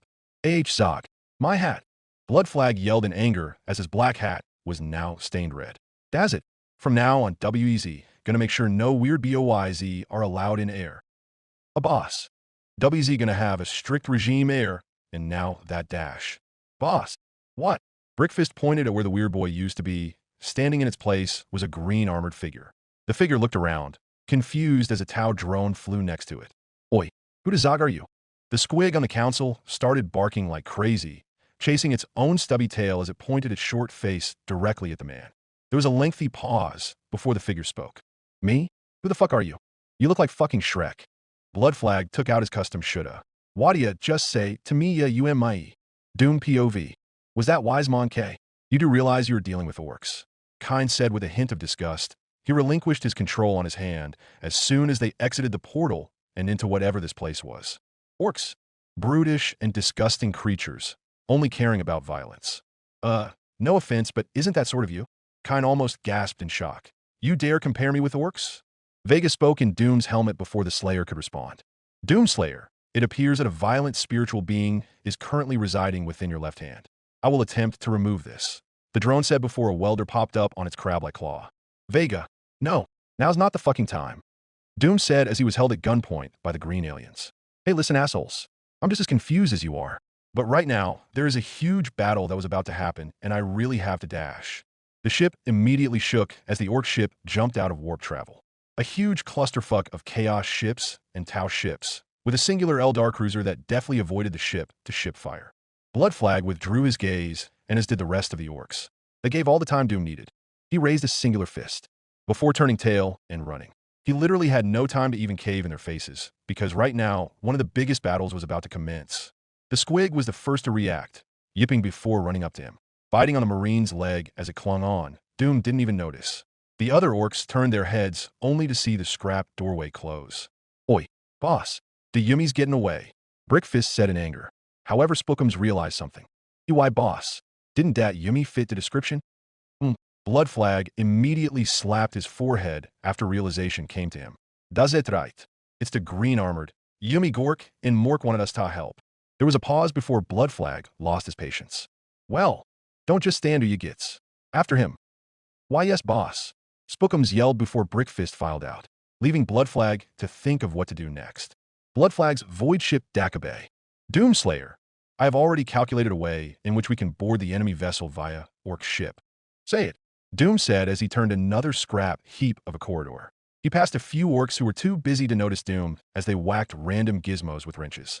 By investigating the Tau database, I have discovered that every orc vessel has what is called a grot launcher, which is designed to fire live humanoids. Oh great, I always wanted to be shot out of a cannon. Doom said sarcastically. Perfect, then we can begin right away. Vega said before his drone form began shifting until it was a circular disc, attaching itself magnetically to Doom's back. Oh what? Doom asked as he saw what Vega was talking about. A couple of tiny snotlings were busy playing around with what appeared to be a giant breech loader of some sort. One of them accidentally fell inside before it closed. A giant, resounding explosion sounded as embers flicked away at the cracks. The loader opened up. The snotling was no longer there. Kind spoke up. Truly your robotic companion cannot be Dash. Oi. Doom turned around to see another orc. This time he looked like a cyborg as the orc spat out a nail from his mouth, preparing his Daka. Uzi not a orc. Who the Zog are you? Doom simply stood there. I'm the Doomslayer, before jumping inside the loader, bracing for launch. There was a long, awkward pause as nothing happened. Nailbrain paused before he realized something. Wait, aren't you Dat Green? Yumi Gork and Mork wanted to help. Yes, I am. Doom said in an unsure tone as he nestled himself again. He had no idea what the green alien was talking about. There was another long pause as the breech loader didn't close. Okay, now how the fuck does this dash? It closed directly on Doom's face before firing, tossing the Marine through space as Nailbrain stared with a hint of confusion before taking out his radio. A few grots gathered around, scratching their heads at what had just happened. Boss, I's got some bad news. The Yumi just used a goblaba. What? Blood Flag yelled on the other end. Space. Doom's world was already a surge of motion as he was flung at an incredible speed, passing a few grot bodies along the way before he spotted his target, the Despoiler-class battleship as it came into view from behind an asteroid. He somehow miraculously kept on course. A few chaos beams whizzed past as fighters engaged in the distance. He was coming in fast before the side of the gigantic ship met him. Holding both arms out, Doom grabbed hold of the twisted metal before tightening his grip. He lifted himself up before raising a fist and punching downwards, denting the metal a tiny bit. Damn, fucking ship is tough. Doom said before throwing another punch with not much effect. Doomslayer, I calculate it would take around 22 hours of blunt force to breach through the hull of this vessel. I will begin to calculate a better approach. You do that. While I'm sitting my ass out, he dash. Something stirred next to him. Despite there being a vacuum, something was touching his leg. I turned his head to see a tiny pinkish-looking creature with an ugly-looking pug face as its clawed legs clung onto his leg, yipping at him. What the fuck is that thing? Ugh, a disgusting squig, kill it. Kine said within his mind, only for Vega to speak up. I believe the fungal-based life form can be of some assistance, Doomslayer. Let me hear it then. He narrowly tilted his head from some space debris. The creature known as the squig is capable of applying numerous amount of G-force when biting, even capable of penetrating power armor. Their stomachs also contain a very acidic compound that can disintegrate every known object, making it liable to consume even more material. Sorry Vega, but I really don't see how this tiny-ass thing is going to dash. The squig sniffed the hull of the Chaos ship before it opened its mouth, revealing rows of razor-sharp teeth. It bit down, taking a gigantic portion of the metal before ravenously biting, consuming the metal at an incredible rate. Holy fuck, I take that back, Doom said before grabbing a piece of the torn-off metal, prying away the edges as the creature went to work, creating a small-sized tunnel as it chewed its way through. Doom began to pry the edges before bending the metal completely, his upper body strength going to work as the metal slowly morphed to fit his size. He crawled 1 meter forward before the air rushed around him. The squig had done it. It had gotten him inside. Aegis of fear. The fungal creature's body flung backwards before Doom grabbed it, bringing it with him as he jumped inside the currently venting room as air was rapidly drained from it. Thinking fast, he spotted a small metal and black chaos altar, and without hesitation, broke it off the pedestal as a stream of black and corrupt energy faceted out before smashing it on the newly made hole in the hull. It proved to be an effective, airtight sealant. Doom merely patted his hands together before turning around. The small squig was now on the floor as it sniffed around before looking up at him. There was a long pause. Vega, is something supposed to dash? The squig merely yapped at the Doomslayer before its stubby legs carried it off, going under a blood-soaked vent as it left Doom by himself. Okay, an unfortunate turn of events, Vega commented. Regardless, if you were to dash. There was a pause. Doom had immediately noticed it. Vega? You okay there, buddy? Error code 37. Please recharge this unit at the nearest station. Thank you. An automated message came from inside Doom's helmet before he felt the drone on his back power down. It appears that the machine has ran out of power. Typical. Kine said. Doom immediately shook with anger. Shut the fuck up, Kane. Nobody cares about what you think. The Doomslayer said. Now he was beginning to grow pissed. And where the fuck is the map to this place? They sure as hell don't have it on the goddamn Eleva Dash. Doom was about to finish that sentence before the metal and barbed door behind him slid open as the harsh metal scraped against the interior. Immediately, the sounds of heavy weapons being lifted was heard. Doom slowly turned around to see a whole hallway full of a different enemy this time, wearing power armor like Kaldor. It's just that this time, everything just felt wrong about them wearing it as they held an unholy feeling to them. Doom could take one look at them before realizing he was no longer dealing with demons, but something else entirely. How the hell did they know he was here? There was a chuckle as the whole hallway line slowly made way before an unhelmeted Chaos Marine came forward. His pale and mutated face, now filled with sharp teeth and a mismatched jawline, were particularly hideous to look at. So, this is the mortal? The green, armored mortal that our gods wish for his painful death. Is that not right, my brothers? The Chaos Champion said. There was a series of thundering shouts promising death and despair. Doom looked them up and down. Sorry, but who the fuck are you people? The Chaos Champion tilted his head for a second. Us? US. We are the warriors of chaos, destined to serve the dark gods and serve a PLA dash. Doom sputtered, almost laughing. What is so laughable, mortal? The Chaos Champion said as he drew his Chaos Bolt and sword, both with a spiky and unholy aesthetic. Sorry, but holy shit. You actually believe in that ascension bullshit? Doom chuckled as he struggled to contain his giggles. God, even back at UAC, at least they worshipped hell to power a fucking light bulb. You guys literally have no other excuse. The champion raised an eye. The rest of his warband, hardened former Space Marines that had submitted to the promise of dark power, also looked unsure of what to do. Normally their opponent wouldn't be so upbeat. Doom sighed before he made the first move. So what the fuck are we waiting for? Are we going to fight? He was immediately answered by a super-powered black metal fist directly in the chest, sending him flying across the hallway and into the corrupted steel of the ship. The corrupted metal bent around Doom's body. Immediately, the entire warband, including the champion, burst out into raucous laughter as the halls literally shook with the resonating noises. Doom effortlessly stood up from the wreckage. The laughing stopped. Doom paused. His stature was deathly still. Next time, give me a ready up, will ya? Doom said in a seething tone. He rushed forward, his boots caving the metal around him like liquid as his steps carried absolute rage. The champion got over his surprise before yelling out a battle cry and challenge. However, the champion did not see the Marine's fist before it collided directly into the champion's black armored stomach. The mere force of the punch bent the metal around the Chaos Marine's flesh into a twisted amalgamation of flesh.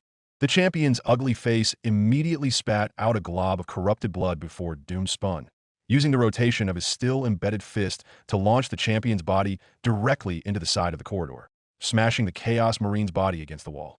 The power armor literally became one with the rest of his body as his flesh shifted from the sheer amount of force. It was then that Doom finally extracted his bloodied gauntlet, turning around to the rest of the warband. They had their bolters out already before they opened fire. Well, that was a welcome change. Normally demons would hesitate as soon as the biggest of them were killed. Doom had to immediately react, pulling the champion's corpse off the wall as any flesh that was attached to the wall was torn off. Within an instant, his new bullet shield took the brunt of the first volley before the Space Marines had to reload, the metal corpse being torn apart by the explosive firepower of the Chaos Marines, making it now useless. But that was all the time Doom needed before he unveiled what he had been setting up. The Predator armor had been specially designed with the ability to open pocket dimensions, these pocket dimensions containing any weapons he might have found on his journey. He had decided the best weapon in this situation would have to be his favorite, the chain gun. He rose from the destroyed corpse before turning around, bringing the tri-barreled weapon to bear. He smiled within his helmet before clicking a button, accessing his second favorite mode, Sentry Mode.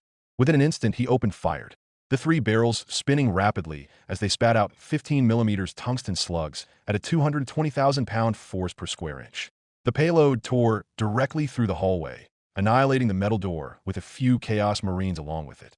The rest that were too slow were practically torn apart as the sheer volume of slugs breached their armor, bounced around inside, making a flesh cocktail, before exiting out and bouncing around the hallway in a beautiful shower of sparks.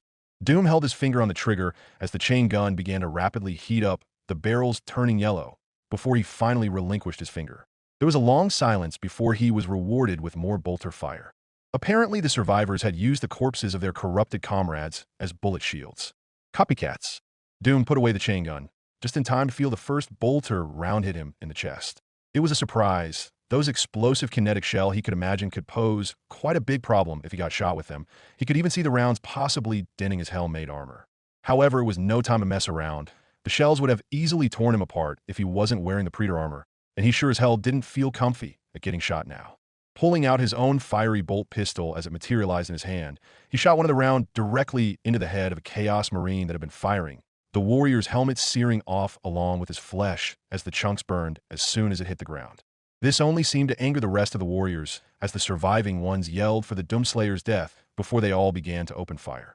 Shit, Doom yelled before dashing forward. jumping behind a few bodies before the entire hallway behind him was torn apart. So that's why the hull of the ship was so thick. Immediately, the warriors began focusing fire to keep Doom suppressed behind the small pile of power-armored corpses, their fire tearing their dead comrades apart. Doom's cover was not going to last long. Luckily, he already had an idea, something which was designed to work with his Predator's suit. He steadied his breath before concentrating, felt energy beginning to billow within his right hand before it formed into a red, solid, unnatural-looking ball. Doom didn't even look before tossing it over, soaring through the air as the siphon grenade left a trail of dangerous-looking lights in its wake. Immediately, the Chaos Marines yelled out in warning before a few began to retreat from cover. However, they could not predict that the hellish grenade was impact-based. The results were instantaneous as the hallway glowed with crimson red. A bubble of chaotic and uncontrollable energy formed with all the warriors caught inside of it. The Chaos Marines began to hack and cough as hellish ruins appear below them, their own essence of chaotic energy being robbed from them before being infused for power by the Predator suit. Most of the Chaos Warriors attempted to tear away their own helmets in an attempt to gasp for air, an ironically mortal need, before puking and collapsing to the ground in pain. To have their own essence taken was like a human having his own marrow extracted.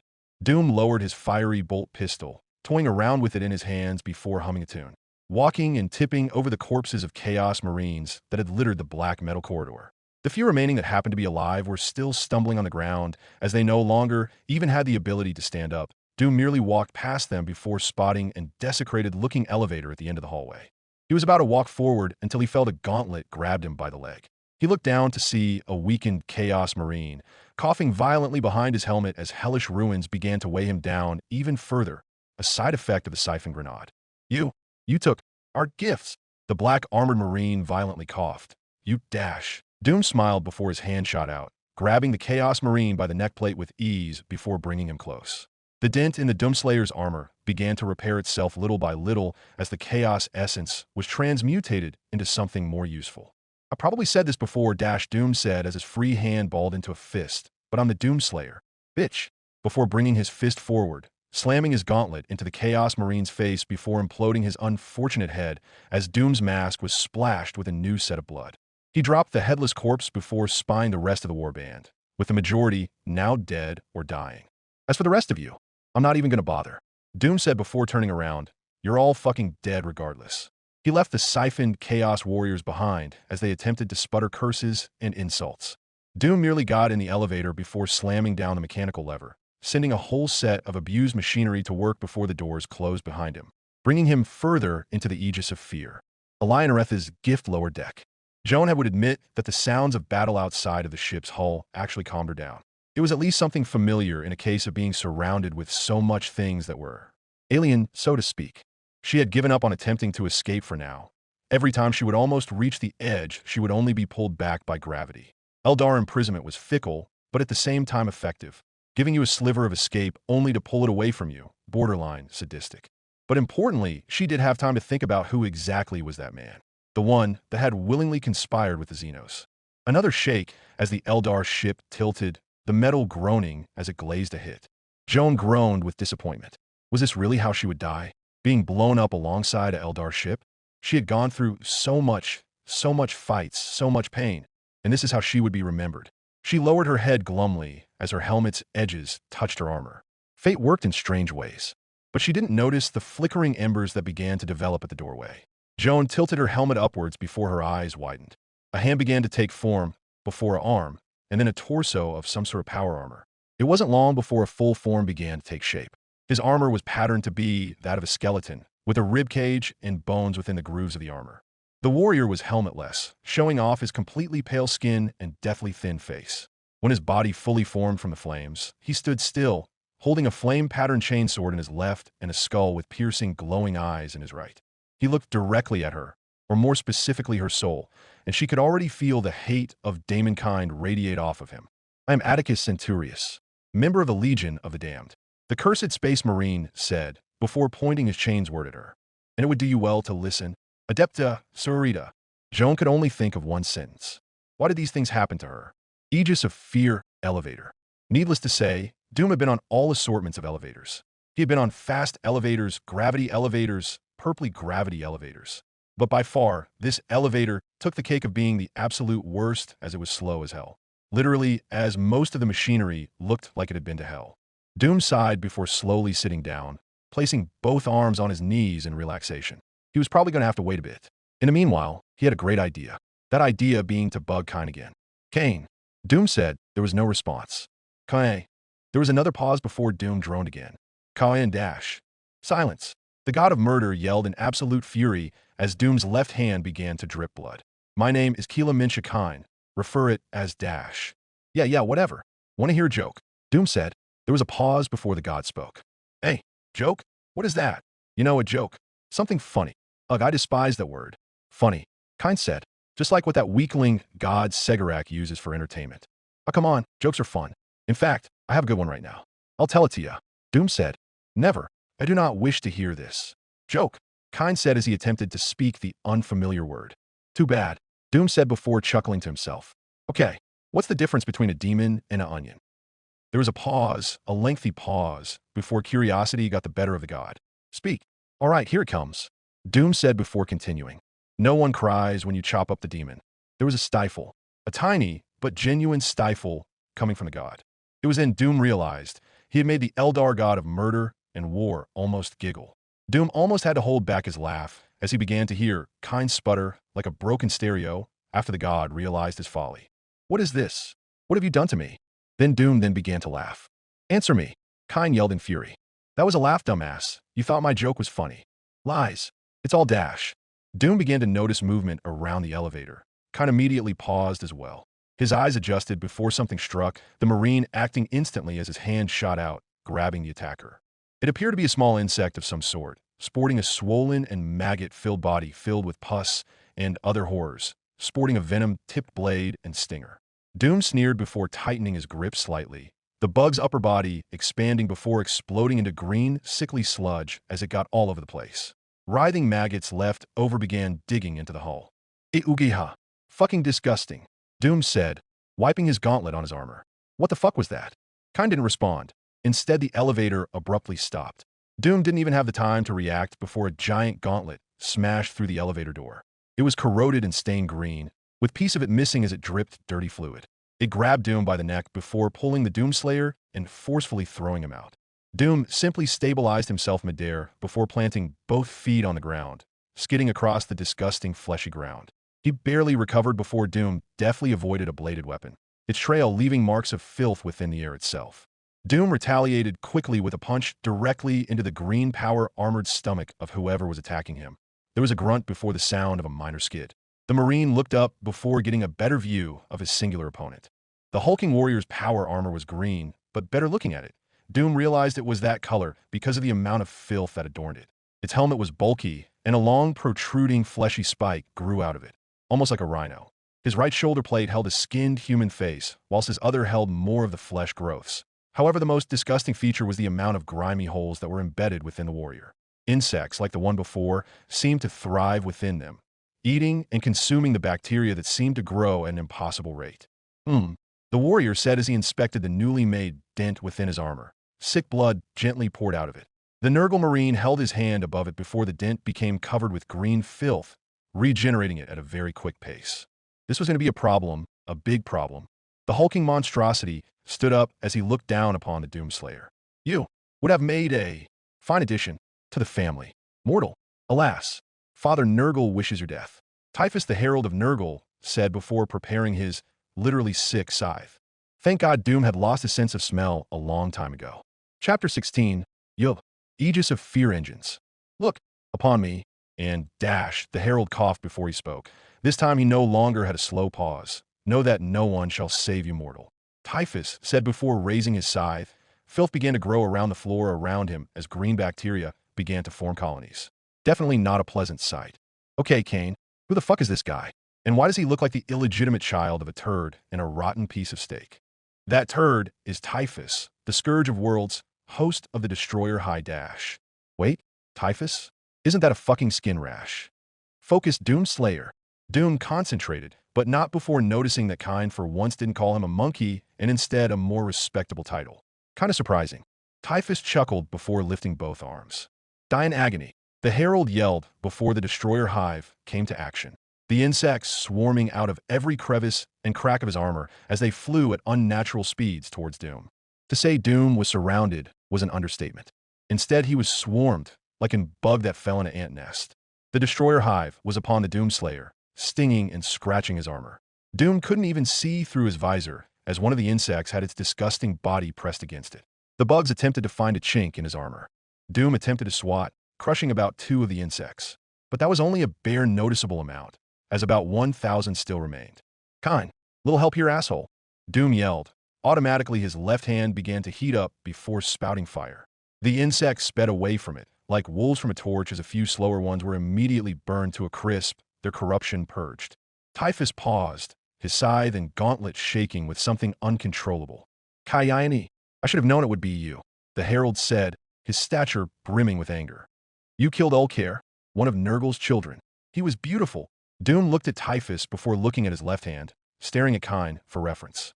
"Ugh, he's referring to that time in Typhon Primaris. Killing that great, unclean one brought me much joy," Kine said. The Doomslayer looked back up at his arm before staring at Typhus. He paused before he decided to rant. "Shut the fuck up. No one cares about your fucking family, you oversized piece of shit." Typhus yelled in anger before banging his scythe against the ground. Automatically, the plague colonies on the ground began acting up before they began to disturbingly form into shapes. And then they began to grow. It took 2 seconds before a few figures fully formed. Molted green humanoid creatures, just as corrupted and degenerate as their master, with a single eye to guide them. They raised their decaying weapons as they screeched out, guts out on display. Doom had to say, these guys could give a Mancubus a run for their money on how fucked they looked. The first one rushed towards him, rusty blade raised in the air as it screamed on the offensive. Doom took out his shotgun, blasting its shoulder straight off. The demon screeched as it slowly attempted to regenerate, only for Doom to press his shotgun against its heart, blasting another hole as the creature turned into sludge. The other 2 rushed forward, seemingly angered by the loss of their younger brother. Doom didn't really give a shit as he caught the arm of the first one, kicking his leg forward before effortlessly ripping off the appendage.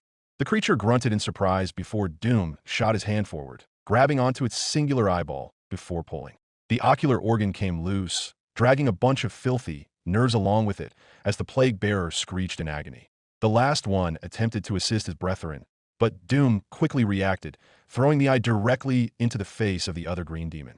The eyeball exploded into green slime as it covered the plague bearer's face with it. The creature momentarily stopped as it rubbed at its face, all the time Doom needed. The chainsaw was out as Doom plunged the blade of the industrial weapon into the demon's groin. It stumbled before Doom revved it up. The plague bearer screamed out as the Doomslayer began to bring it upwards, trailing its guts and putrid blood on the floor of the ship.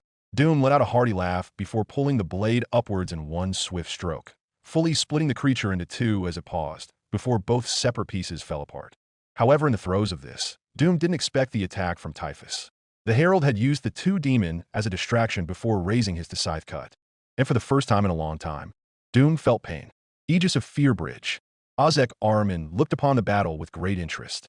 So much he was learning from watching the fight within the bowels of the ship. Apparently this Doomslayer had the mark of Kine, handy to know of course.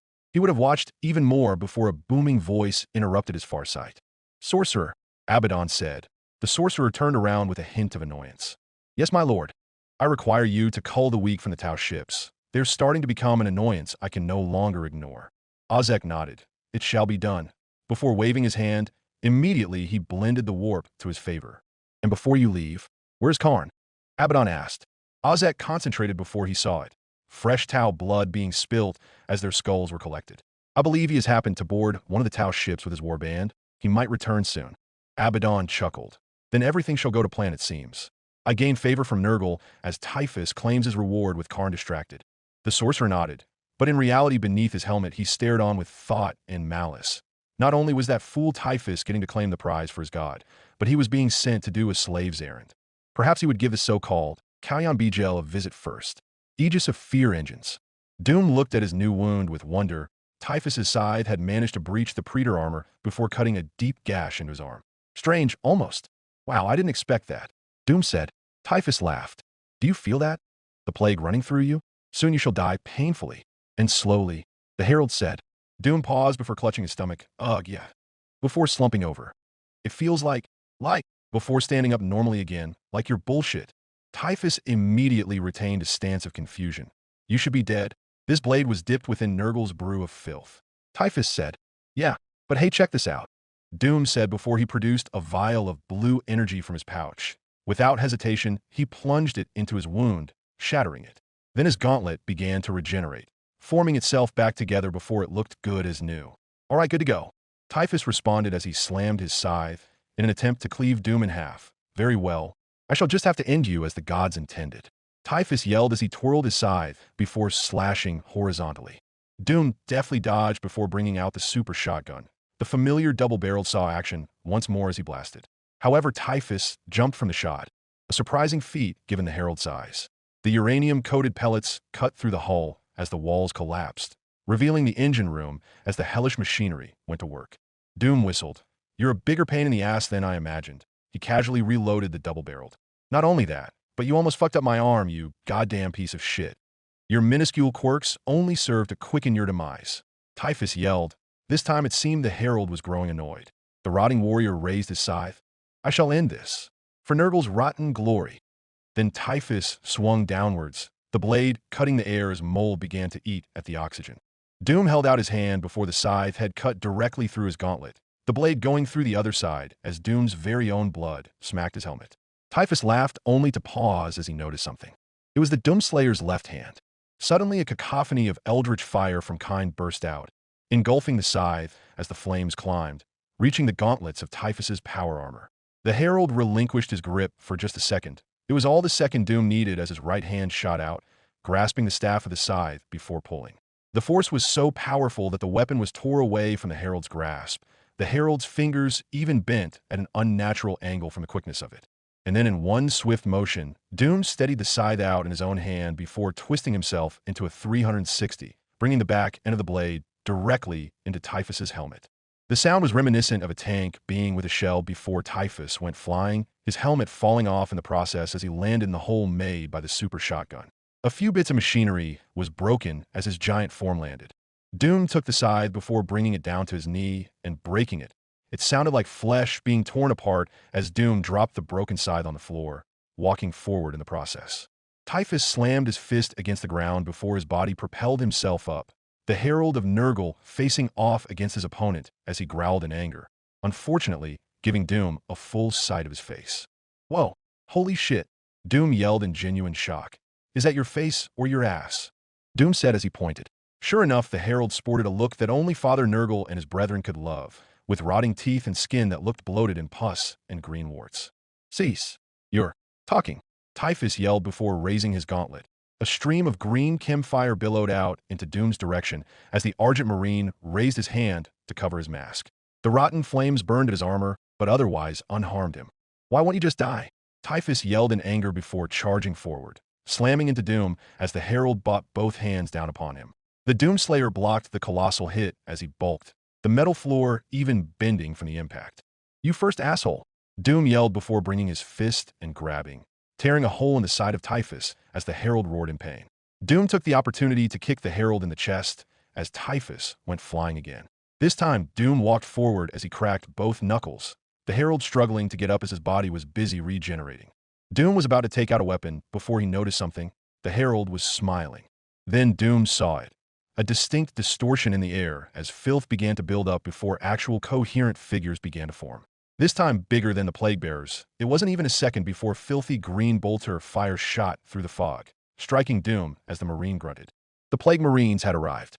A dozen of them cackled in glee as they opened fire. Doom had to cover his mask as he was struck time after time, the explosive rounds doing a number on his armor. He needed to get to cover, and fast. More plague bearers were even starting to appear as they rose out of the filthy ground. He pressed his foot against the floor before pushing off, bending the steel below as Doom went sailing through the air. Bolter fire zoomed past his form as he landed behind the metallic pillars of the Aegis, the bolter fire crashing through. Doom was about to retaliate before he felt something pull at his arm. The walls were growing flesh now as the Nurgle-infested warp energies produced by Typhus began to go into maximum effect. A mouth of rotted teeth was clamped on Doom's arm as rotted eyes peered at him. The cover had grown a face of pure malignant growth and intent. Doom grunted in annoyance before slapping it. The flesh was literally obliterated as the face screeched out, returning back into the original pillar before the Plague Marines opened fire again, tearing the pillar apart. It was only coincidental that his suit had cued the song, Rip and Tear. Damn it, Doom simply said. His armor was coated with filth as bacteria began to grow. His form was getting considerably slowed. Fucking pain in the asses. Doom yelled in anger. What shall you do now? Kine asked. You could choose to let me reign over. I can obliterate all of them. Doom thought about that for a second before a singular idea came to his head. I have a better idea. He hesitantly reached into his pouch before he produced something. A red sphere with glowing orange energy. A visage of a flaming skull existed within it. What is that? Kine said in curiosity. I didn't want to have to do this. But these assholes really aren't giving me a choice, which is completely fine by me. And then Doom smiled a bit too happily before crushing it. His pupils dilated before nothing but hatred and rage reigned within them. His conscience immediately escaping him as his mind becomes something. Immediately, the fleshy ground around Doom retreated around him. The festering warp clouds dissipated as the Plague Marines looked around in confusion. They could never know what was about to hit them. Doom was now in berserk state. Chaos helped them all. Tau Cruiser. Karn ripped the head off the last Tau soldier. He had admired his handiwork as he threw the corpse with the rest of the bodies. His rage would be suffice for now. He turned to the rest of his war band as they busily began collecting the skulls of their latest victory. He stomped forward on the bloody ground, intending on moving forward before he felt it. Rage. A lot of old rage. And it was all coming from the aegis of fear. He had known his war band had sensed it as well.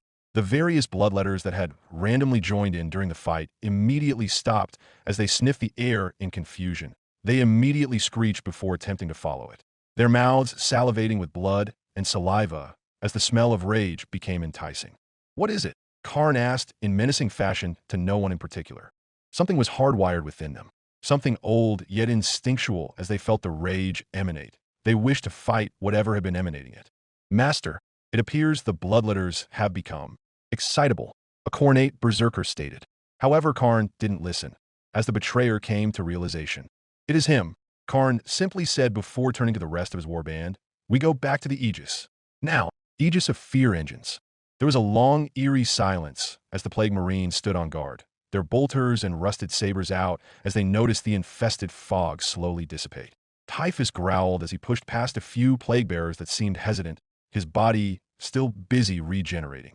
The herald glared at the pillar as he attempted to channel the powers of Nurgle only to find out his connection had been cut off.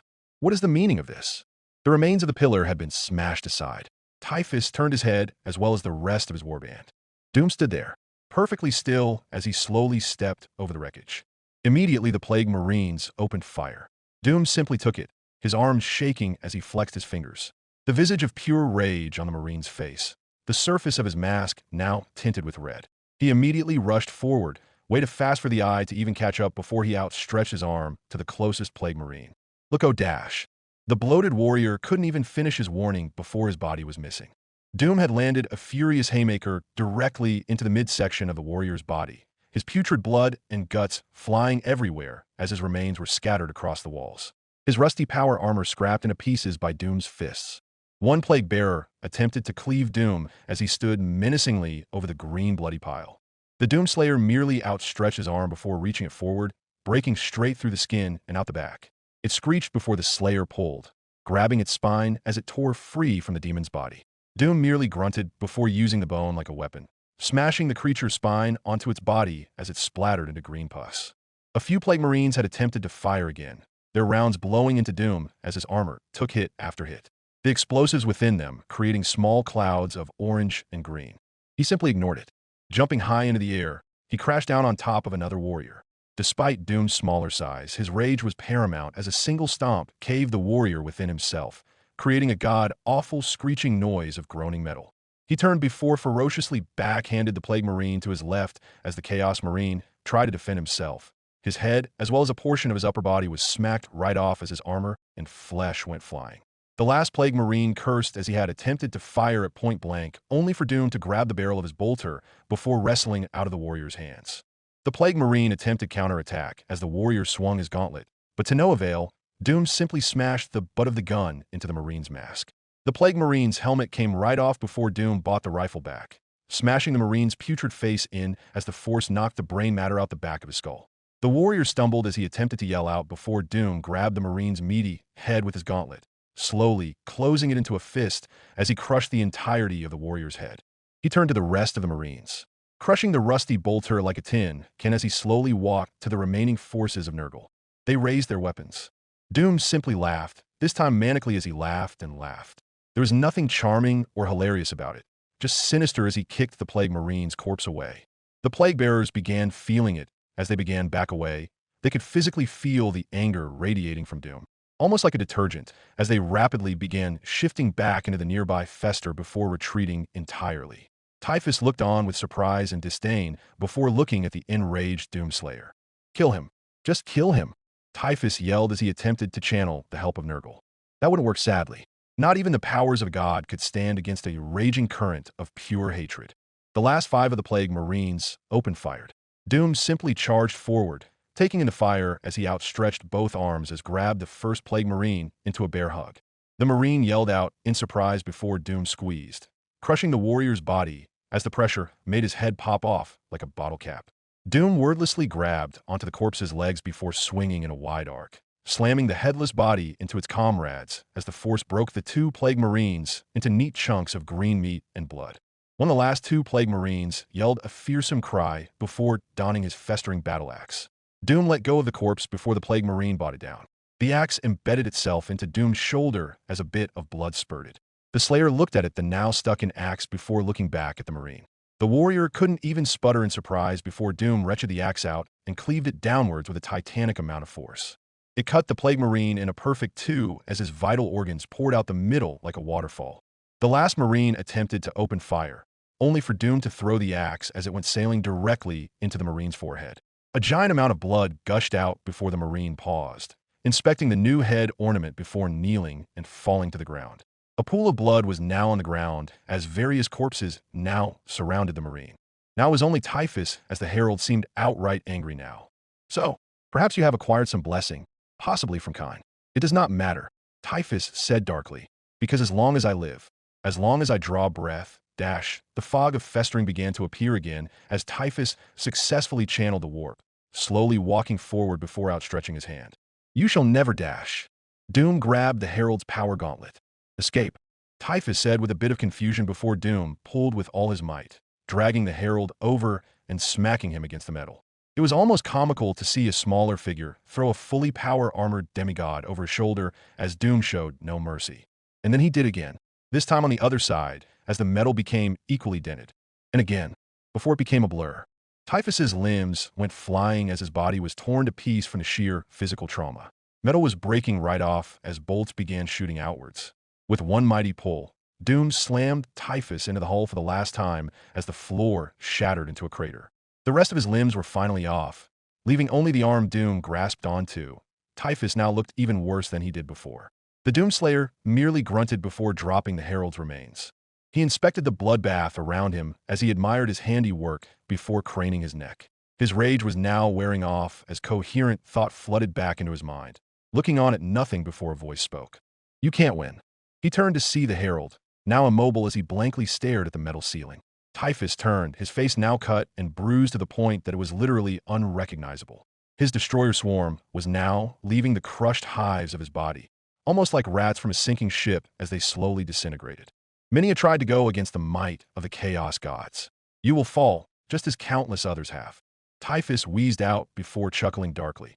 "And when that occurs, I will be there to witness it all." Doom sighed, stretching his arms as he bent his hands before walking to Typhus.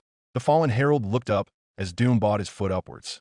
"Cool story, bro," and then sent it downwards. The power exerted from the leg sent through the Herald's chest made Typhus implode all over the ground as sticky pus and bloody mucus was sent across the floor.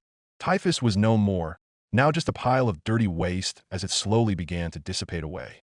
Doom raised his foot back up before looking at his boot. He gasped in shock and surprise. "Ugiha, Kane, I think I stepped in shit." He immediately retched as he attempted to scrape his foot against the floor. "You just defeated the scourge of a million worlds, and the only thing you're concerned of is if you stepped on excrement."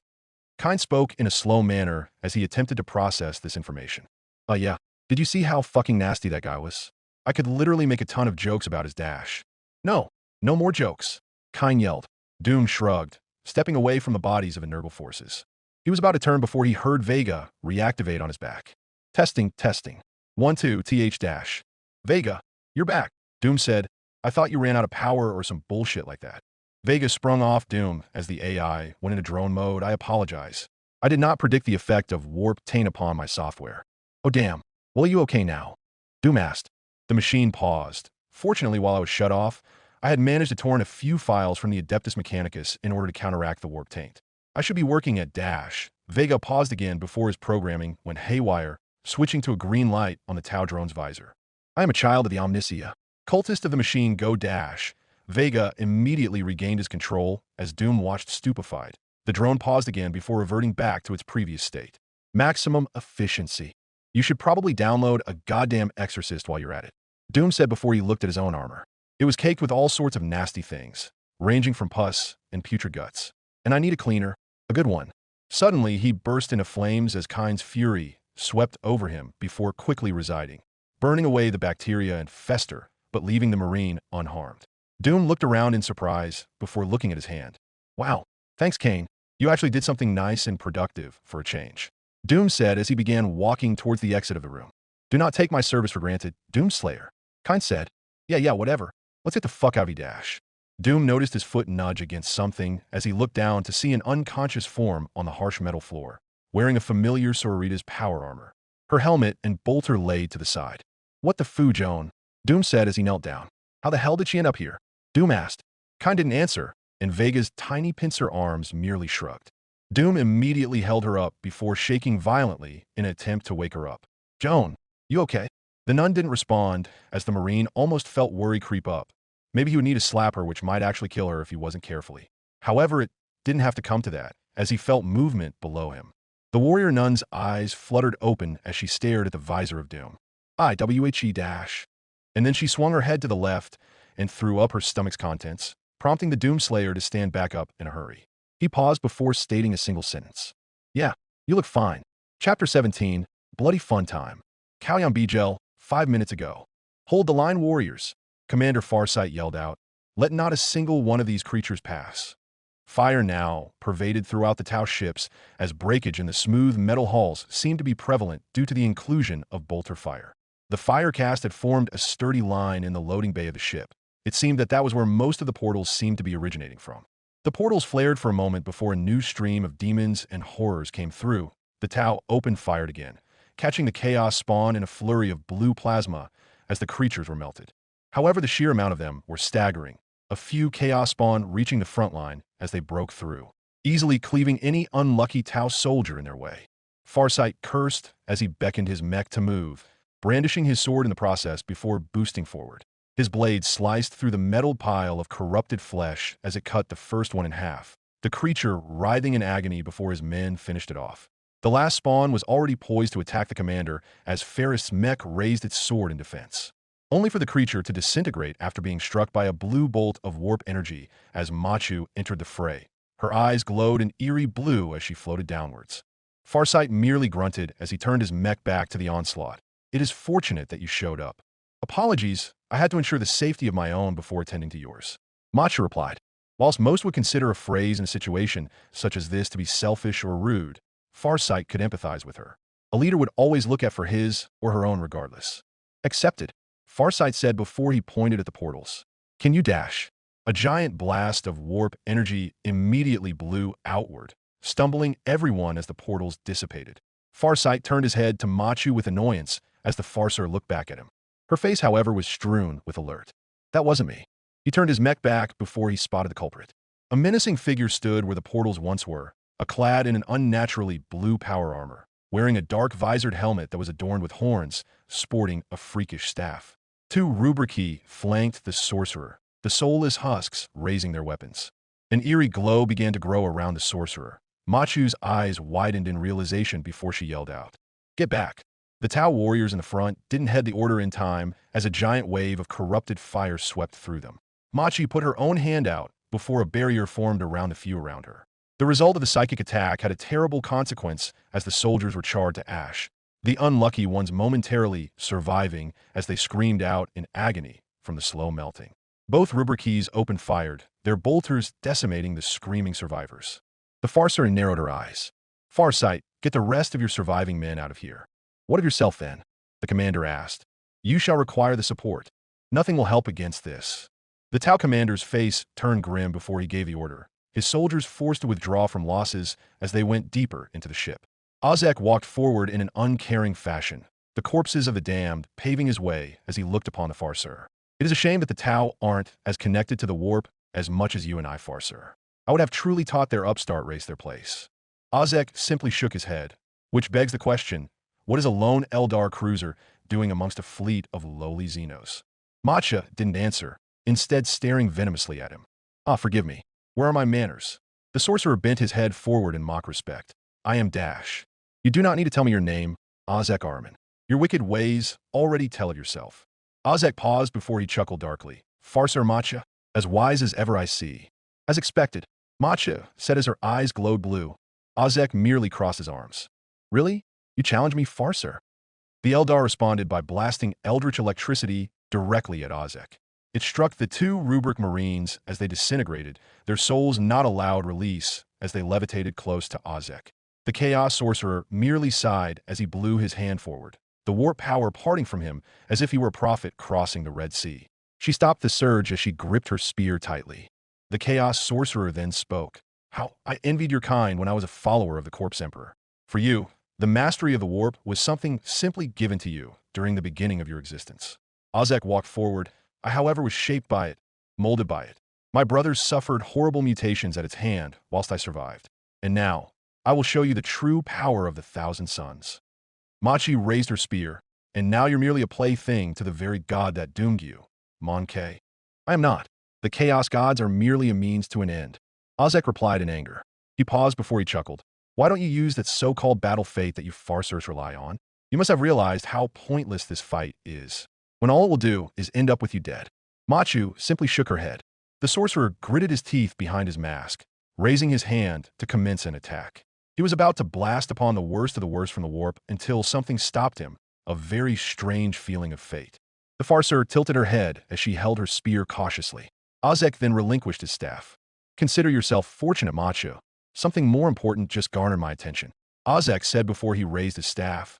A portal appeared as he stepped through it, however not before turning his head one last time. But do not fret. I made sure to leave a token of my gratitude. He then disappeared, leaving no trace of himself. The Eldar pondered at his words for a second before she noticed a sliver of distorted space that was left behind.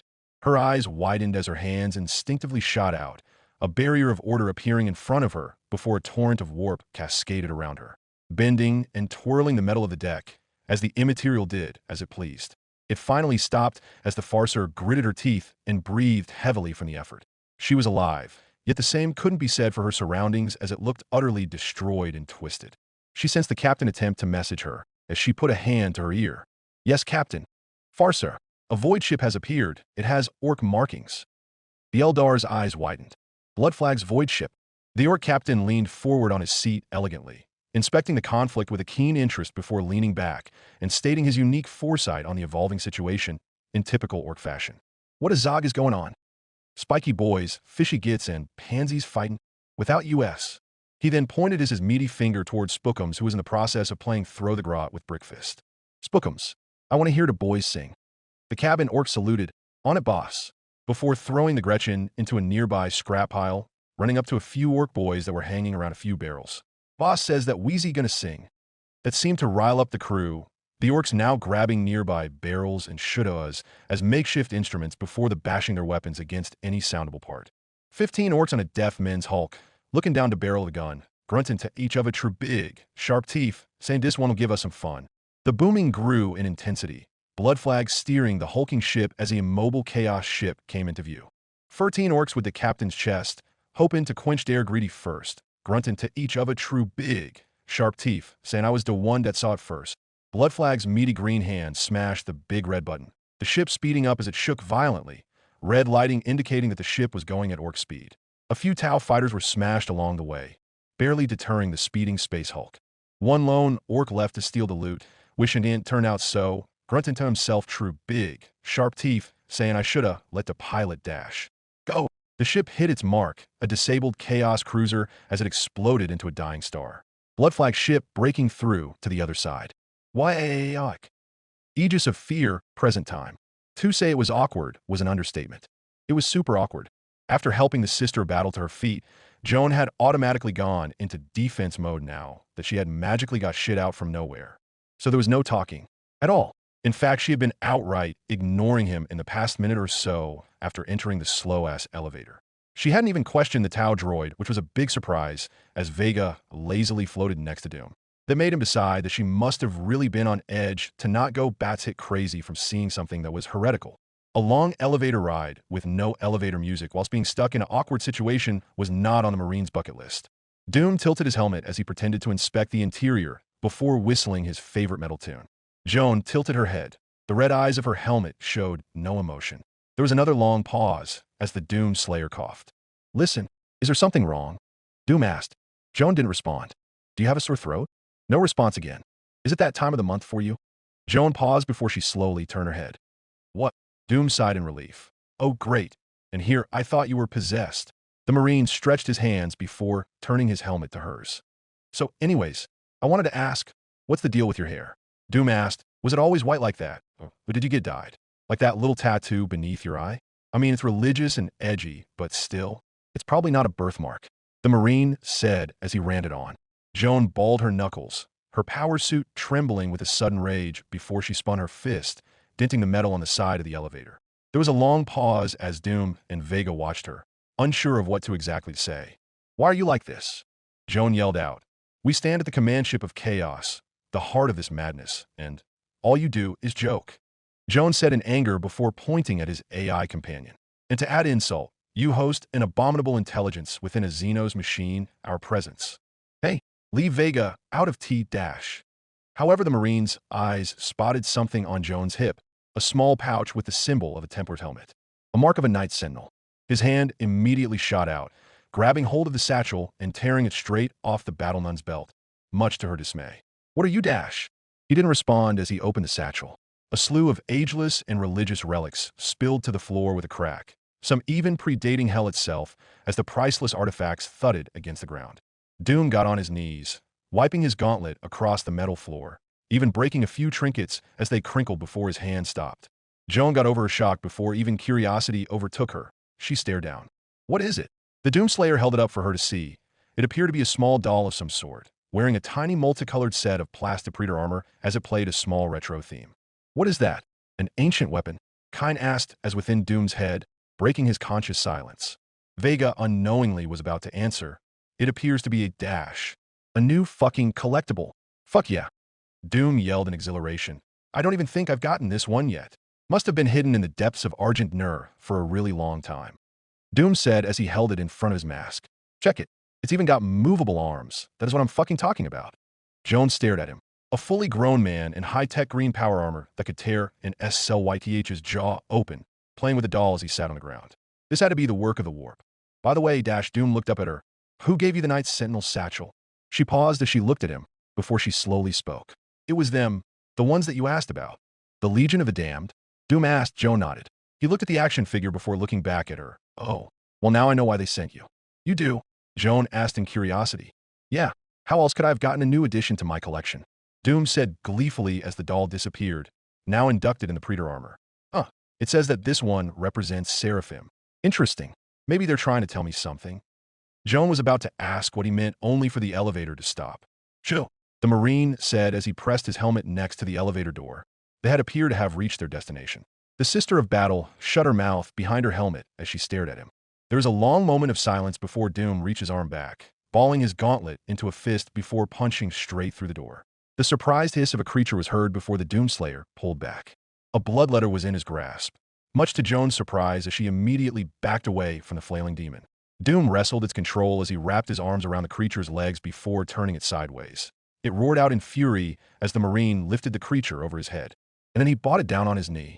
A giant, awful crack was heard, as Doom broke the demon's spine with a sickening ease before it went limp, attempting to move, but to no avail. The Marine simply grabbed it by the neck before slamming it against the hole in the wall, tossing the creature into the endless shaft as its screams were heard before slowly dying out. Doom turned to Joan as she held her gun. shaking, unsure of what she had just witnessed. The Marine turned his head to her before shrugging, unceremoniously. Joan felt the need to now speak. "What are you?" Doom merely sighed as he walked up to the elevator door. He turned his head to her. "You want to know a secret, Joan?" She didn't know how to respond, instead opting to stare at him. "Demons only understand two languages," Doom said as he slowly forced the door open. "That being brutality and cruelty," Doom said before he heaved, slamming the doors open to reveal a hallway full of bloodletters, all of them roaring before charging forward. Joan immediately raised her gun before Doom put a hand over it. The Sister of Battle turned her head only to see Doom stare at the hallway. "I'm just a guy who's fluent at both," Doom said before he cracked his knuckles. His suit chose a song as it began to play. The demons were merely moments away. The smooth cacophony of an electric bass was heard. Doom's eyes widened in realization. Ultra-violence. This should be good. He cheered in glee before priming a frag grenade and charged forward, ducking under the blade of the first bloodletter as he grabbed the demon by the waist and hoisting it over his shoulder, using the creature as a makeshift battering ram against its comrades as he slammed into the rest of them. He immediately plunged the frag grenade into the abdomen of the hoisted demon as the creature roared out in pain before he kicked it into its comrades. There was a pause before the hallway exploded, sending blood-ridden limbs and guts everywhere. Doom was once again covered head to toe in demon guts as blood dripped from hands. There was a pause as the music blared on before Doom stood straight to inspect his handiwork. He turned his head to Joan. "You coming by the way?" A gurgle was heard as a surviving demon attempted to claw itself out of the pile. Its limb, except for a singular arm and leg, had been blown off. Doom whistled before he stomped forward, his leggings crushing the remains of the bloodletters underneath them as he grabbed it by the throat. "Damn, I missed one," Doom said as he checked it out. He turned his head, this time with impatience. "Are you coming or no dash?" Yes, I am," Joan said in frustration as she attempted to draw her gaze from the slaughter. She was used to seeing bodies and blood, but to see this much violence performed by an actual human being was almost sickening. "By the Emperor, you are insane." "No, I'm not." "Well, maybe slightly." The Doomslayer pondered for a second. Joan's helmet tilted as her red visor stared back at Doom's mask. "You must have had some form of unholy assistance. That is the only explanation for this. Blah, blah, blah," Doom said as he waved his hand and the bloodletter around like a puppet. "What if I'm just really good at this kind of stuff? Admit it, you've never seen anyone do what I do, and it terrifies you." She hesitated before she loaded her weapon. "That doesn't matter. The proper way to fight the hordes of demonkind is through the Emperor's lie dash. Emperor this, Emperor that. Who the fuck is this guy?"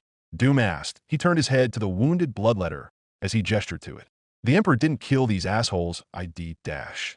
Suddenly, metal blast doors at the end of the hall slowly opened as a new figure stomped in.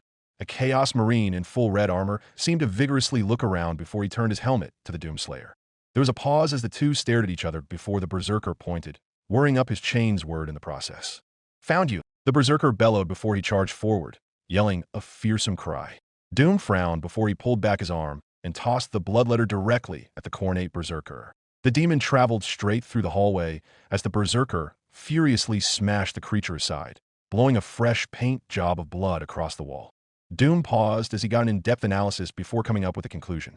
"Damn, this guy's not fucking around." And then the Berserker slammed into him, already too close for Joan to get a clear shot as the two of them went at it.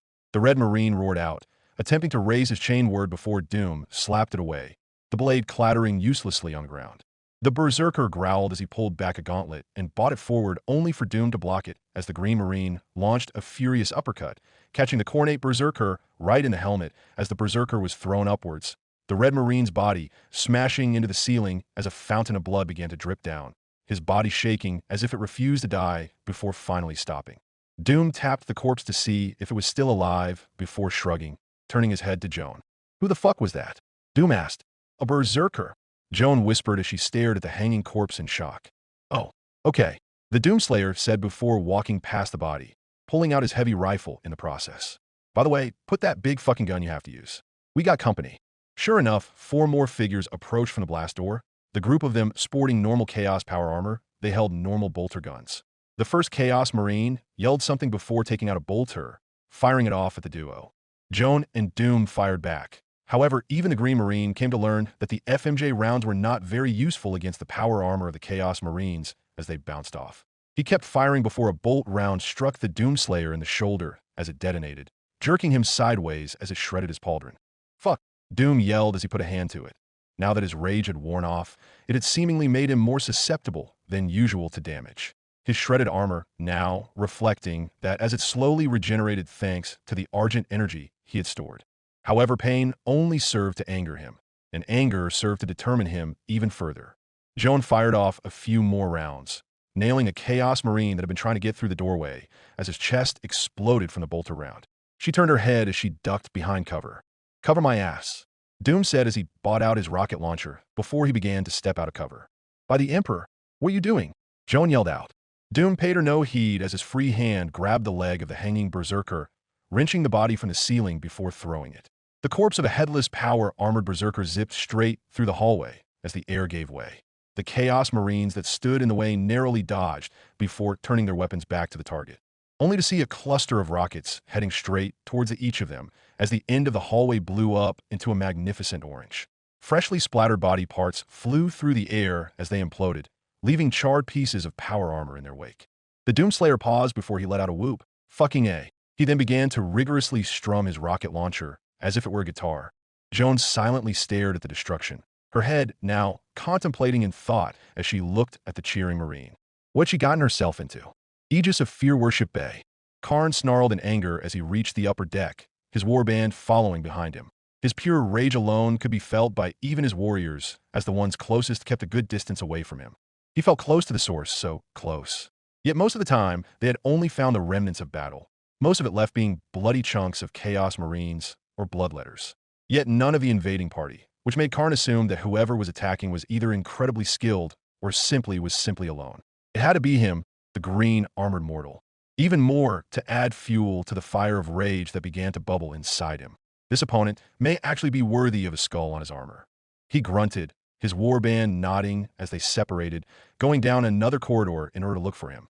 Korn turned his head, follow the bloodletters, and make sure to release that pathetic hellbrute. He rounded the next corner before he bumped into a familiar chaos sorcerer. "Ozek," Karn growled as he looked at the sorcerer. "What are you doing here?" He merely yawned. "The same reason as you dash." Karn immediately revved up gore howl. "I know what you plan, sorcerer, and I tell you again that the skull of this one shall be mine." Ozek merely stared coldly, his visor pulsing with energy. There was a long, dangerous pause before the sorcerer relented. "I suppose you know of what transpired. Does it matter?" Karn said darkly as he stopped his chain axe. "Every moment me and my warband are separated from the slaughter, the more impatient Korn grows, and the more impatient I grow. Typhus is dead."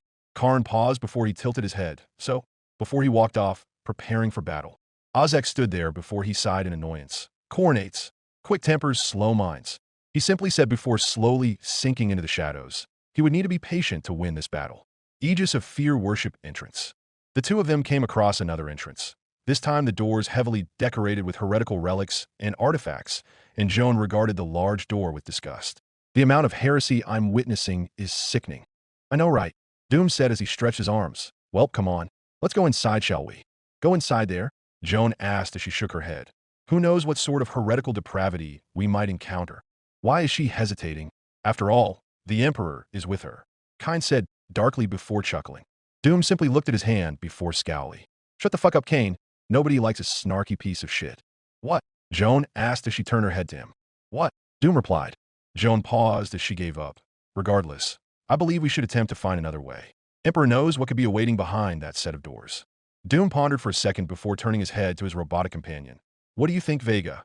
The AI was currently paused as he looked at the door. "My sensors are picking up movement behind these doors. Perhaps there is merit to Joan's concerns." "Really? That doesn't sound so dash." The doors wrestled open as something pushed its hand through. A giant dreadnought-like arm, seemingly made out of demon flesh and metal, grabbed Doom by the waist. A long pause ensued.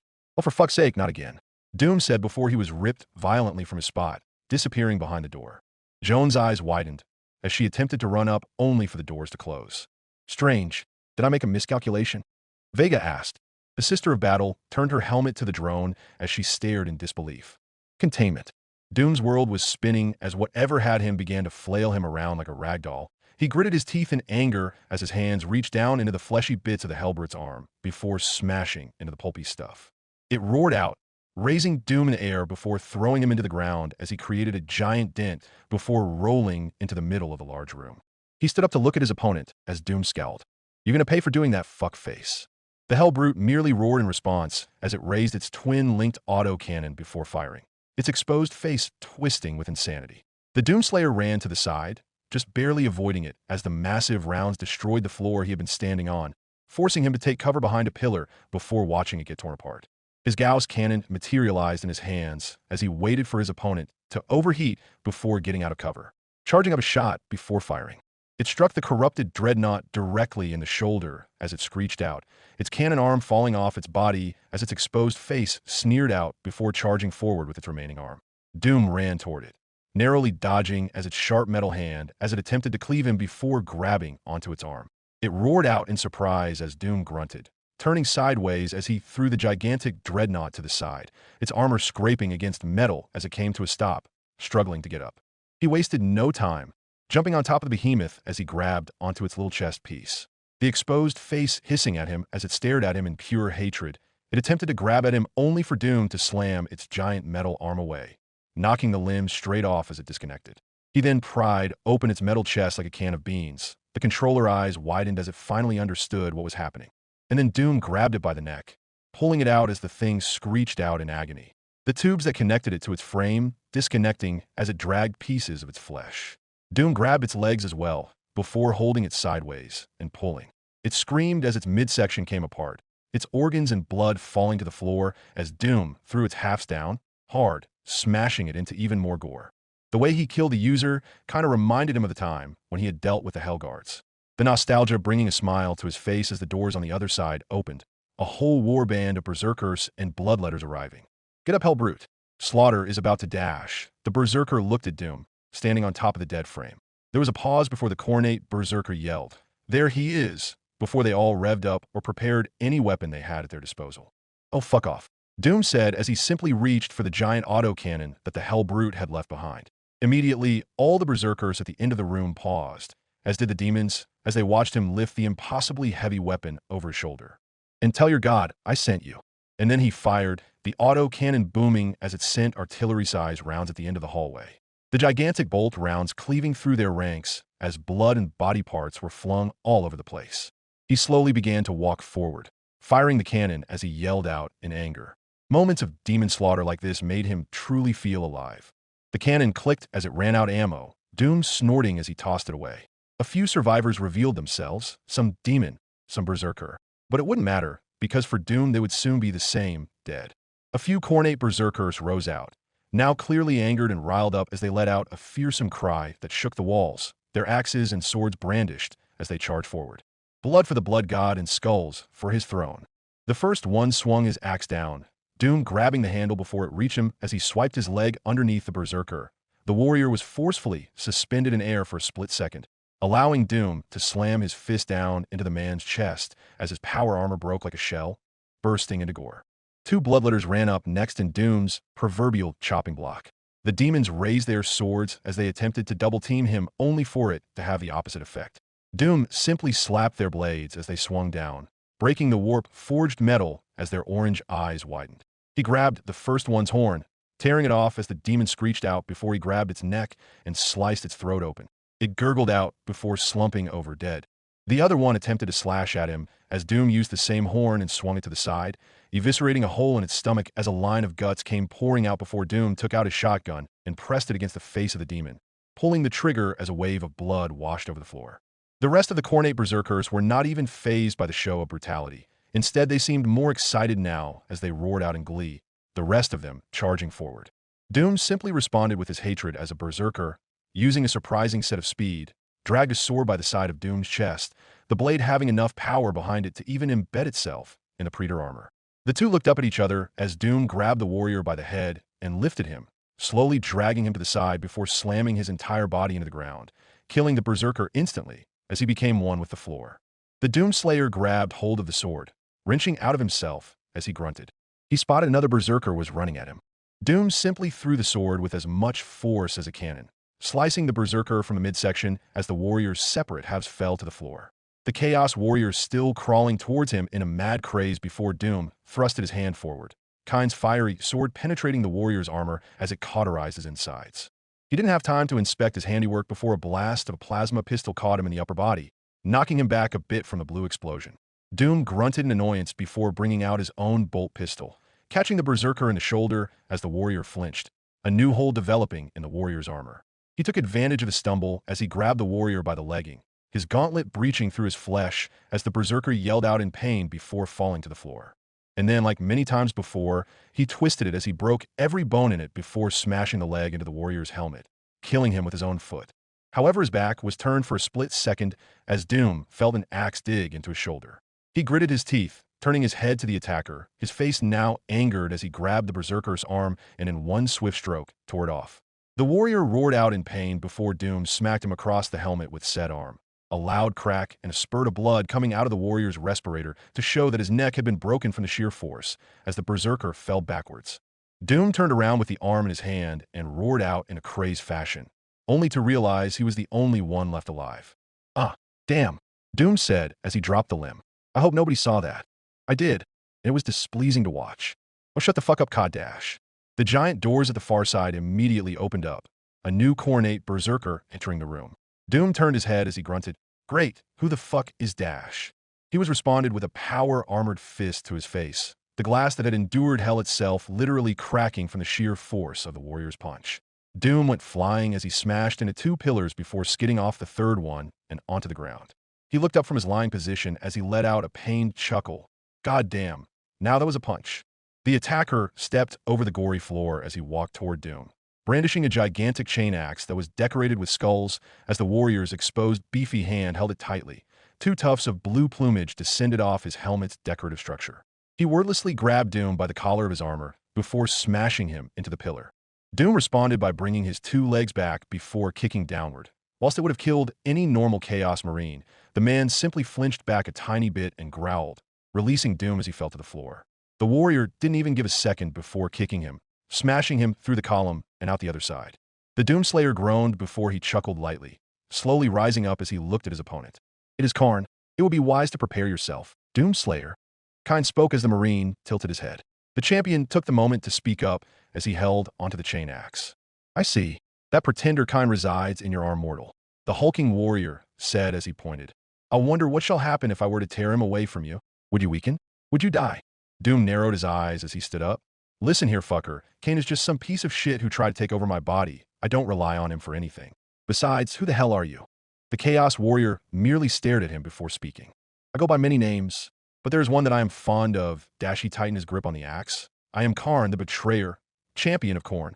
There was a pause before Doom giggled. Karn shook with rage as his axe revved up. "What is so funny, mortal?" "And nothing. It's just that when you say champion of Khorne, it sounds like champion of Khorne."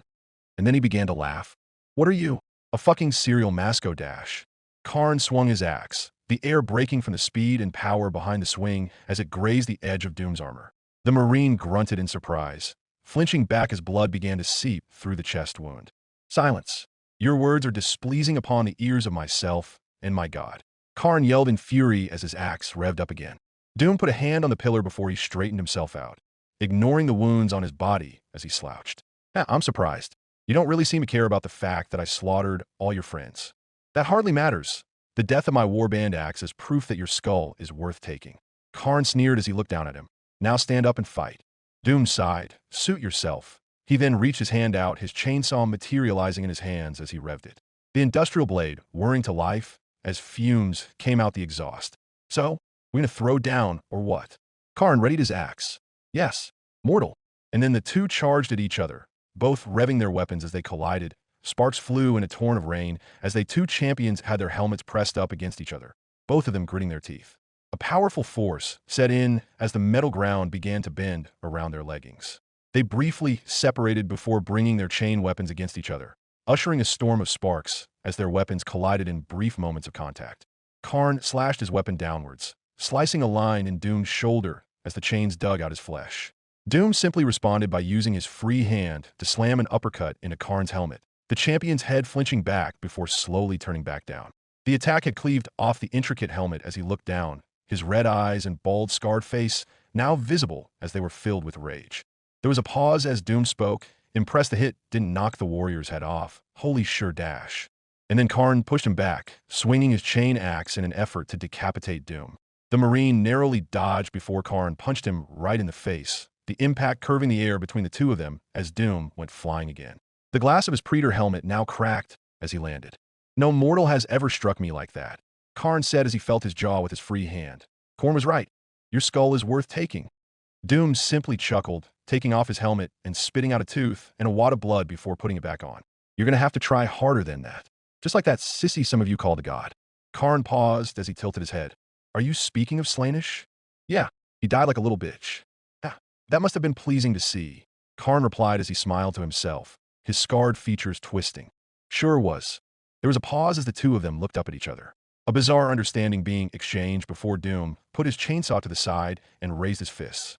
"All right, enough fucking around, let's go." Karn glared at him, steadying his grip on Gorechild as he began walking forward, taking menacing steps.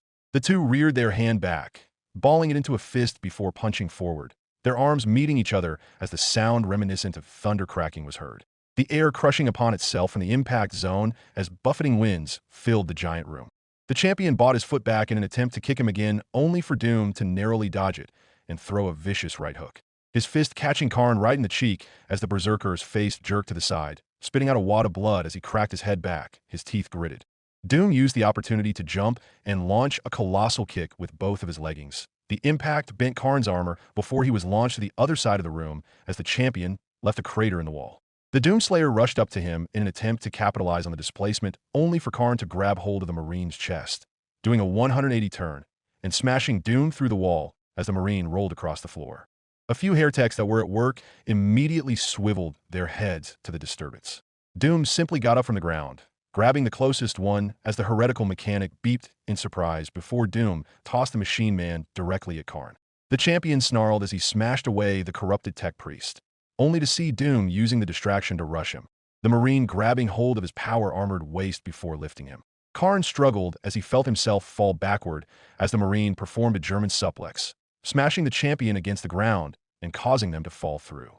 They both landed as they fell against the metal, Doom and Karn already back up as they both roared, their fighting now increasing by tenfold as it became an all-out brawl between the two of them, their fists colliding against each other as they were pushed back from each other.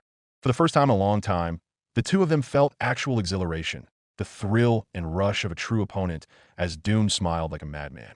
Karn, on the other hand, kept his teeth gritted as his eyes narrowed before he raised Gorechild, slamming it on the metal as the ground shot up, throwing the Marine through the air. Doom grunted in surprise before Karn threw a right hook directly into his chest. Needless to say, the impact was immense. Doom skidded across the ground, his armor caved in from the punch as blood leaked out. Karn walked forward, cracking his fist as he slowly brought out his chain axe. "It was a good effort, but now you die." Karn yelled. He raised Gorechild above his head. The Doomslayer looked up, his eyes now made of pure fury as they appeared to be on fire, a menacing red color being produced on the surface of his helmet. Karn brought the axe down, intent on beheading his enemy. Doom grabbed the handle. "What?" Karn yelled out. He attempted to bring it down, the axe whirring even faster. Doom simply yelled out in anger before tearing his chain axe from his grip, ruining Karn's exposed arm as the various metals were wrenched across his skin. He then took the chain axe before bringing it down to his knee, breaking the shaft half as he held the two separate pieces apart. Karn's features turned to that of disbelief. "I am possible. Gorechild's shaft is made of pure adamantium." The Doomslayer turned his head. "Gorechild can kiss my ass. I've been going easy on you this entire time." And then he threw the pieces on the ground. The champion paused before he shook, his rage now barely containing itself. "By Korn, I will make you pay." He then charged forward, bringing his fist back. "I will make you pay." Karn charged forward, roaring out as the walls shook from the battle cry. He was inches away before Doom simply stood still, rearing his hand back before punching forward. The champion's eyes widened before he felt a megaton blow land directly through his chest, going through his armor as the material broke. The impact forced Karn to grasp at his chest as blood began to leak out of it. Doom gave him no time to recover as he brought his foot to the side and kicked sideways, a resounding crack as he broke the champion's leg. The berserker grunted as Doom quickly ran forward, his hand outstretched as he grabbed onto something before pulling.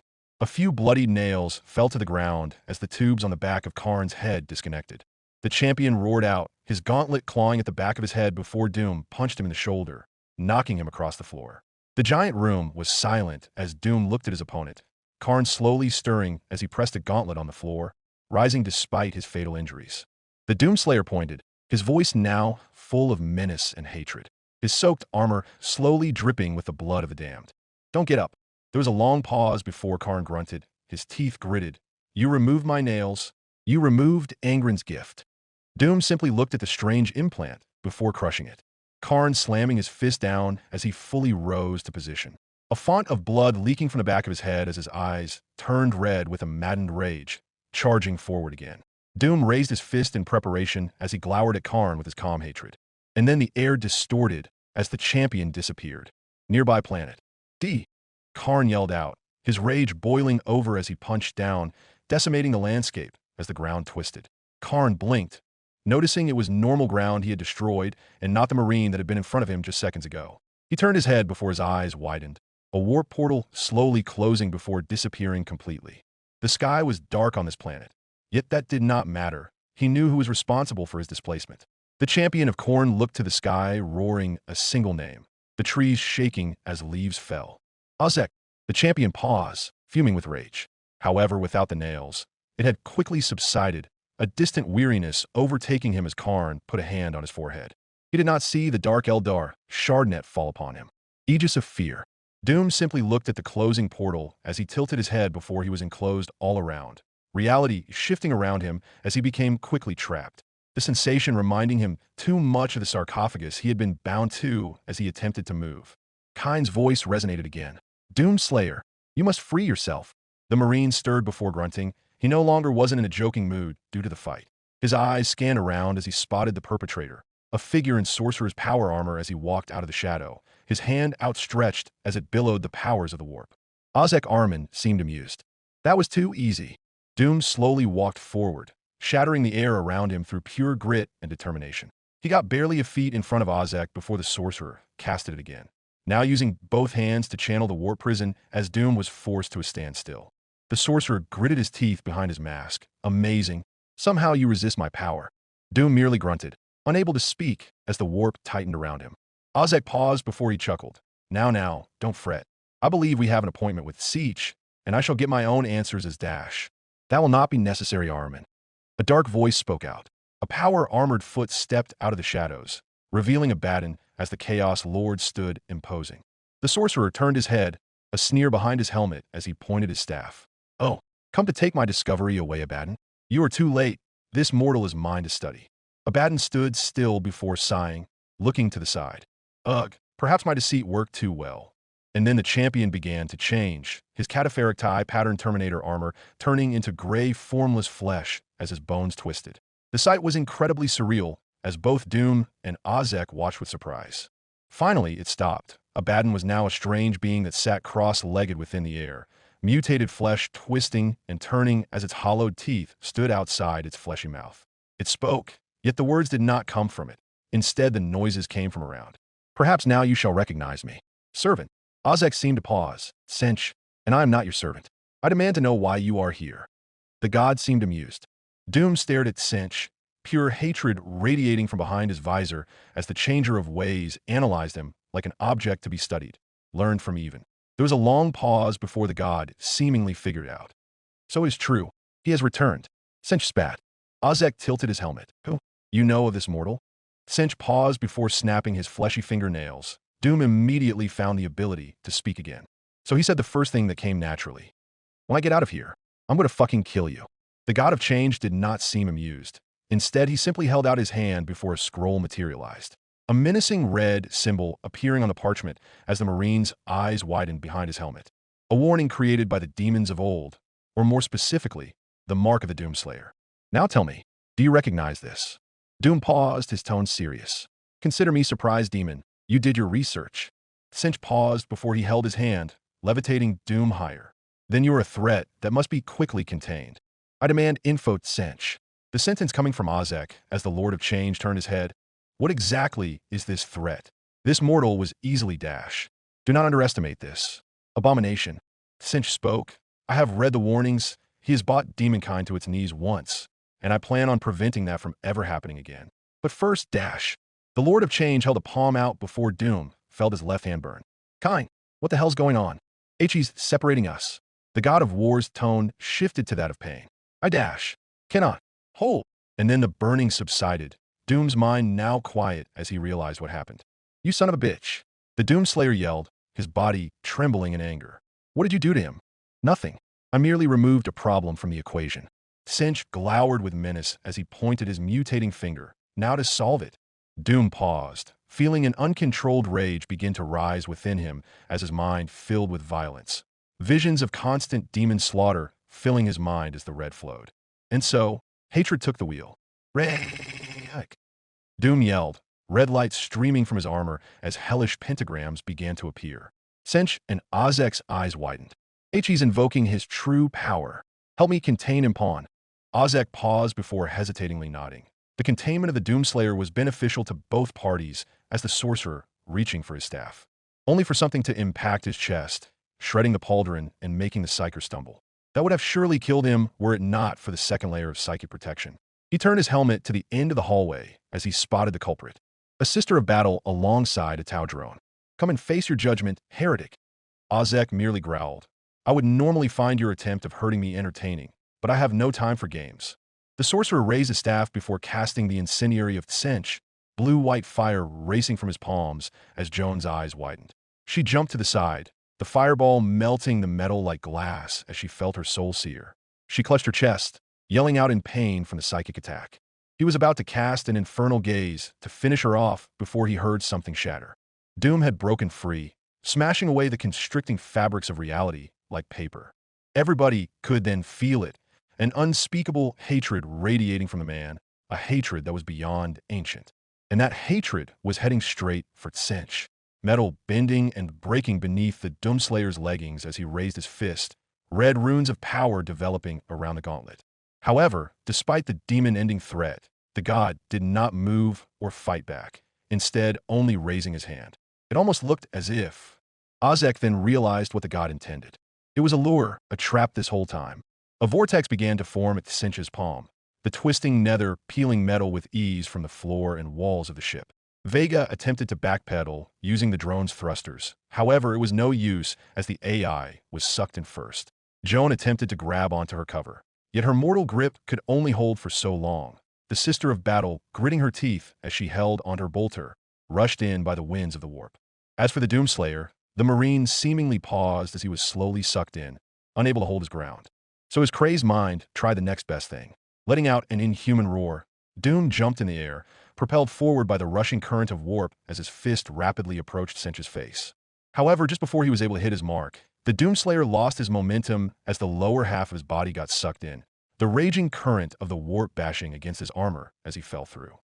It was a good try, but ultimately Usul dashed.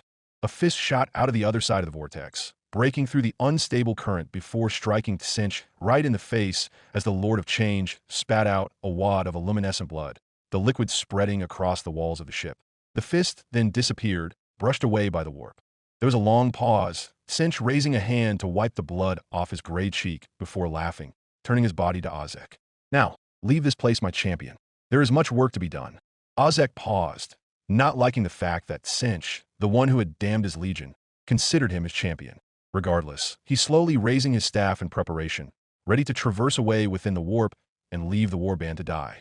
However, not before noticing the wound that had been inflicted on the god. Despite Cinch's ever-changing flesh, the bruise marks seemed to stay the same, droplets of dark blood dripping off the god's face. And for the first time, two questions graced the sorcerer's mind. Who was this Doomslayer? And why did Daemonkind fear him? Looking at Cinch's wound, he believed he had gotten an answer for the former. He would need to return to Sorciarius, the Crystal Labyrinth. Doom fell for what felt like hours before he face planted against the ground, a sizable crack forming as he lifted himself slowly, groaning out. He really let himself go there. The Slayer lifted himself from the ground before looking up at the sky, noticing the chaotic light of the warp streaming overhead. It appeared that he was back in the realm of chaos, but where? He was unsure, but in his rage-fueled state, he had seen Joan and Vega plummet into the vortex alongside him. He needed to find them, and fast. "Joan!" Doom called out, his voice booming. Yet despite the loud yells, he was only met with echoes of his own voice. He turned his helmet to the sides, seeing his distorted reflection upon the walls of the labyrinth as a myriad of different paths could be seen. "Okay, gotta find Joan and Vega, and then get the fuck out of here," Doom said before running forward, randomly choosing a path. He sprinted for a little bit before realizing He was back at where he started. Oh, for fuck's sake. Doom swore as he crossed his arms. Is this a puzzle? Because I hate puzzles. Doomslayer. A voice spoke. Doom froze, turning his head to the side. One of the mirrors slowly cleared, revealing a harlequin with an ever-shifting mask, promising both mirth and death. It was the laughing god himself. Segarak, Doom said before going up to the mirror. What the hell are you doing here? Is it not obvious? The Eldar god chuckled. I'm here to help you, of course. Great. What do I do here? Segarak looked to the side. It is simple. Do not play the game. The crystal labyrinth only serves to befuddle the mind. You will only progress nowhere. Doom paused. Cut it with the Buddhist bullshit. Joan and Vega are probably in trouble, and you want me to sit here with a thumb up my ass. I did not say that. Segarak mused. I shall be guiding you after all. Step into the mirror and follow me. The Marine looked left and right before placing his leg forward. Noticing the legging slipping into the glass like liquid, he then took another step before sinking into the warped fragment. He had made it through, looking around and noticing a tiny difference in a maze. Segarak was true to his word, the Eldar god casually strolling. Come along now. We must find your mortal friend and that robot. Hold on a second, Doom caught up. What about Kane? Kine? Segarak asked. He was merely fragmented within the warp. He should reform in the near future again. If you worry for him, then it is misplaced. Doom nodded. Oh, that's a relief. He then turned his head, and another thing. Yes, Segarak was immediately sucker punched, the god holding his mask in pain as Doom held an angry look behind his helmet. The Eldar recovered, looking back up. I suppose you were angry that I lied to you. Yeah, no shit, Doom said as the two continued walking. What the fuck was that different reality bullshit that you spouted when we met? The laughing god sighed. I lied to you because it was the best possible outcome. Telling you the truth outright would have been too much. So instead, I made you believe that this was a different reality rather than the grim future of, well, everything. Segarak then straightened himself. Regardless, there is no use crying over spilt souls. Your friend should be up ahead here. Doom nodded before spotting something. A broken Tau drone. He jogged forward, coming up next to the drone, kneeling down as he sifted through the scrapped red metal. To his relief, Vega's hard drive was still intact as Doom took it, but the drone was completely totaled. He would have to find somewhere else to plug the AI in. Doomslayer. Doom turned his head to Segarak, who was pointing at something. The Marine's eyes widened. Joan was lying on the ground, squirming and murmuring something behind her helmet. Joan! Doom yelled before running up to her, placing a hand on her pauldron as he removed her sabbat pattern. Beads of sweat could be seen on her forehead as her eyelids were shut tight. He lifted his head, turning it to Segarak as the Eldar god inspected the problem. What the fuck's wrong with her? Segarak paused. It's the warp. Her soul was already weakened by the psychic attacks beforehand. Now it's slowly consuming her, bit by bit. The god crossed his arms, but I'm surprised that she has lasted this long. Most mortals would just outright die upon entering the warp. Doom looked up. Thanks for that useless shit. Now how do I actually help her? The Eldar god paused and thought. You can't, and neither can I. My control of the warp is limited outside of the webway, but I may know someone who might be able to assist. Segarak turned around. I'll be back in a moment's notice. He disappeared within the mirrors, a few seconds passing as Doom waited. It was after a minute or so that the god appeared, this time another figure with him, sporting a familiar gray power armor with flowing purity seals. And make no mistake, Xeno, if this is a trick then Doom immediately recognized the voice. Kaldor Drago. Cal! Doom yelled. The Grey Knight turned his head before immediately kneeling in front of the Green Marine. Doomslayer, it is an honor. Kaldor then turned his head to Segarak. And it appears you spoke the truth, Eldar. Segarak seemed to roll his eyes. You honor me, Mon K. Doom gritted his teeth. Can you both stop jerking each other off and fix Joan?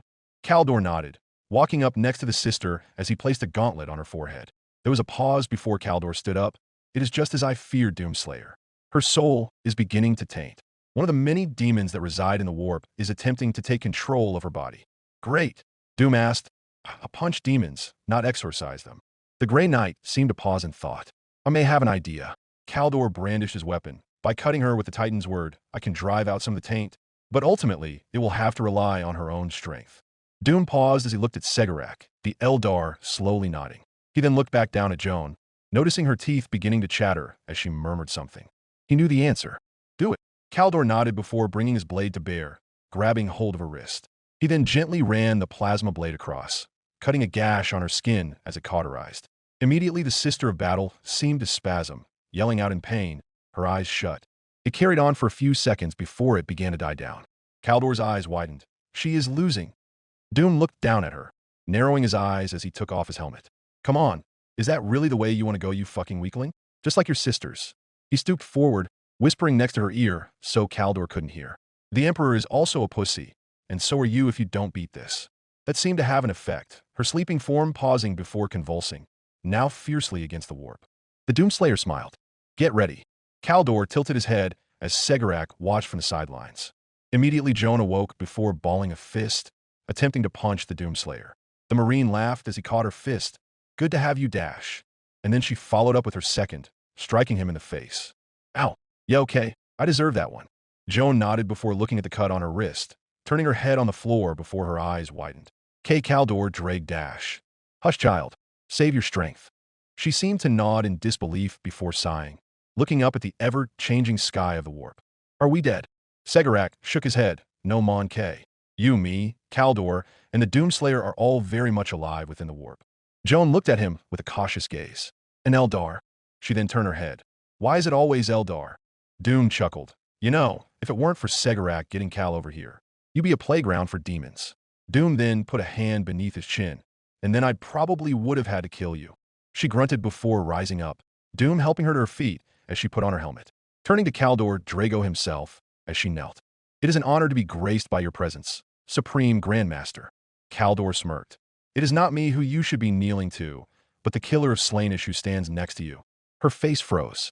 Are you telling me that, Dash? Doom smiled behind his helmet. Now you believe me? She stared at him with shock, a realization dawning on her. So that means, be back in the Eldar ship, Dash. Yes, that was the head of She Who Thirsts. Segarak confirmed. Joan put a hand on her head. This is Dash. She then looked at the Doomslayer. Who are you? And why do you fight for us? Doom laughed. 'Cause I'm a Doomslayer. And then the walls of the labyrinth began to shudder, breaking apart like glass as the group turned. Oh great. Now what? Doom asked, taking out his double-barreled shotgun as Joan picked up her bolter. Caldor and Segarak took out their respective weapons, with the Grey Knight readying his shield and sword. Segarak, on the other hand, took out a strange-looking whip in his right as his left gauntlet held what appeared to be a marionette controller. Isinsa Daons. Caldor warned.